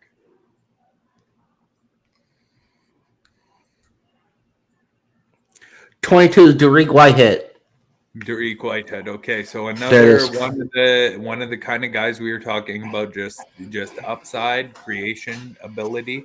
I had him a little bit lower because I was more concerned with the way he looked this year than I was for a few other dudes. I ended up moving him down in that next group of guys I had. Let's see where he wound up for me. 23. So I had him like right in this range. They selected him promptly, and he was one of the guys I had in that top group there. Out of my top guys still remaining on the board, we're looking at Nick Smith, of course, G.G. Jackson, but I kind of thought he might fall. City Sissoko, which this is sad. Leonard Miller and Amari Bailey in that top group. I think Chris Murray's about to come off the board at 24 here, but everyone else I think is still looking. After picking Scoot Henderson, I wonder if Portland is gonna look to pair him with a little bit of shooting after having a team that struggled there. They've got both Strother and Sensabaugh available. Chris Murray could be another guy that they look to take, but that would be a little too devastating. Okay, well, here's the thing with Derek had foot surgery and then had a second one. Yep. If you can get the feet correct, this is pure upside at this point. Oh, yeah. Because to me, I know everybody was in love with Cam Whitmore. I really like this kid a lot. Wait, Ted? Yeah, I liked him a lot. Really good defender. Only problem is again, it's the injury history, and usually with feet, that's the problem. Yeah, feet are never good. And but they're taking a flyer. I mean, they're taking a big swing because if it does hit, I mean, you can definitely see that this kid was like built for lottery. Yep. Built. Coming Like- into the draft, he was projected by a lot of people to be like a top 5 pick. Coming into the season, he was Mhm. above guys like Brandon Miller on most boards. Right. It's just amazing to me that, like, I wonder back even 5 or 6 years ago, would a team done this? You know, would have done this, taken the flyer on the kid. I'm not sure. This might be smart. This might end up being really smart for the Nets, especially at 22. Listen, you don't owe anybody to you don't owe anything to anybody at this point, right? You're just at a situation where we're going to take best player available, whatever that is, and we're going to bank on upside, take huge swings. Yeah, it's fair. Now, I don't know if I would have paired Clowney with Whitehead. You know, that might if you want to question that part of it, I can understand that. But I do understand taking the kid himself. All right, so let's see what else is where we cracking lacking now. Still doesn't look like we got any more info. I'm personally zeroing in on a shooter here for Portland. I think I'd lean Strother just because of what they're trying to do more than my personal evaluation, but I think Strother is a guy who they're likely considering with this pick.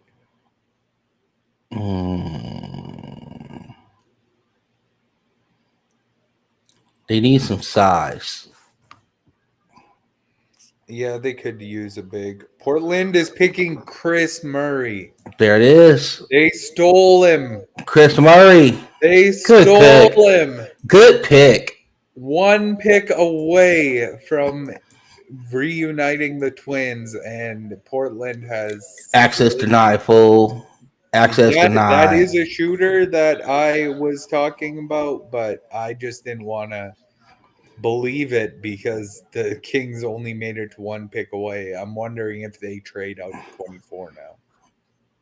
Well, I'll put it this way: Chris Murray makes a lot of sense on that team. Yeah, he especially if you're going full rebuild. I think he even makes sense the other way. Yeah, no, either way, you're both sides. But I'm just saying, if for some reason you're going and allowing Jeremy Grant to walk out the door, there's Chris Murray. You know, you got size. all over the place. You got Amen Thompson. I mean, this is. I mean, not Amen Thompson. Yeah, no. They got a Scoot. So you got Scoot, athlete. You got this kid. Man, this is nice. It's fun. This is nice. I like it a lot. Yeah, I was really thinking 24 would be Chris Murray and 54 would be We can't have that. Monty, but I wonder what the Kings are doing at this point. Let's see. Are you excited about your guard situation? I mean, De'Aaron Fox, yeah. Do you want to bulk up that?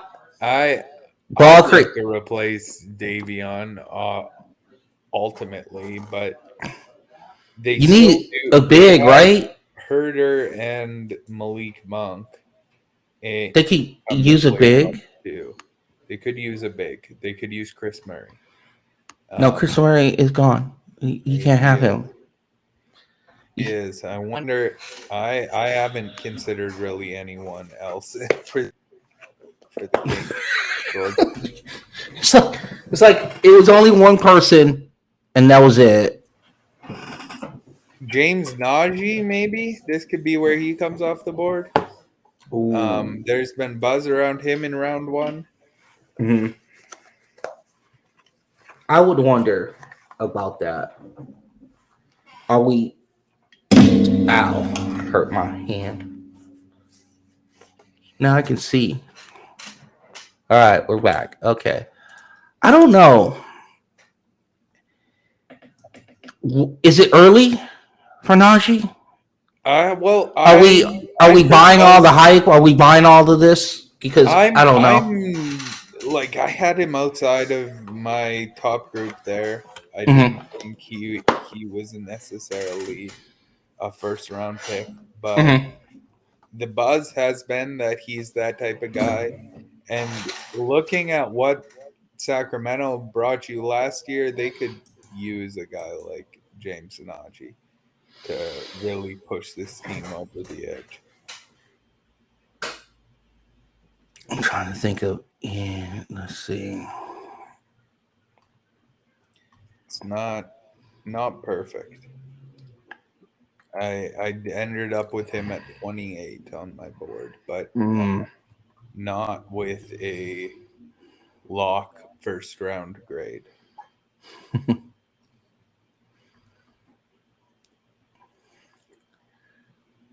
I'll tell you where you go right now.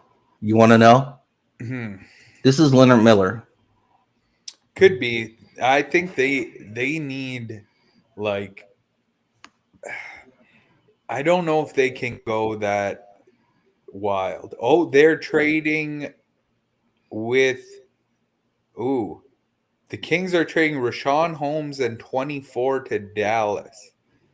That trade exception that Dallas just created is now the home of Rashawn Holmes, and they are taking a guy I've talked about, and I didn't have a top 45 grade on Olivier Maxence Prosper.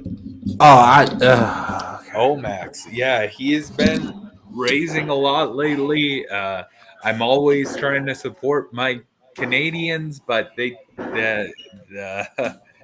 Mavericks took the wrong one as far as I'm concerned. I do not love this selection.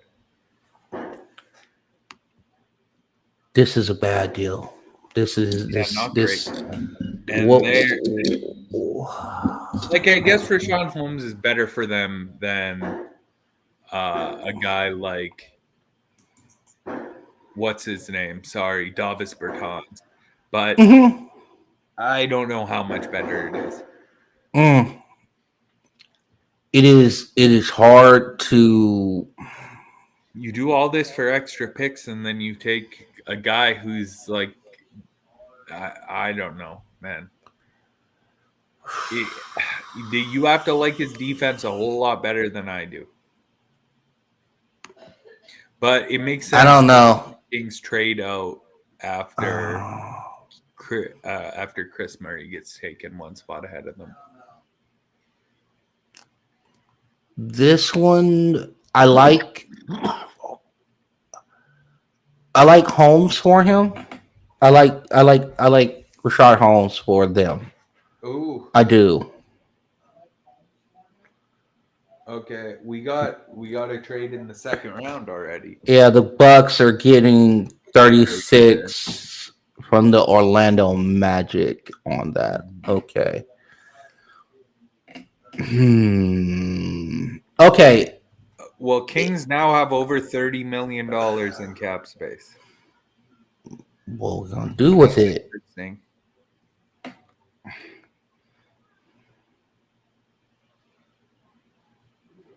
Yeah, I'm wondering what they'll do at that point. That's a really, really interesting move for the Kings. I wonder if they have someone in free agency that they're targeting. My question is that where? Chris What does he do? Green. What does he do for that team? I think you're hoping to develop him into one of those defensive wings you lost in the trade for Kyrie. Mm. I'm not convinced he can get there, but they must be.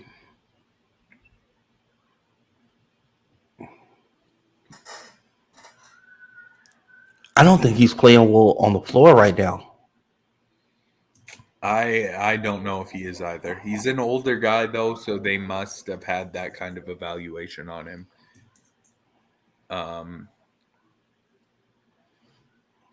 Yeah. What's his special skill? Like I'm asking, because I didn't see defensive anticipation. I didn't see feel. Oh, looks like we got our pick at 25 in. I wonder if we'll get a report. They're getting Sasser. Boston's getting Marcus Sasser. Okay. Well, that's your. I guess that's your. Report. Oh no! Hold on, wait. And they're trading it to Detroit for 31. Okay. Okay. Makes more sense on Detroit. They could use a scorer off the bench on this team, a replacement for Corey Joseph, who they can develop. I like the idea of Sasser more than I like the idea of Sasser to the Celtics, because there's no world he's a Marcus Smart replacement. But no. Okay. Kings are sending Halls. Nick Smith's still out there too. He is still out there. This is a good game to play. You want to play this game? Sure. Who weighs more, Bryce Young, the quarterback out of Carolina, or Nick Smith Jr.? I think they weigh the same. Bryce Young might weigh a couple pounds more. Okay. With the football helmet on or without? With the football helmet on, I think he weighs probably closer to 10 pounds more. Okay. All right. Yeah, because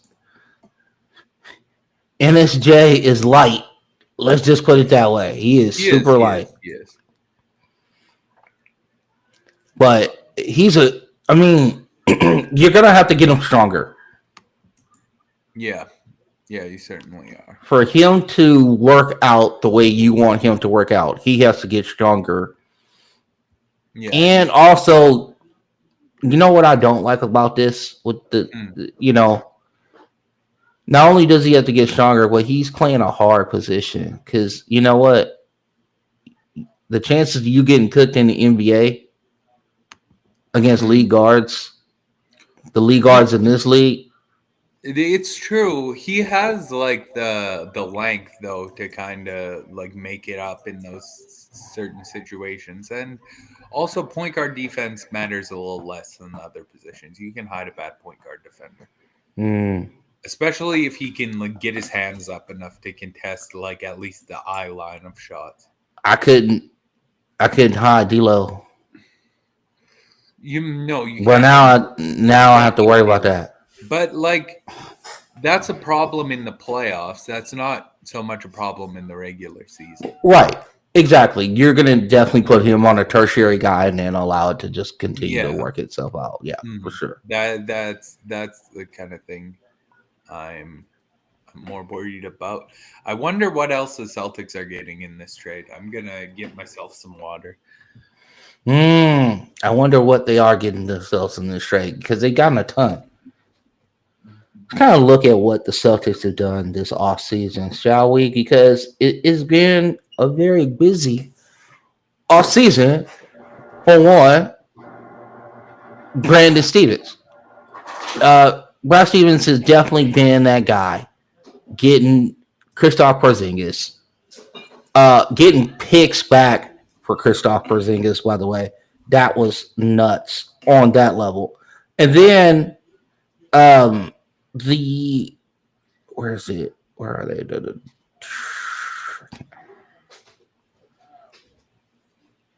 All right. So you had they traded Marcus Smart, which was supposedly the heart and soul of their team as far as their defense was concerned. And I'm not saying that's not true. But to turn around and then get Kristaps Porzingis, which if you looked at what happened in their postseason run, they didn't have enough. They didn't have enough rim protection. It just. And Kristaps Porzingis averaged 20 points and 9 rebounds last year. He had a bounce back year, played a lot, the whole deal.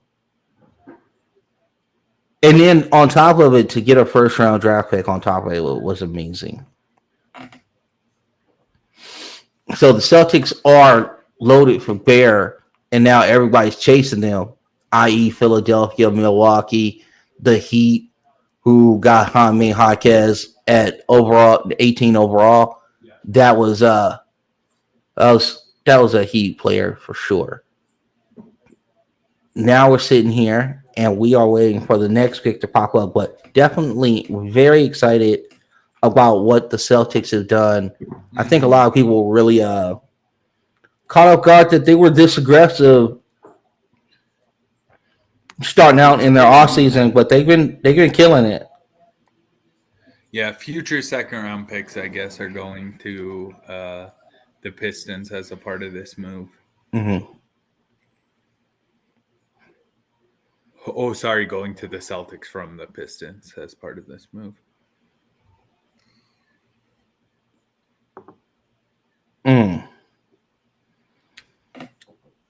So Sacramento has a bunch of cap. All right. They do.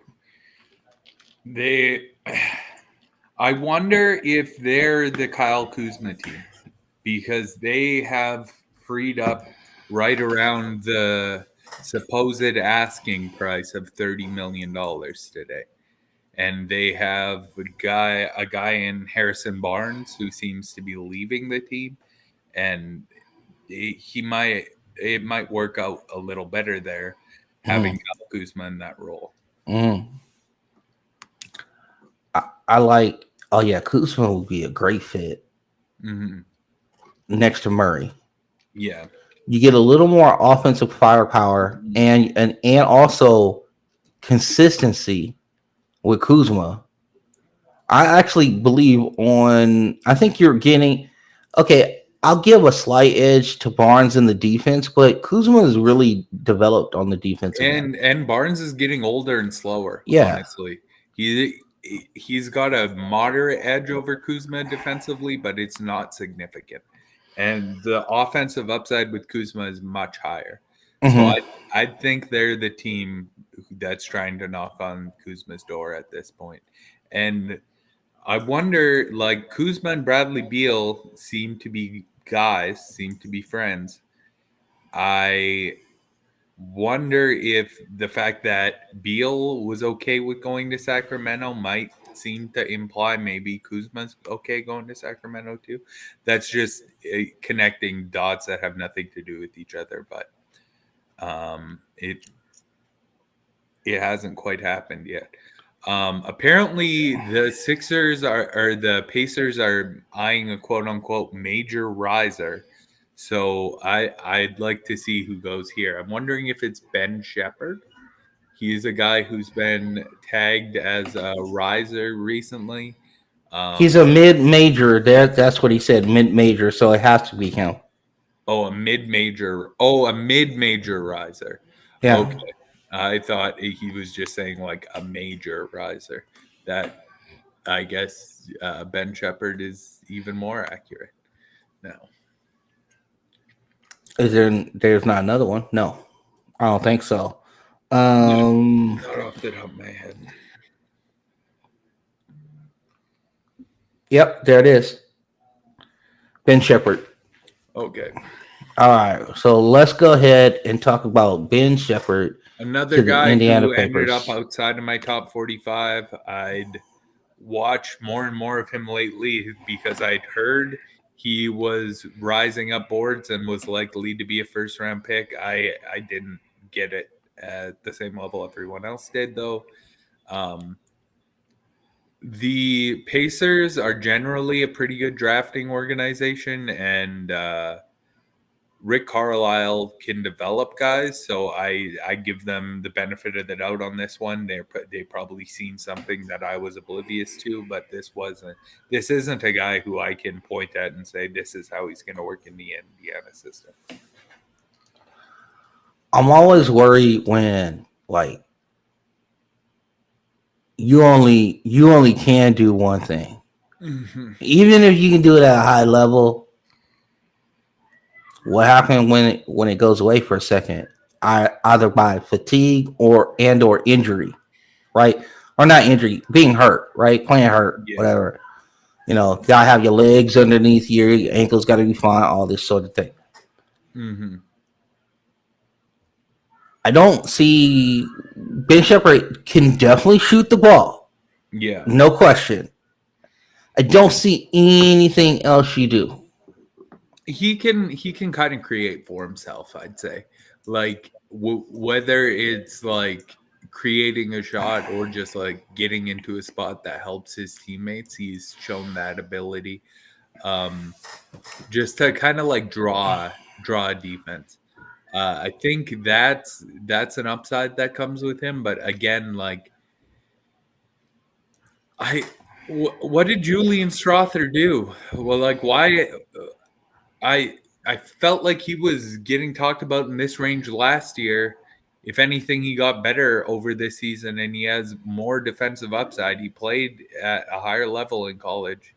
I don't know why Julian Strother isn't the pick. I like Sensabaugh more than either, but I understand why you wouldn't take Sensabaugh. I don't get why you're not taking Strother.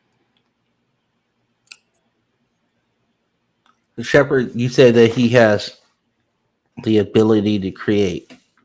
Yeah, create for others more through positioning than like passing. Like because I was about to say, where was this? Because I looked at a lot of tape, but I didn't see any of that. No, it wasn't passing as much as it's like a situation where you're running around on screens and then teams are overcommitting to you because you're the shooter, but it helps create space for other guys on your team, and you can then turn a screen into something very helpful, or turn whatever it is, a connecting pass, into something helpful. He's more of like one of those attention drawers. Certain guys have that like ability when they're out on the floor. A Lakers guy you will know who had this ability, despite the fact he was never a great shooter, was Nick Young. Like whenever Nick Young would run around off ball and find an open spot on the floor, even if there was no plan for him to get the pass at any time, he'd give the defense a quick second of, oh shit, Nick Charlotte's Nick Smith Jr. Charlotte. That's I was going to bring that up before we started talking about this. The fact that they passed on Scoot, but we're able to get Nick Smith back here. That's pretty nice for Charlotte. I still hate the idea of passing on Scoot, but Nick Smith is a good point guard to get in place of him, especially if you're gonna do so at 27. I think I like the combination of Brandon Miller and Nick Smith a lot more than I'd like the combination of, like, I guess it would be Sensabaugh and Scoot Henderson. So as far as that's concerned, maybe it's better. I still like, obviously you should have taken Scoot. If Charlotte is taking Nick Smith junior he's a shooting guard now. Well, LaMelo is the point. LaMelo Ball is the point. is the LaMelo damn is the point guard. But that's not. I don't know how much of a shooting guard Nick Smith really is. Well, guess what? Passing is the skill that I think makes him good. Then guess what? He's on the wrong team because LaMelo Ball is point guard. It's true. So I don't like the fit. I wonder if the player. This is just upside. This is upside. You're going. I understand. Oh, okay. And we got my guy Sensabaugh off the board 1 pick later. Utah is selecting Sensabaugh. It seems like most of oh no, we're still waiting on Sissoko and Amari Bailey. Shouts out to my guy Amari Bailey. Is he gonna make it into the first round or not? Is he gonna do the Peyton Watson last pick in the first round? Is he doing it? Yeah, all the guys in this range have been taken. There's a few of my guys in this 12 through 21 range who haven't went off the board yet. Keep in mind, Laker fans, you got pick 40 now, not pick 47. So you are in that first third of the second round. That makes a lot of sense because there's a bunch of dudes still left. There is. I wonder, we're looking at Indiana at pick 29 here. I wonder if they'd have interest in one James Najee still on the board. I wonder if the Lakers still get something done here. Yeah. What could you trade? Now that you got the 17th pick off the board, the only trade piece you have is 29.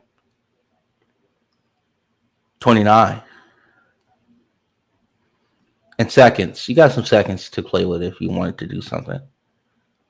But we'll see how it all goes. Let's see, who's next? Yeah, Indiana at 29 right now is the guy or the team we're waiting on. I thought they didn't want to take all these picks, Indiana. They've been highly active today. Yeah, they have been. Man, Utah has a great draft today. I mean, yeah, Bryce Santual at 28 is a really good it's a really good Bryce Sensabaugh, Taylor Hendricks, and Keontae George all on the same team. Like, that's a hell of a first round. Bro, I loved it even before the Bryce Sensabaugh pick. I thought they won the draft. I thought they won. They were arguably the winners of the draft. Houston has looked pretty good at this point too, but now I think they might have cemented themselves as the winners. This is a guy that a lot of people were flirting with, like lottery pick. I didn't see it personally. What the dude can score the basketball. So and at 6'6", 230. He didn't go too far removed from where I had him graded. Yeah. I had him as the 24th best player. Yeah, we're kind of locked up with that. I still got three guys left who I had in my top group there, still on the board. Mr. Amari Bailey, City Sissoko, and Gigi Jackson. GG Jackson, the character concerns made it seem like he was gonna. Oh, Leonard Miller hasn't went yet either. Yep, that's what I'm trying to say. Leonard Miller's still out there. Leonard Miller is still around. Yes, sir. I try to tell you. Clippers at 30 that would be the most Clipper pick ever. would be a pretty good Clippers pick there. Are they trying to react to Lamar Odom situation from back in the day? Might just be the guy. My latest grade who's been picked so far is Sasser at 39. Shepard, I guess I ended up with that 47, though I didn't really organize guys beyond 45, and Prosper at 51. Again, didn't really organize those guys. Your boy GG Jackson's not going in the first round. No. I kind of I felt like he wouldn't. Yeah, you take the upside swing in the second round to see what happens. I think Leonard Miller and City Sissoko really should have went by now, though. But I get the GG Jackson slide.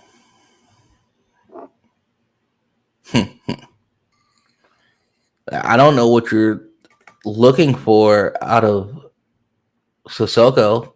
That would he? Yeah, versus what he did last year. Like what hasn't he done? How does he not get picked over some of these guys, especially given that all of the guards are off the board at this point? I know he's not a guard, but he is arguably the best passing wing left. You could argue Leonard Miller's in that category as well, but it's like on both. Any new information? Yeah. I think that Leonard Miller would be a more. Okay, Julian Strother to the 29 here. That's a guy I'd been waiting to come off the board. All the shooters are gone now. All the shooters have been removed from the board. Every last one of them. They've all been. Every last shooter. Sensabaugh is gone. Even Shepard, a guy I wasn't bought in on, is gone, and now Strother at pick 29. I had him and Jaime Jaquez really close together. You had Jaime Jaquez and Strother close together? Yeah, I did. I like them both. I think Jaquez is a lot more effective offensively, but I like what Strother does defensively. Would you have Jaquez on your board? 31. Okay. Huh. You're higher on him than I was. Yeah, I had Jaquez 31, Strother 32. Okay. Oh, okay. You were higher on Strother than I was then. All right. Yeah. Jaquez for me was like 35. I had Strother like borderline in the first round last year as well. I don't think he's changed very much for me versus where I had him last year, but I still like him. Mm-hmm. I believe that I had him at like 42. Okay. Yeah, 42. Oh. All right. So last pick, first round. The guy we're waiting on now, I hope it's Leonard Miller. Minnesota just traded 33 to get 33 from San Antonio. Yeah. Oh, our guy Momo is going to be excited. He'll be excited if Leonard Miller is there at 33. Yeah, perhaps. I'm trying to think of who else would he be excited about there. I don't know. He really wanted Nick Smith, but he is gone. He is gone. I don't think you're missing too much there. I think you are. That's a talented young man. Yeah, well, I hope they got some nice burger joints where he's going because he's going to need to eat some food. He is. By the way, so excited that Ryan Rupert did not make the first round so far. Yes. I know we got one more pick, but the buzz on him and everybody telling me like this dude was going to be like anywhere between 25 to 30. I was like, why?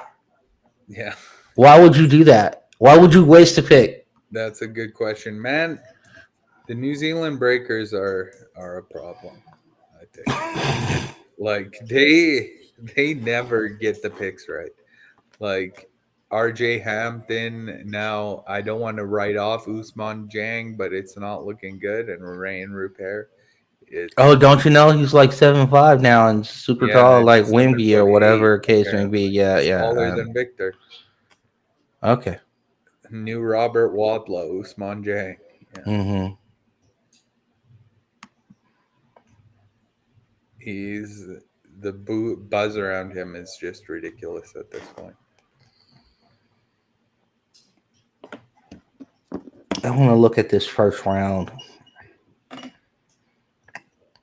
one more time just to make sure. See, I always expect wonky things to happen towards the end of the first round, either by promises or saying, "Oh, I really am intrigued by this guy, and I would rather have Yeah. him on a first round contract instead of a second round contract." I know some of that has been alleviated with the new CBA rules, but still. Yeah. Somebody's very upset. That second round exception is now arguably a more valuable contract than the first round pick you could get like at pick 30. So we'll need to see how it develops.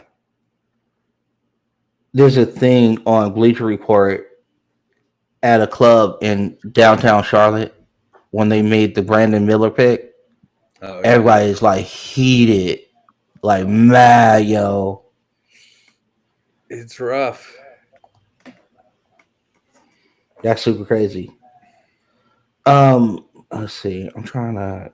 We got anything that says? I just want to see the waiting on picks. pick 30. Whoever. Yeah, why are we taking so long? Get this done so we can get into the second round and get this moving. We gotta go. Got stuff to do. I wonder what they.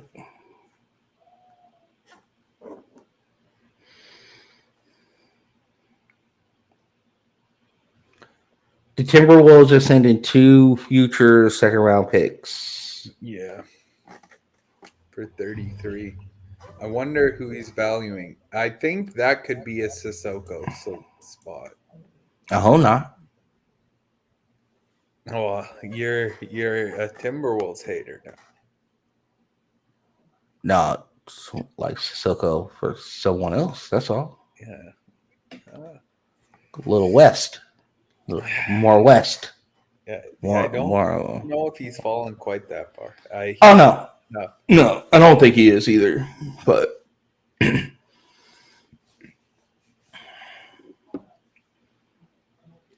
so shot creation.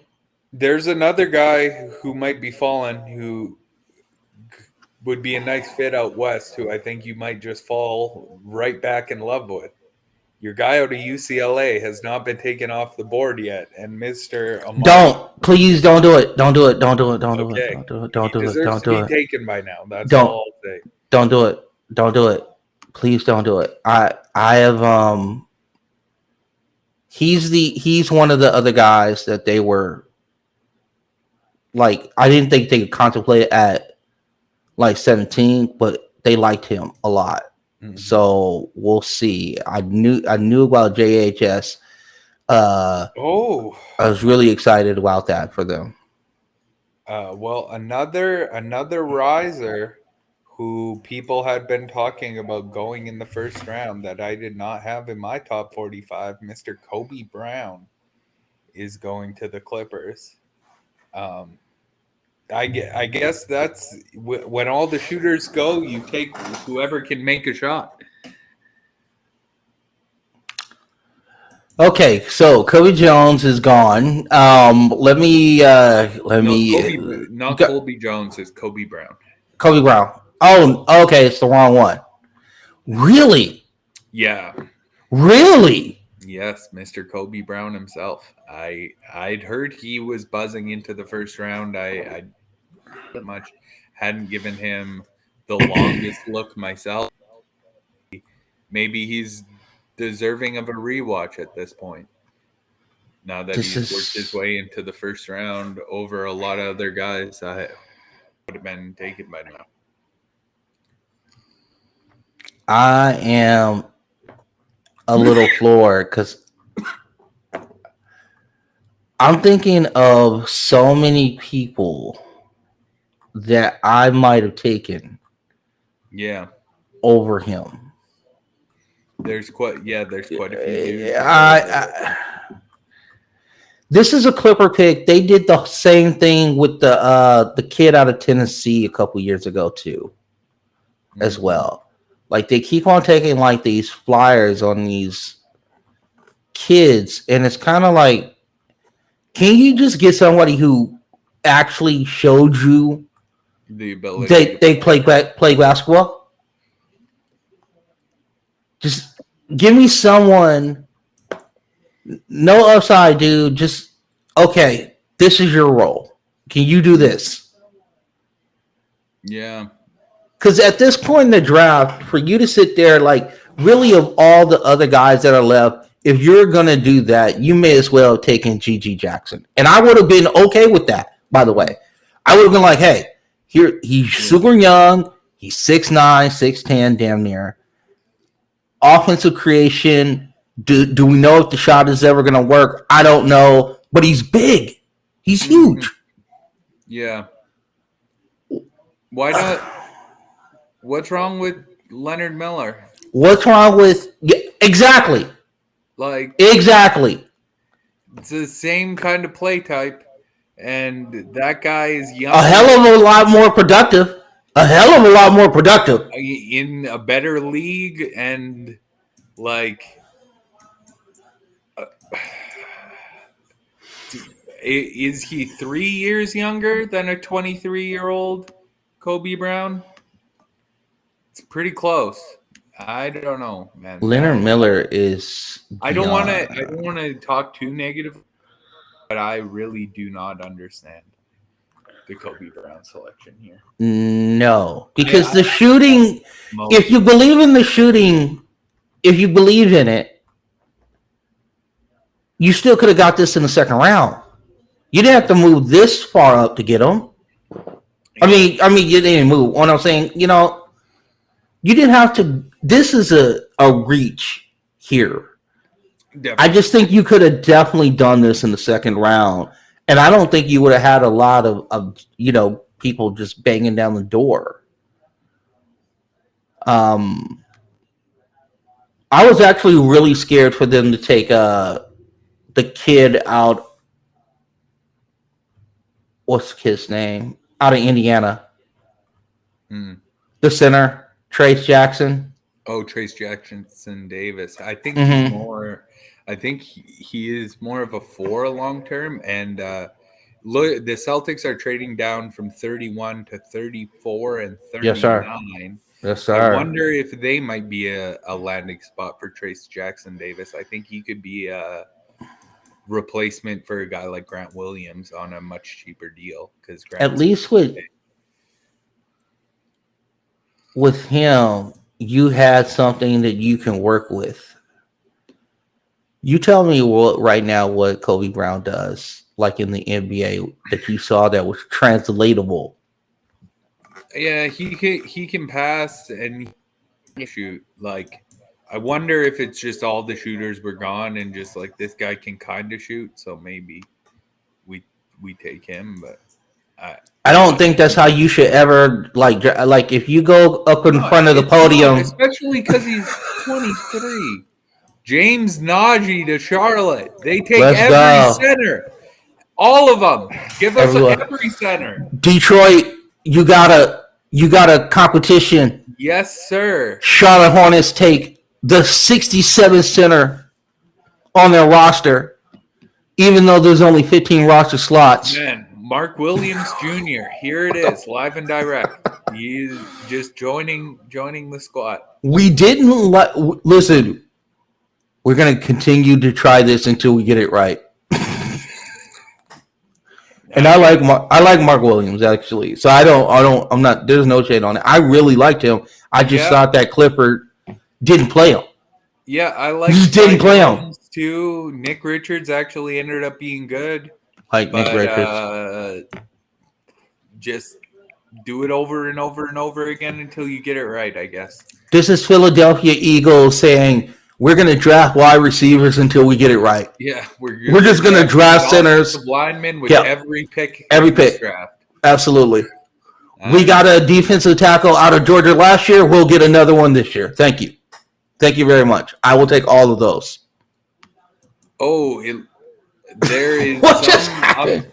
There's some update on Dame Lillard from Shams. I cannot play it on here, so I'm gonna watch it on my phone. Do it. Get on it. I need to know what's going on with Dame now. Working on it right. What's up, everybody? Welcome back to the ITA Draft Special. Cam Smith with Jeff Goodman, Pat Garrity, and we are missing Robbie Hummel because he's in high demand. There's another. Oh my gosh, Jeff! What about another name? let's bring in our guy, Shams Charania, the NBA insider. Shams, it's great to see you again, man. I'm hearing that you have something brewing right now. So, what do you have for us? Yeah, I mean, obviously tonight, the Portland Trailblazers, they go out and select Scoot Henderson with the number 3 overall pick in the draft. And as of right now, all signs point to Scoot Henderson being there. I'm told that several teams, including the New Orleans Pelicans, they reached out to Portland about getting Scoot Henderson, and Portland simply refused to move him and showed no interest in moving him. And so now you have to look at the future of Damian Lillard, who we've been talking about his future for weeks, and the concern of his future and him potentially departing Portland if this team remains as is and if they remain young with these collection of youngish guards. I'm told a timeline for where the future will land with Damian Lillard likely extends now between here at this point tonight and the start of free agency and potentially even into free agency, and just seeing exactly what Portland is able to do. And if Portland is unable to make a meaningful move and enough to improve the team, Lillard has made it clear behind the scenes, from what I'm told, also publicly, that he doesn't want to come back into a rebuilding situation, a situation with young players, a situation with guys that... Okay. So, thoughts, Nico? The team with young players that's rebuilding. If that's what he wants to not do, he wants to go somewhere else. I think that would be my takeaway from. Yes, sir. Yes, sir. I was not sure that they were going to wait this long to do something like this, but I guess it's pretty. They're extending out their window to July 6th or whatever the hell it is, and so Jalen Pickett, yeah, that's one of those guys. I had him right near the end of my board. He's an older guy who teams like the Nuggets take, who you can just kind of slide into your rotation, play sort of a role here. Maybe provide a little more passing off the bench, maybe provide a little more shooting, but he doesn't do a whole lot specifically of either. I didn't love the Christian Braun pick they made last year. However, it was excellent, or Christian Brown rather, and I was completely wrong. Hopefully it's looking like something in that range again here with Jalen Pickett. I think he can be a successful player, and I'm done questioning any player the Nuggets take at this point. Yeah, Christian Brown played a role. We liked it. We liked what he did on the court. He was so much better than I thought he'd be. That was him, and the fact that I moved down on Walker Kessler despite loving him through the process were my biggest regrets from last year. Brown played with such an aggression on defense. You know, he wasn't afraid at all. he knocked down shots, man. And you know what? And if you could take it to the rim and you're standing there and you got Jokic getting you the ball and getting you into just great situations, this is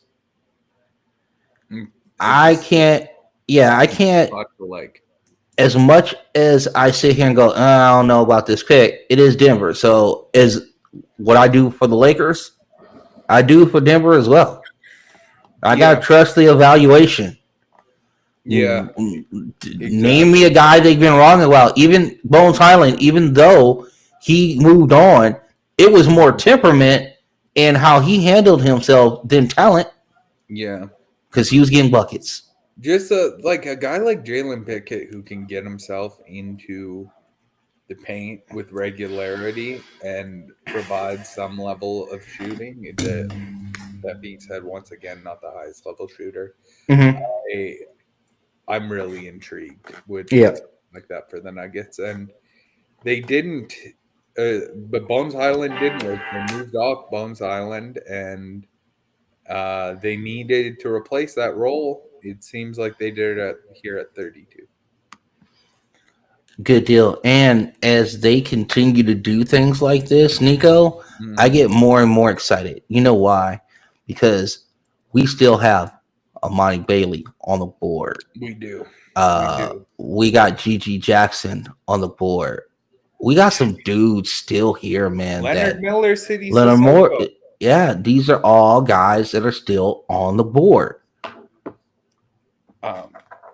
I wonder if Charlotte's thinking about a guy like Gigi Jackson at 34 here. That would make sense. High upside, high upside.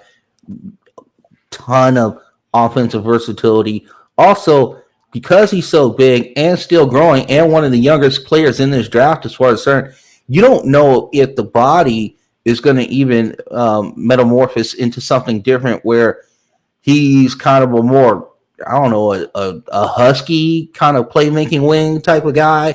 I can definitely see that. It's all going to be dependent on him at this point. You didn't make a good decision going to South Carolina. No. That's on kind of you and whoever surrounds you. Then you didn't make you didn't make a bad situation better. Yeah. So now I'm asking you to come into a program and fit a role.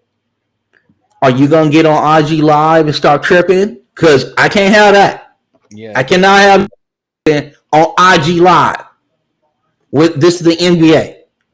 Okay? Yeah. We got another dude out here tripping on IG Live. We can't have two. Cannot have two tripping on IG Live. That's too many. But we do have Mr. Leonard Miller, like we talked about when the trade happened. That was the selection that Minnesota was making the move in for. It is Leonard Miller here at pick 33. He tumbled down the board, but landed in a really good spot for him. I'm really glad for Leonard Miller himself that he's finally off the board, and I'm happy for Minnesota here being able to trade in and get what could very well be another impact guy. A good addition to their team for sure. And I will say, this is another thing that you also look at when you start looking at some of these pieces moving around. Leonard Miller is a legit like 6'10". Yes, sir. Moves his feet very well. Has some versatility, can cut, move on offense as far as that's concerned. He's definitely going to provide you some defense. There's a guy who's coming up on a contract. His name is Naz Reid. Yeah. Is this the Naz Reid replacement because we can't afford that so we can save some money on this end? Perhaps. I'd be concerned about the lack of shooting that your team would encounter. Moving on from Naz Reid for a guy like Leonard Miller. Unless your idea is to pull the plug on the Gobert project at this point and keep Cat around. How about in your rotation when you take Gobert off the floor, you have Leonard Miller and you have Cat together, and then your floor spacing Yeah, is you have Cat, spreading it out, right? yeah, it And you could. can put shooters around That could that, work. right? You could have a guy like Torian Prince in the Gobert lineups. I could see that working out. I just that's a little bit of a concern. I'd be worried about the shooting in certain lineups, but he's a talented guy and he's been selected at a discount here. So The amount of development that has happened in 365 days with Leonard Miller is absolutely it's out. astronomical. It is astounding. There were points last year before this year that just passed where you would look at film on him and you didn't know if he understood concepts. Like it really was bad. Yeah. He constantly moved into other zones on offense. I don't know if you noticed this in the not this year but last year's film. No, oh man. He moved and like he just had no idea where to be, He was and it was so freestyling ridiculous. everything on the floor. Yeah.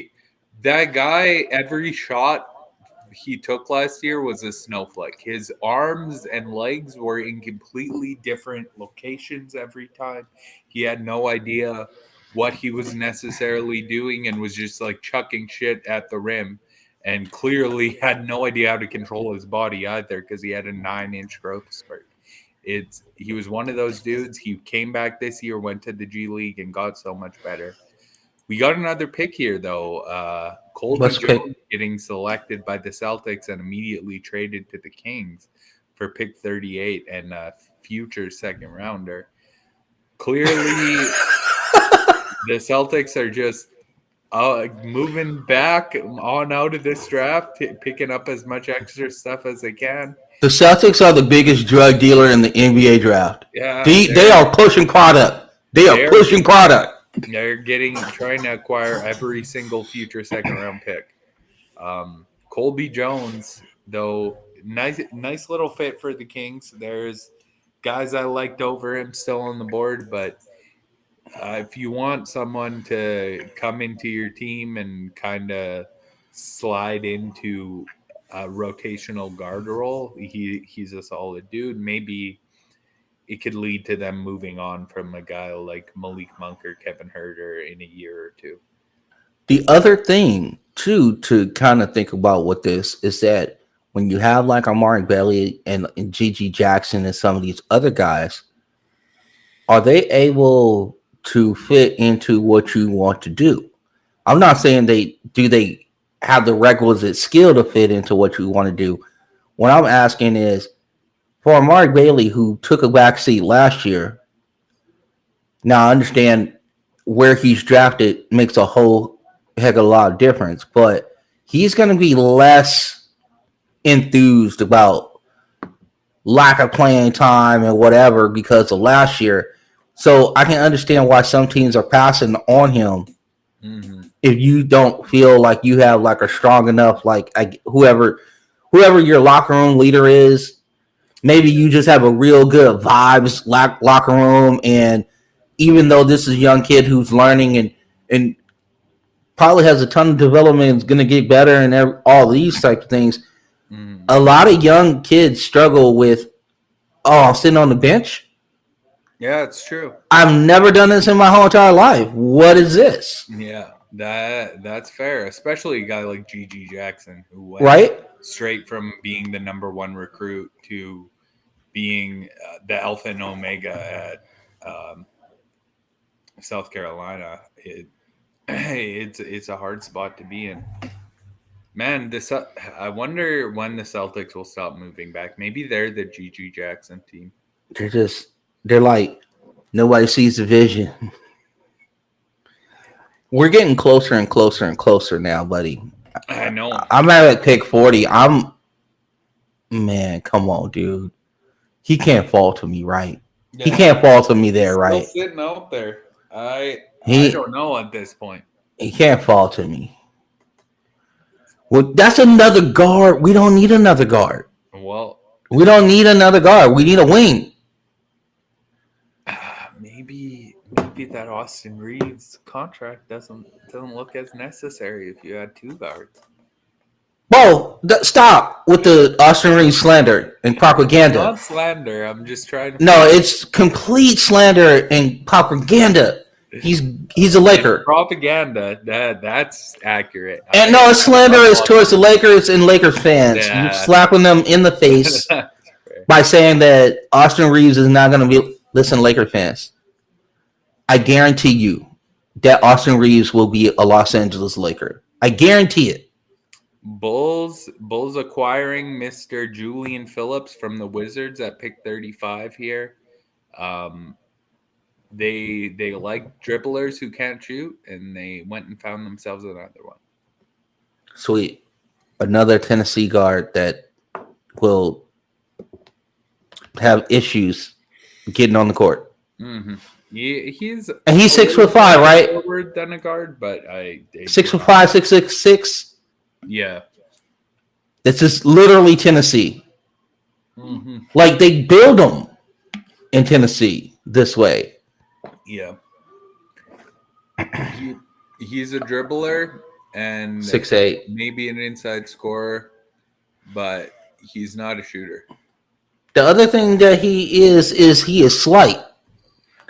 And at 6'8", 197, you are not going to the basket like that, young man. So, get in that weight room, homeboy. Yeah, that's fair. He mostly gets to the basket through like dribble moves more so than size, but I do understand what you're saying. He's not going to finish. His dribble is not tight enough to get around some of the more adept players in the NBA. Yeah. I'm sorry. Yeah, he will have to get better. He will have to get better. But this is where development comes in. And let's talk about that a little bit, Nico. Now, in the second round, we are here at a point where we're looking for things that, yes, fit the team, what have you. Sometimes you're looking for just something just truly specific, right? And sometimes they develop and they blossom into these great things, and they're doing multiple things that you didn't even think they could do. Mm-hmm. Yeah. Of the guys that are left, which one of the guys I know who it is for me? It's Bailey. To me, if I had a second rounder right now, For me too. I think this is the kid. But I agree, it's Bailey. Man. Every time you've seen him put into an opportunity to succeed, he succeeded. Like I don't know how much of a kid who stepped into a situation like this, like purposefully played his role, did not complain, came out on the floor and was successful. Like I don't get it. Pick this kid. The Bucks are on the board right now at 36. They could use a kid like this. Him. Would be excellent. No, I would love for this kid to go to Milwaukee. I want best for the kid. I want this kid to thrive and flourish, and I believe there are going to be a lot of teams that are going to go, this dude lasted till like 36, 37. Are we kidding? Who's our talent evaluator? Let's fire him right now. Because this is crazy to me. There were dudes that went in that first round that I'm like, are you kidding? They got another fun one, though. They did Amari Bailey. This is another guy. Andre Jackson Jr. out of UConn. I love him. This is a hard-nosed defender. Shooting is not something that is ever going to be in his bag. I don't think this guy should rebuild his jump shot and then maybe rebuild it again, because his form is busted, his hand placement is busted, and the way he uses his legs aren't great either. The amount of pressure this guy provides on the defensive end is near the top of this class. the type of talent he has driving and cutting to the rim are pretty significant. Well, with team really develop guys like this, I think that it's an ideal spot for him. And Nico, you're underselling. You're underselling the ball pressure. It's 94 feet of ball pressure. It can be. It can be. It's and it's relentless. Yeah, absolutely. He's in your jersey the whole damn time. It's a miserable experience to have Andre Jackson Jr. guard you. It is absolutely. I know there's kids in the Big East that are going, I am so happy that dude is gone. Man, if I'm poor Seton Hall. Poor Seton Hall had to deal with him. Now, I might want to start exploring options to move off Drew Holiday after like the moves we've made on our roster. I want to bring back Brooke. I want to bring back Middleton.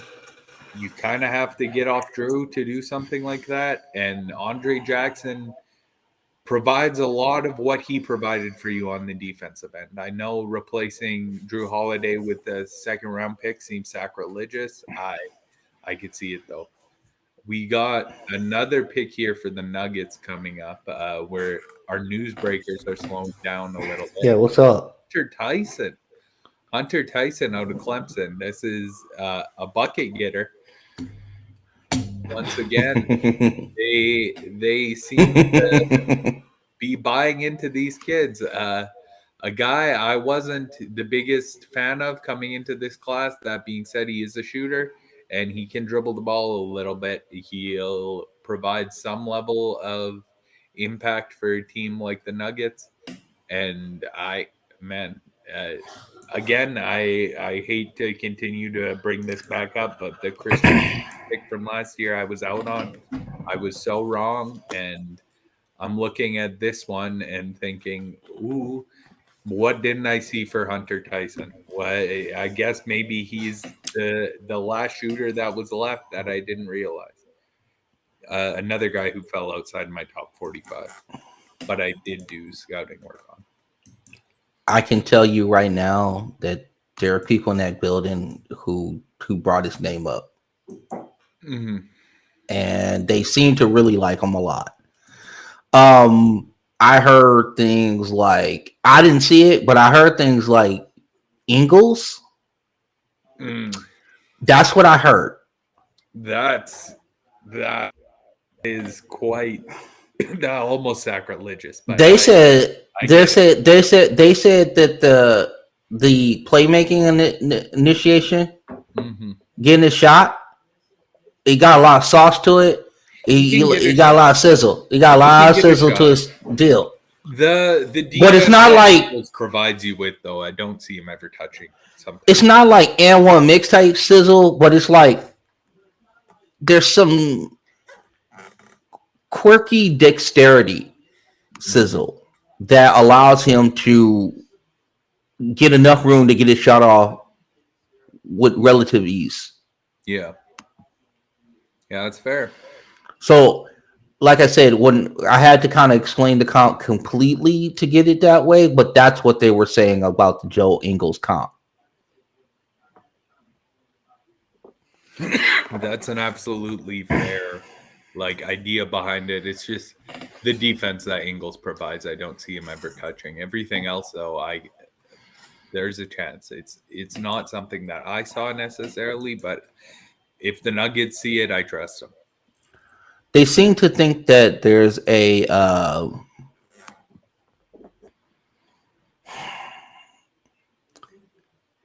I guess the word, for lack of a better term, is that he has that dog in him. You know? And those are the guys the Nuggets take. So yeah, it makes sense. Yeah.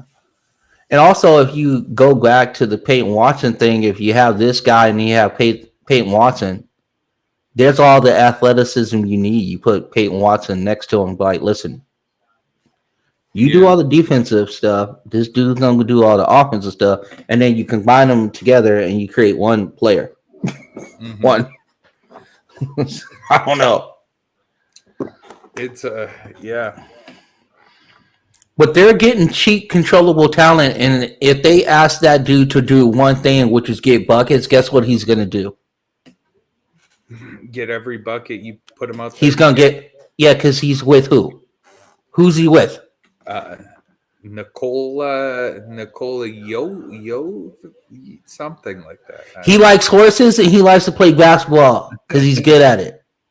He does. I want to play with my horses and I like playing basketball because I'm good at it.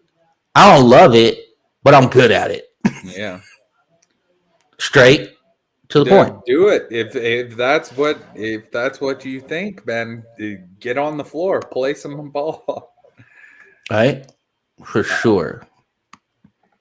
So now we're waiting for pick 39 from the Hornets.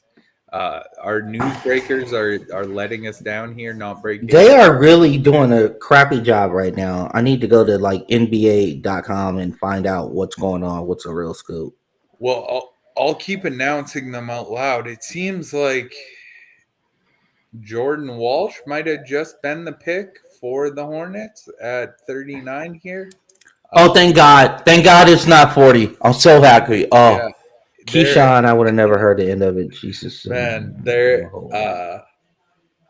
they haven't officially announced it yet, but they're showing Jordan Walsh highlights. He was picked 38 to the Celtics. 38 to the Celtics was Jordan That Walsh. Makes sense. Yeah, they like defenders like that. That's a defender that I like quite a bit. He ended up coming down just outside my first round. But he's a player who I really enjoy watching on the floor. And you want to talk about guys who get after it on the defensive end. Walsh is one of those dudes. I have one thing real quick. In a spot with more spacing. Go ahead. Okay, update. Clutch Sports CEO Rich Paul began calling teams in the second round and requested that they do not take Chris Livingston. It's believed that Livingston has a set draft spot in the second round. There it is. And it comes right out before the Laker pick. Shocking. Okay. Shocking. That's a guy who did wind up in my first round. I like Livingston a whole lot. Man, if it's the Lakers, this guy's running your franchise. Oh, Mohamed Gaye to the Hornets. They only want bigs, athletic guys who dunk the ball. My guy JT. I hope Yeah, your boy is out. He's out. How many centers do they need, man? How many centers do they need, bro? That's my question. Apparently.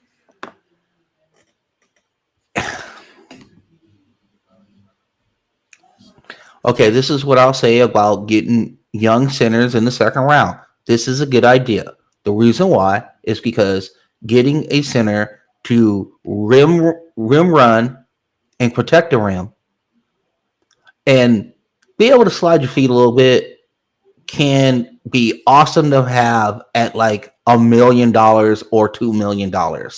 When you start paying at $18 and $20 million, it becomes less fun to have that guy. Like, okay. I'm not saying they should do this though. No, Come on. I'm just saying draft guys that's wrong. in the second round for that reason. But do you draft guys in the second round right after in the last two drafts? You've drafted guys in the right outside of the lottery in Kai Jones and Mark Williams to fill this role. And then you just draft two more guys in the second round and you already have Nick Richards on your roster. Maybe there's a situation with Kai Jones that we need to kind of Well, Kai Jones seems like is off this team too. Well, I'm just telling you that they're not enamored with the work ethic. Like, man, maybe They're not they enamored. get a shot on the floor at some point. I agree with you. I think it's dumb, but I'm not coming down against you. Yeah, I got don't you. understand what the Hornets are trying to figure out. You have a 15-man roster. Okay, let's say with the extra 2 ways or whatever case may be, you got 18 dudes, right? Total with your on your G League affiliate. Something like that. You should not have 6. You should not have 6 centers. What? It is not Livingston here at pick 40. Yeah. It's another guy you liked previously. It's still not our guy Amari, but Hold on. it looks like Mr. Maxwell Lewis. This is terrible. At 40. This is terrible. Another shooter. I get that's a guy I had completely written out of my top 45 as well. I liked him earlier in the process, but I just couldn't quite come down to a location on him. And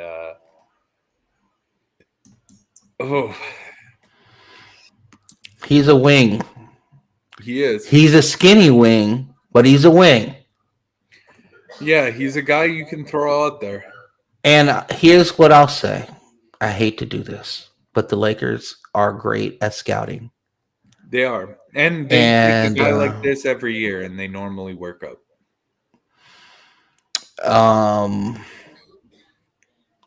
One thing that he has is shot creation.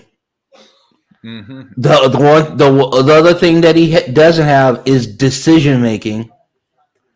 Yeah. So this is D-Lo all over. Yeah.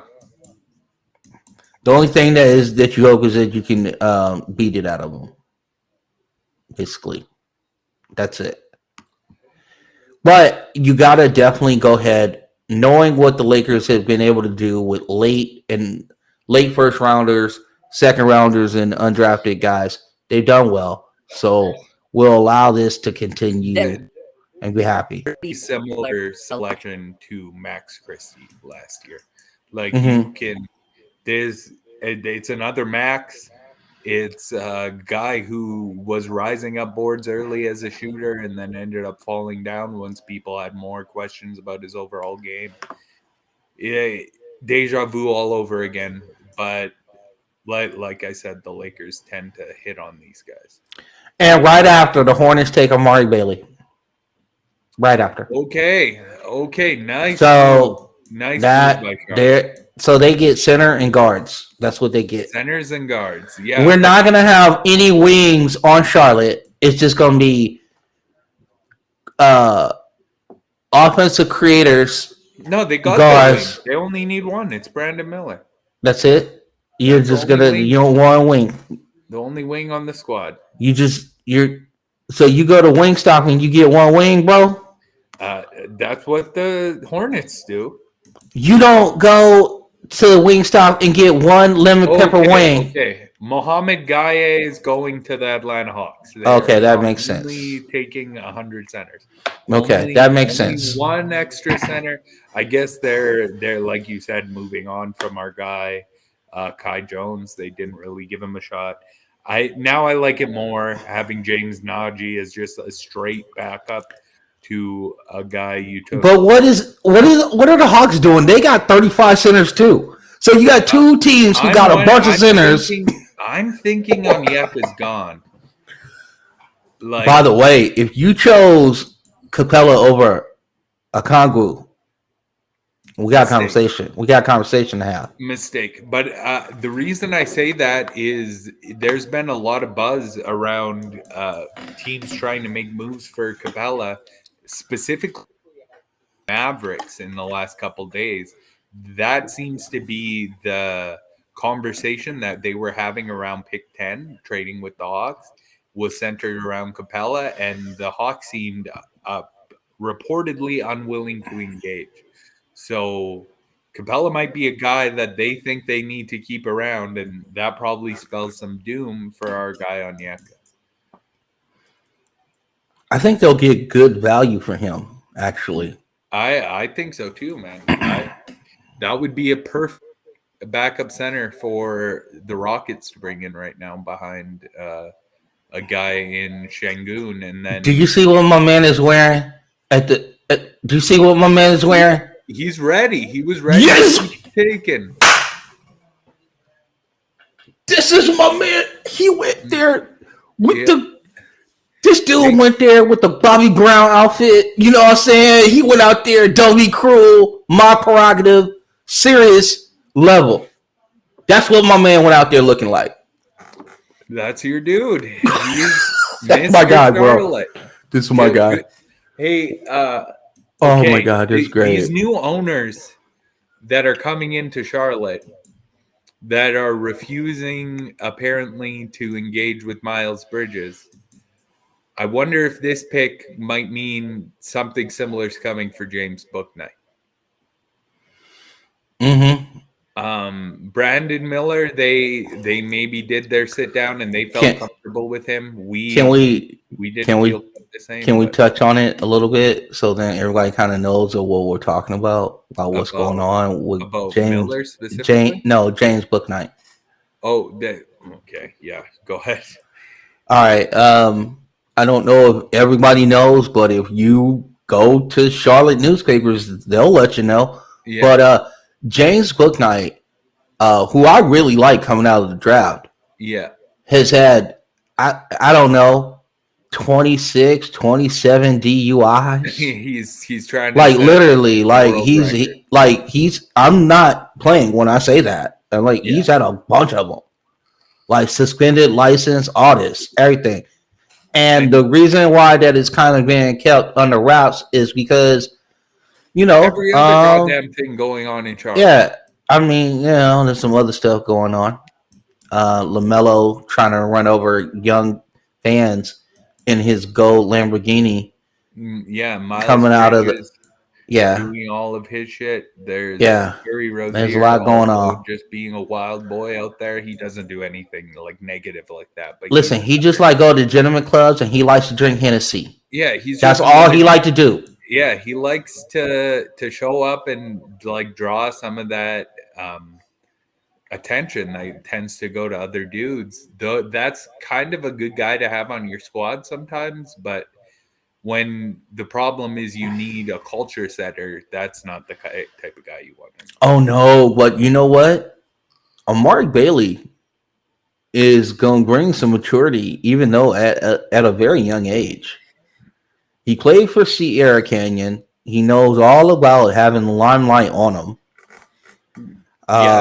More than just about anyone. His mom's dating Drake. So at the end of the day, this is not going to be a kid that's scared, and he actually is going to come in and do his job, and he's going to excel.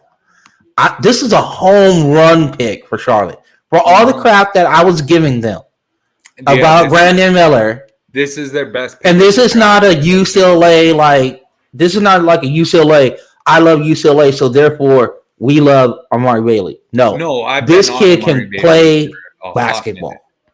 He can defend. He can defend up. Mm-hmm. He can play make, initiate for you, or he can play a secondary role. And if he's standing in the corner and somebody closes out on him, it is going to be a poster. It will be a literal poster. Yeah. Don't close out on Amari Bailey. I'm just helping. It's a PSA from me to all the defenders that are going to try this kid. Do not try this kid. Yeah, that's fair, man. Tristan Vukovic just went to the Wizards there. I think that's another interesting guy to kind of throw into the mix, especially because they seem to be kind of trying to do that, bring in Euros, bring in domestics, trying to set a solid environment for Euro players to step into. And I'm interested in his selection there. He's not a guy I was particularly high on, but I've seen a few other rosters rate him pretty highly. This is the Jan Vesely Memorial pick right here. We take the Euro Wayward Sons, and we see if we can develop them. We got a Jan Vesely, like whatever, good deal, like some FDR type stuff. we got a Portland selection coming up here. Ryan Rupert. Yeah, Ryan Rupert. He finally comes off the board. A guy I wanted to like, but the more I watched him, the less I liked him. Can I just say the defense is overrated? He can kind of shoot. I know everybody wants to say that he's like this 3-and-D wing. He is not. I think the defense is. And he's too small to be a wing. You know what it reminds me of? Jared Vanderbilt is really good when he's on ball, but then sometimes when the ball or when the play is away from him, he loses his man. Yeah. Ryan Rupert loses his man all the time. Yeah. All the time, bro. I'm watching you. You're supposed to be a good defender. It's man, space, ball. What are we doing? Can we handle this concept? And maybe it was the defense that he was in. I don't know. But there were a lot of times where I just wanted to see better foot movement as somebody was taking it to the hole. Yeah, that's fair. That really is fair, man. We do have the Spurs back on the clock here to add some guys around Victor. I wonder if, considering the fact that this is a very well-run organization, if they CD Sissoko, please. That would be great. That would be great. I was saying I wonder if they'd be interested in the GG Jackson sweepstakes. I think Pop would try to kill him. Maybe. Yeah, but let Pop kill guys. Worst case scenario, you cut a guy you drafted at 44. Oh, we're 10 picks away from your guy. If it works out, right? I know. We are 10 picks away from pick 54. Did you find action on FanDuel on that, getting Amani Bates at 54, what the exact number was? Nah, I couldn't find the exact draft spot on. Oh, man. Yeah. I know. We have like little mind prop bets that are going on that we talk about during this. I've actually made money on this draft already. I had a pretty sizable bet on Miller to go 2, and I also had a decently sized bet on Eamon to go 4. So I'm sitting okay. Not as well as our guy City Sissoko, though, getting picked 44th by Who called that? San Antonio Spurs. Who called that? Yes, sir. All my guys who I felt had borderline lottery talent are now off the board. He was the last one to go CD at 44, Sissoko. and I absolutely love that fit. That a team that doesn't have a point guard right now, and I don't think he's a point guard, but he is a hell of a passer at the wing position. That's a great overall ad on this team. And that was the other guy that the Lakers loved, is CD Sissoko. So I want to go ahead and throw that out there as well. Yeah. So. My top undrafted player now, I think, is the guy we just heard a rumor about being held off the board, Mr. Chris Livingston. Mm-hmm. And then beyond that, my top player is Mr. Trace Jackson Davis at 34. I'm just excited that GG Jackson was not drafted before pick 36. That works out for me. I forgot about GG Jackson. That works out for me. Shout out to myself and the person that I had a discussion with and said he would want to put a little wager on it. So therefore, there that is. I win. Bless on that one. Cash. Do you still have pick 47, or did you trade it? That was the Indiana deal. Oh, Okay. I was wondering if another UCLA player might be within your consideration. We can always buy back, bro. We can buy back in. Well, it depends. I don't know how willing teams are going to be to sell draft picks now with the new exceptions. Mm.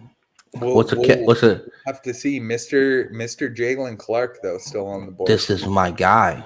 That's another fun one. You'll have to wait for him because he tore his Achilles. You'll have to wait. But I'm telling you, whoever gets this kid is going to love him because he's not afraid. He's definitely going to play defense, and he's going to play defense at a high level. He can score. He can create for himself. He did a lot better of creating for others. Because anytime that he got the ball as kind of like the second guy, like let's say they did a trap or whatever, and he trapped high on the pick and roll, and he got the ball and he moved the ball into the paint area, the little passes around the paint area totally do. Beautiful. Just very beautiful. But complete offense creation, no. Secondary, yes. Yeah. Very adept at it as well. So I think whoever gets this guy will be picking up a pretty good player. Yeah, sitting in a really nice spot. He's a Nick, really, if you want to call it that. He's a Nick. He does all the Nick things. That's fair. You know, I mean, I would love him as a Laker and stash for a year. Mm-hmm. But I want him to have the literal best opportunity he can possibly get.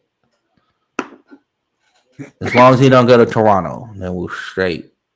No more Toronto. Shouts out to Toronto, but no more Toronto. No more wings for you. I can't believe they're. Let's look at this a little bit. I'm trying to see. Okay. Where are we? Yeah, we're still on 45. Yeah. And it's Memphis. Yeah, we're still waiting now. You cannot send GG Jackson to Memphis. No. I guess you can. Mother F, bro. I knew it, dude. This is literally like if you wanted the type of guy that fit Memphis to a T, this is the guy. Mm-hmm. I talk a lot of stuff. I'm probably not going to back it up very much.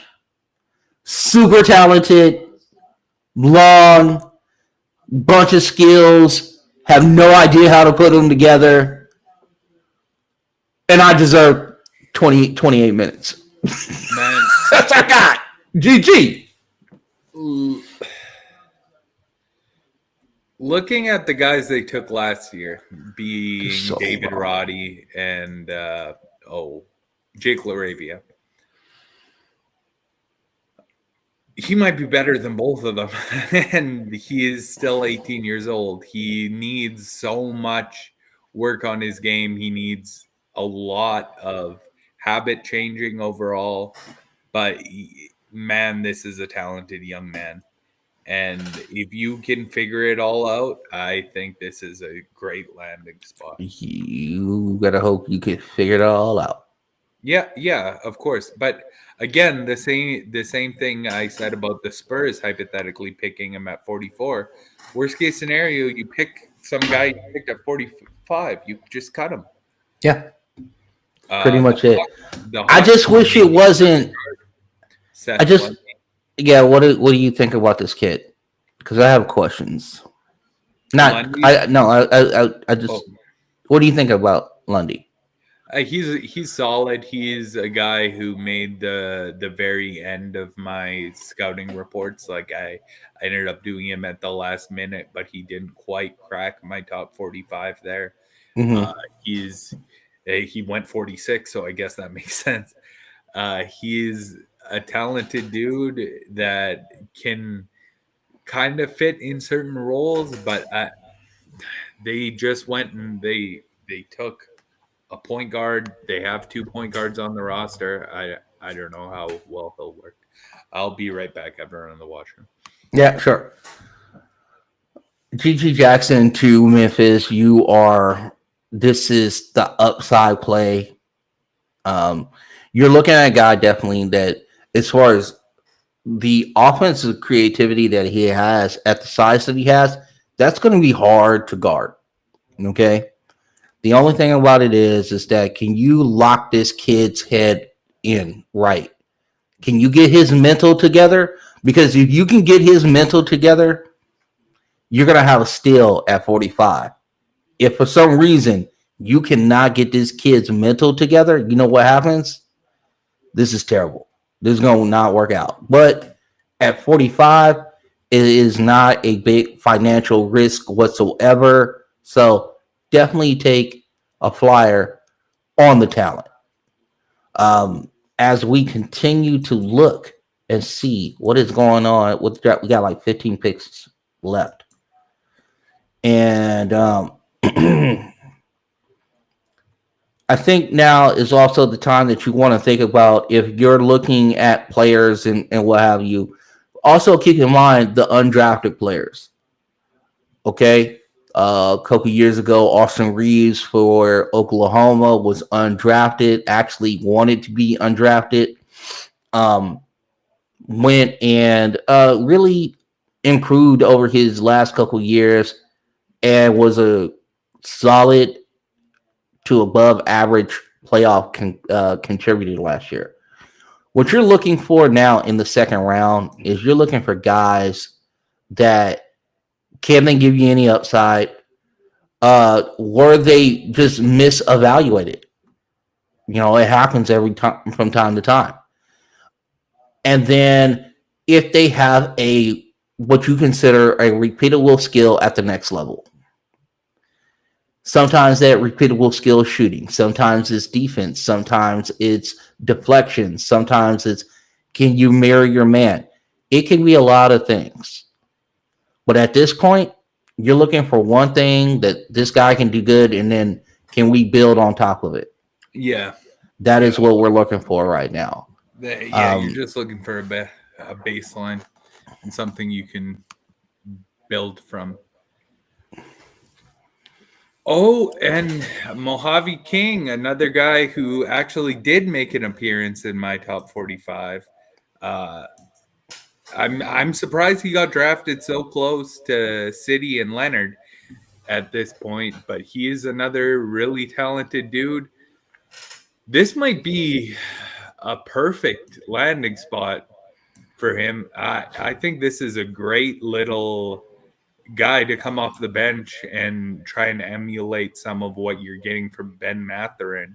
He provides you with a little extra defense, a little less shooting, shot versatility, not necessarily shot accuracy, but he is the right type of fit for a place like Indiana alongside a guard like. Yeah, what you're hoping for here is that the shiftiness continues. It plays up in the NBA. Okay. Yeah. The shot, you hope, continues to grow. My whole thing is I didn't look at the shot and go, that's repeatable. Or I just think there needs to be like I thought it was flat sometimes, a little bit. Yeah, the shot. Yeah. I would say it's a pretty flat shot overall. Okay. And this is why I grind tape. But at this point, again, if it can hit, great. Mm-hmm. If it doesn't, who knows? Yeah. You know, great question. Yeah, at this point, after pick 45, it's exclusively like dice rolls. Yeah, you're throwing shots in the dark. If you land something great, if you don't, And some of the other CD, this I guess if you want to call it backdoor deals or whatever, Mhm. you would what you'll start to see probably in about 6 picks is agents who have good relationships with certain organizations will Yeah. get their guy drafted, and we'll sit there and go, "Who is this?" And it usually is just like, "Hey, if you get this guy drafted, maybe I can do you a solid down the road." These type of things happen in the NBA. I just want to alert you to that. So when you sit there sometimes and you go, "I have no idea who this is," or why this is happening. How come we have 5 centers on our roster and we are getting a 6th one? This is because there was a deal done for an agent. It was kind of a, hey, I scratch your back, you scratch mine. Yeah, that's a situation we've seen play out so many times. Sometimes it happens a lot earlier than this in the draft too. Mr. Papagiannis at 14th overall is Oh my god, yeah, that was terrible. I don't know what was that was, but yeah, don't ever do that deal ever again. Dude, can I ask you one question? Yeah. After this, what kind of food are you eating after this? Because I'm gonna eat like a like a I'm not like I'm a not sure. pterodactyl. I'm I might eat I might eat like a raptor.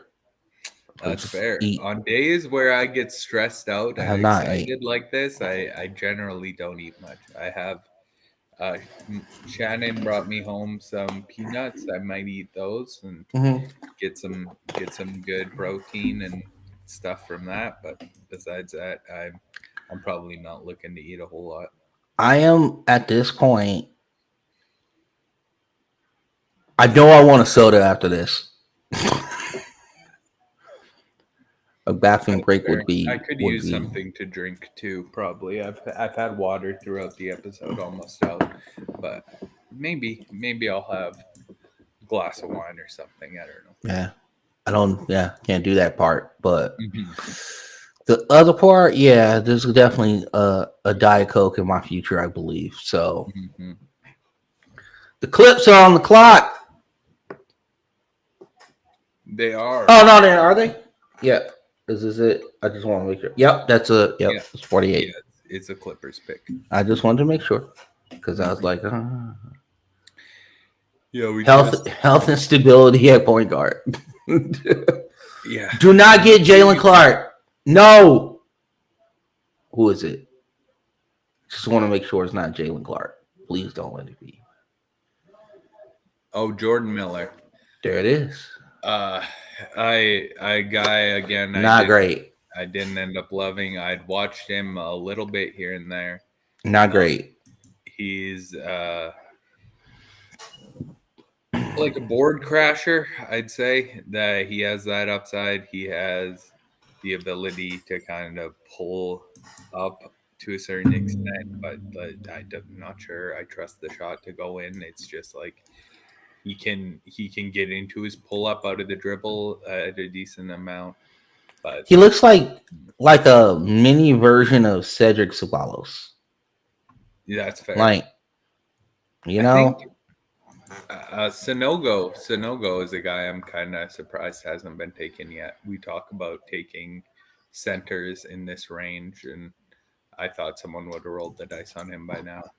Sheboy as well. Amani Sonogo, I would definitely take at this point because Yeah, it's just a strong style. It's going to get rebounds. Anything he comes close to, it's like there's a magnet attached to his hand, and the ball is attached to that. Yeah. We saw both sides in this draft. We see it in most drafts, I guess, but both sides of deciding to come back.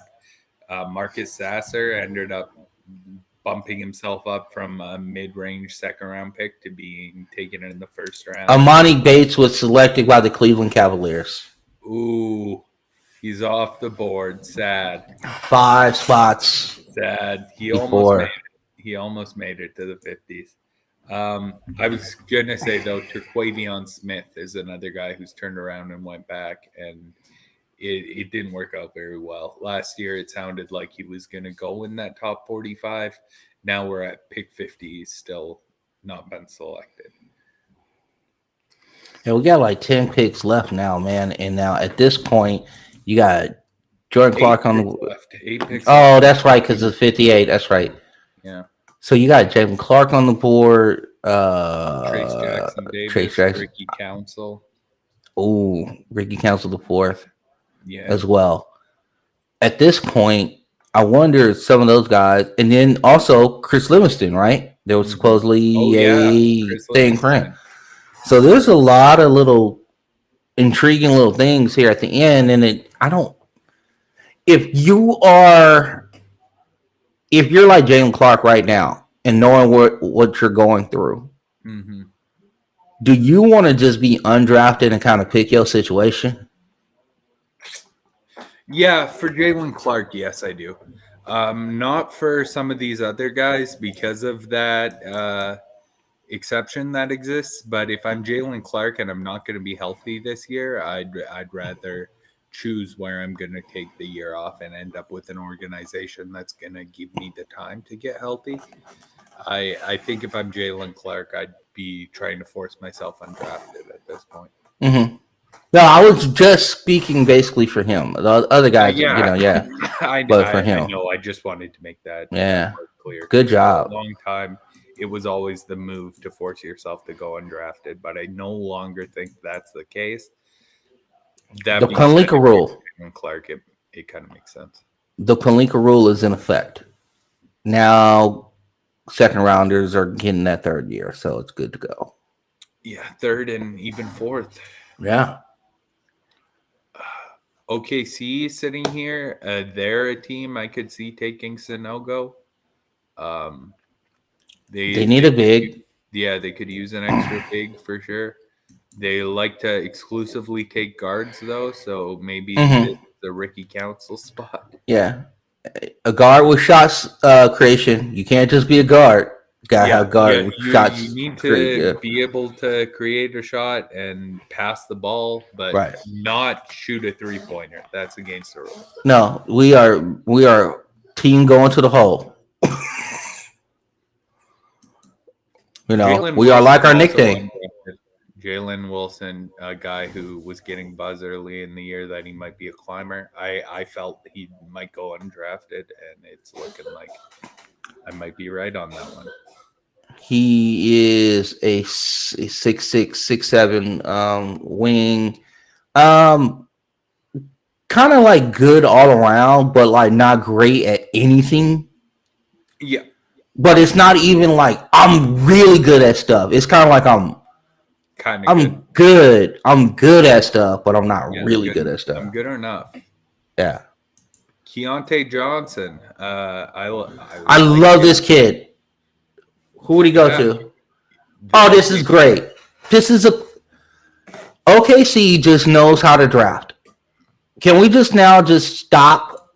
Everybody gives Presti a bunch of nonsense for his whatever you want to call it, his creativity when it comes to manipulating wins and losses to get better draft picks.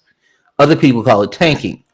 Now, Keontae Johnson, like he was at Florida, fell out, and there was a heart arrhythmia, what have you. So it could. Really, I basically just took him off my board entirely because of it. But came back and played at Kansas State, played well, helped his team in the tournament. If you watched any of the tournament games, Kansas State was nasty defensively, and this kid was taking big shots, bro. Yeah. So I like this kid. Take a chance. Also, he's a good kid. He's going to work hard, and if it doesn't work out, it doesn't work out. Yeah, really, really solid spot for a guy like him for sure. And I like a kid like this to get drafted because of what he went through. Yeah, that's fair. I'm happy that he got drafted as well. I just wouldn't be too concerned to roll a guy like that out on the floor. Just the mental gymnastics you have to go through to worry about him happening.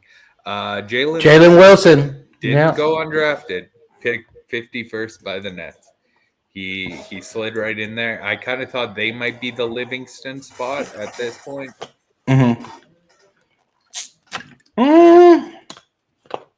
Would you think that? And that's what I would have thought, just because at this point I'm thinking, like, where would a guy like Livingston want to go in the second round that he is telling other teams not to? Right. New Okay, York. that makes sense. But like besides that, I wouldn't know where it would be. Well, there's to me there's one other team on the board where I would be like, I want to go there, and that's Phoenix. Okay, it's the next one. Perhaps it's the next. Would be nice.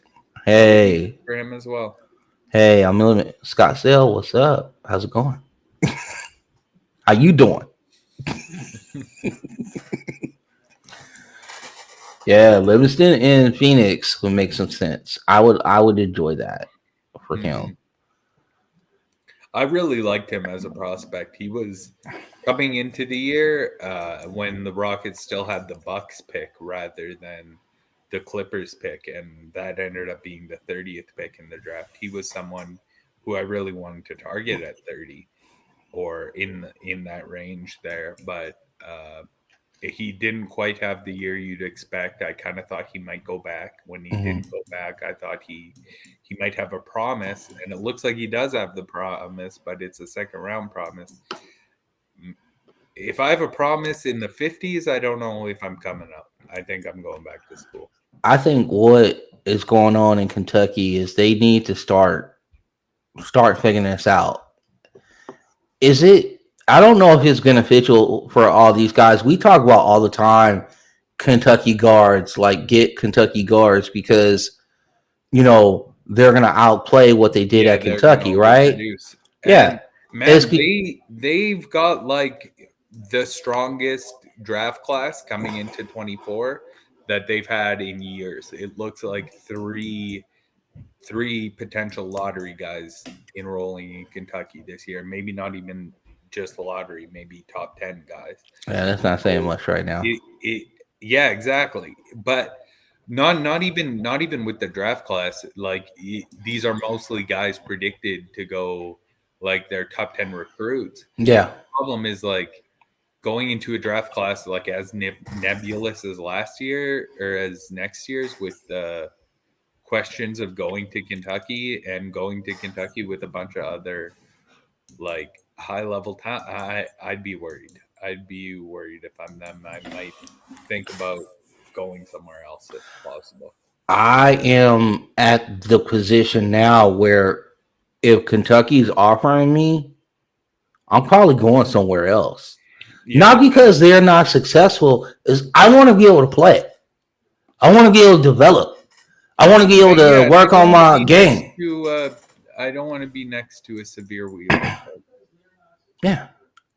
It just, and when you try to, and now they're also bringing the transfers as far as that's concerned. It's like, are you, what happens if you do make Johnny Juzang again? Well, also, are you as soon as you make a mistake, are you getting pulled off the floor because there's a 5-star sitting on the bench? Yeah. Like, I don't know if you learn that way. Yeah, it's hard. It's hard for sure. I am absolutely flabbergasted that CD Sissoko has still not been taken. No, he got taken. He was 44 to the Spurs. Oh, who was I thinking that? I'm not sure. I'm not sure who's still on the board. That's named Livingston. I think that's my highest. Yeah, I think that's it. On the board, Trace Jackson Davis and Ricky Council. Yeah, Council. The other guys I have in my top group who haven't been taken. The only other guys I have on my board are Nikola Jurisic, who looks like that guy maybe shouldn't have came out this year. Nope. Adama Sanogo, Oscar Sheboy, and Deion Smith. I had him at 45. Oh man, DeQuavion. Yeah, you liked him early in the deal too. as well. Yeah. Coming into this year, I was pretty high on him. I liked him last year, but he, if anything, took a step back this season. The problem is that we're at 163 pounds, and you know what I'm saying, like that's gonna be hard, player. That's gonna be hard. Yeah, but he's just like a guy who you'd think you could bring in to be like what Bones Highland was drafted as a few years ago. You'd think like a similar type of role, and he couldn't make it work. Looks like this pick 52 actually belongs to the Wizards here. The Wizards. Yeah, I'm wondering what they do at this point. We're gonna get somebody awesome. Sheboy might be a nice fit. It's just as long as the kid Tugulis doesn't go. Tubelis. Yeah, I don't like him. Yeah, well, I've seen against UCLA. It's not impressive. I didn't love him either, but he's the type of guy who I think is going to be like great in Europe or great in some other league, maybe a star in the G League. All right. I am saying Phoenix. Tumani Camara, 52. Yeah, it's the Wizards actually. It's the Wizards. Yeah, That's right. I have not watched this guy play basketball. Nobody. Yeah, does he? I don't know. Is this a 2K guy? Who might be? I don't No, know. just kidding. I can't This is AI generated tell you right here. Honestly, tell you. Tumani Camara. I haven't 52. seen the name pop up on the screen, so I don't even know if I recognize the name. Yeah. Yeah, Tumani Camara. Never watched him play. No. No. Well, yeah, I guess I don't even know where he played, so I could have seen him play, but I never like watched. I just need to play what I don't know. Yeah. Dayton, there you go. All right. Play. Mid major kind of game you got, kid. Let's see. Be like, yeah, we getting it. Got drafted, homeboy. Yes, sir. Congrats! You You showed up at the building despite. Yeah, sir. Invited. 6'8" and a quarter, 220. High motor, according to. Everybody drink. That's Jay Willis. Oh, okay. This is inside. I get buckets. I'm way too light to really do this in the NBA. 220 is okay. 220 is okay. Bro, that dude look like he playing center, homeboy. Oh yeah, well he's not going to play center in the pros. They have. Dude, this dude don't even look 220. Honestly. He does. But you never know. Some of those guys hold it different. Victor doesn't look like he's 1 pound shy of 240. No. This is, we'll see what happens with that one. I don't know, player. That's crazy. At this point, they should just throw darts at a dartboard and call it a day. There's still a few guys left. I understand. I'm just saying, like, do you really know? No, you never know. Are you sitting here at like 53? Like, I'm going, hey man, I've been waiting all draft, all these idiots. But if you throw darts, you're gonna accidentally draft a law student who declared for the draft for no reason. That's hot. That's hot. Get that guy paid. I'm not trying to pay that dude.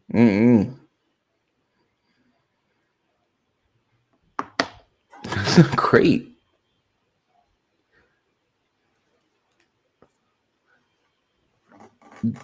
Jalen Wilson will probably make the Nets. Yeah. He can replace like the TJ Warren role. Yeah. We hope my man gets shots. Cause Cam Thomas still on that team. He is. Yes, sir. He gets every shot he wants. That boy get buckets. Yes, sir.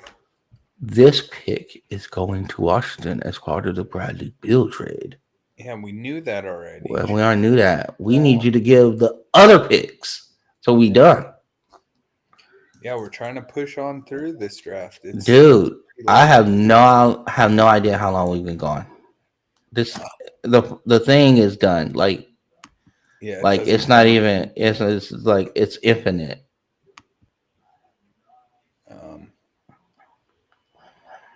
I have no idea what's going on. Yeah. Well, you know, it's gonna take. This is gonna take forever for this to download. By the way. Oh yeah, it's gonna. I'm just gonna go outside and I'll sleep outside. Wait for it to come back. No, I'm joking. Oh, you might have to catch some Z's while it's loading. Oh yeah, this is tomorrow at some point, right? Yeah. I have no idea. Well, we'll be back tomorrow too. If anyone has listened this far into the podcast somehow, God bless you if you listen this far into the podcast. This is never seeing the light of day. This is going to be turned into pieces. Mm-hmm. We're going to hopefully try to find. Oh my God! You know how long it's going to take. Don't expect these pieces to be up any point. Like soon. Nah. We need them up maybe before September, maybe before October. Absolutely. I can guarantee that. Yeah, before next season starts, somewhere in that time frame. I'll even give you this. I'll get it up before I turn 51. Ooh, that's big time. That's pressure, right? Listen. Pressure. You're aiming at mid-August. Late August, bro. 25th, bro. We getting it. Yeah. Late. Well, I don't know. Late. I think like 25 to me is on that borderline. It's like 10 to 25 are like the middle. No. Or like 7 to 25 are on like the last week. Really late. Jalen's loss looks like went at 53. Let's see. What's going on? This thing is just tired.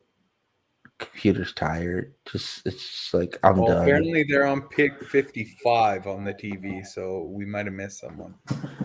Hold on. Let's look at the NBA app.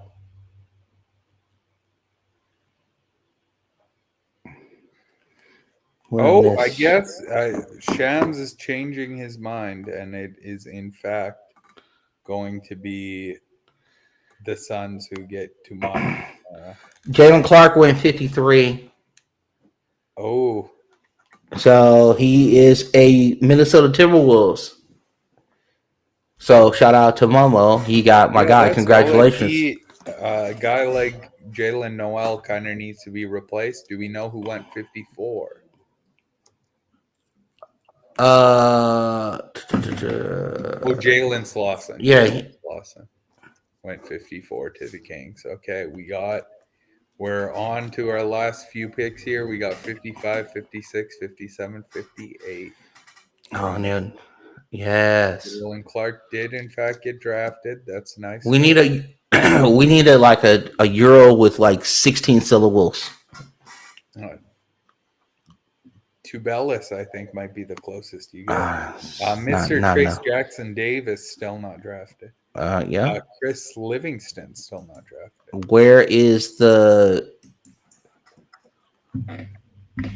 Where's the promise? I couldn't tell you. Maybe he rather got a promise or a team he wants to sign with as a UDFA. Well, it did say in the quote is that but maybe the information comes in fast and loose at this point. This is amazing. I'm just trying to figure out if there's anybody else. No, I'm actually just now looking at surprises. I don't know what's going to happen. It's like Christmas, and we'll see what happens at this point. You imagine somebody's there doing like a draft thing, and they're sitting there, and they're going like,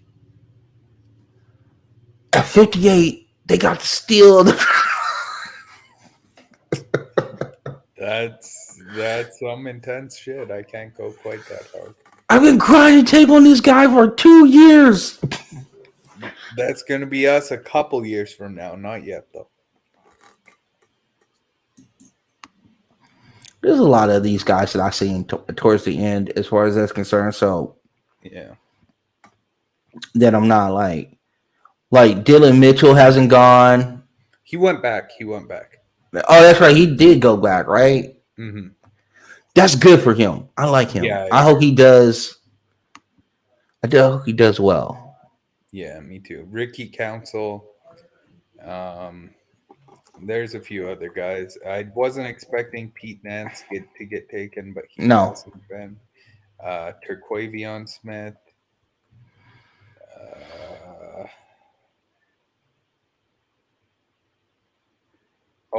Drew Timmy. Yeah. Colin Castleton, who was getting a weird amount of buzz in round 1. I don't think he's been taken yet. I might be wrong there. Did Kaluma go back to school too? Yeah, he did. Okay. It's going to be interesting to see who ends this. Yeah, these last few guys. I think after about pick 50, it's like, dude, who you got? Oh, no, I already got him. All right, you pick another guy. And we'll all just do our picks together all at one time after 50. Yeah.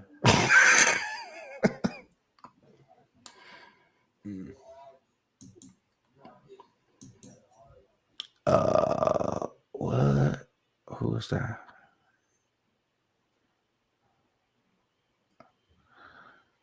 I wanna.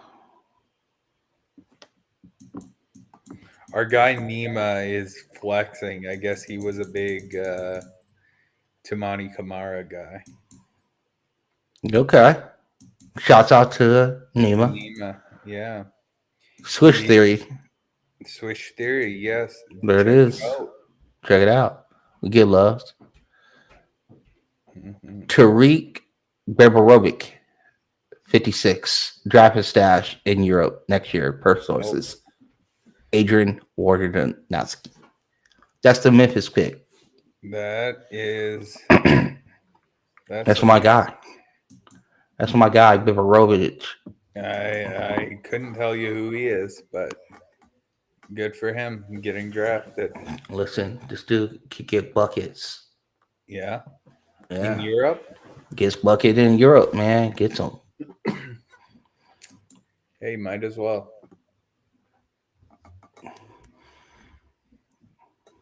He played some real good basketball. Oh, Isaiah Wong. Oh, yeah, I was waiting for him. No Sonogo, no Trace Jackson Davis, it looks like. No She-Boy. So they're behind on a pick. So Wong was 55 and Beberovic was 56. So we're looking at 57 and 58, and then it's over. So the Wizards at 57. No Livingston either. And no Livingston. I don't know. Maybe he is 56 here. Or maybe he's going to the no, Lakers. 56 already been taken. Maybe he is 57. Or maybe he's 59. In the La. I could see that too. I don't know why we would need another guard, but what else? Well, he's more of a wing, but I love Livingston. He can shoot. He can do all kinds of little stuff. I like him. I wish he did more at Kentucky. Trace Jackson Davis. There's your guy. Oh, the Warriors are trading Patrick Baldwin Jr. What? As a part of the Chris Paul. Oh, okay. Upside play. I get that. And they replace him with Trace Jackson Davis? That's crazy. I'm not the biggest Baldwin guy, but they went and got themselves some TDR or TJD. I like the move overall. And Livingston is going to Milwaukee. There's your with 58. yeah. Okay, There it is. there we go. So Livingston had one last deal. Yeah, he and it wanted was to with be the last pick in the draft, I guess. So Mr. Irrelevant or whatever the case may be. So for the Canadian Bomber, for the Canadian Shaman, for the Canadian Bill Simmons, for the Canadian Zach Lowe, and for the forever Canadian son of one Loretta Current, we made it through a draft. Nico Miatello, thank you for all of what you have done. Of course, thank you for everything, and RIP. But I'm happy. We had a great draft period. Patrick Baldwin got traded. I'm overall happy with everything that went down today. And Chris Livingston is going to play with Giannis. He sure is. So that works out for me. So the promise was kept, which is good. It sure was. With the very last pick, but it was kept. Good there. All right, we are out of here, man. Thank you for all you guys checking in with us. And man, this was a grind and it was a pleasure. So we will see you on the next pod should be within the next day or so. Yeah. All right, we're out. Late. Bye.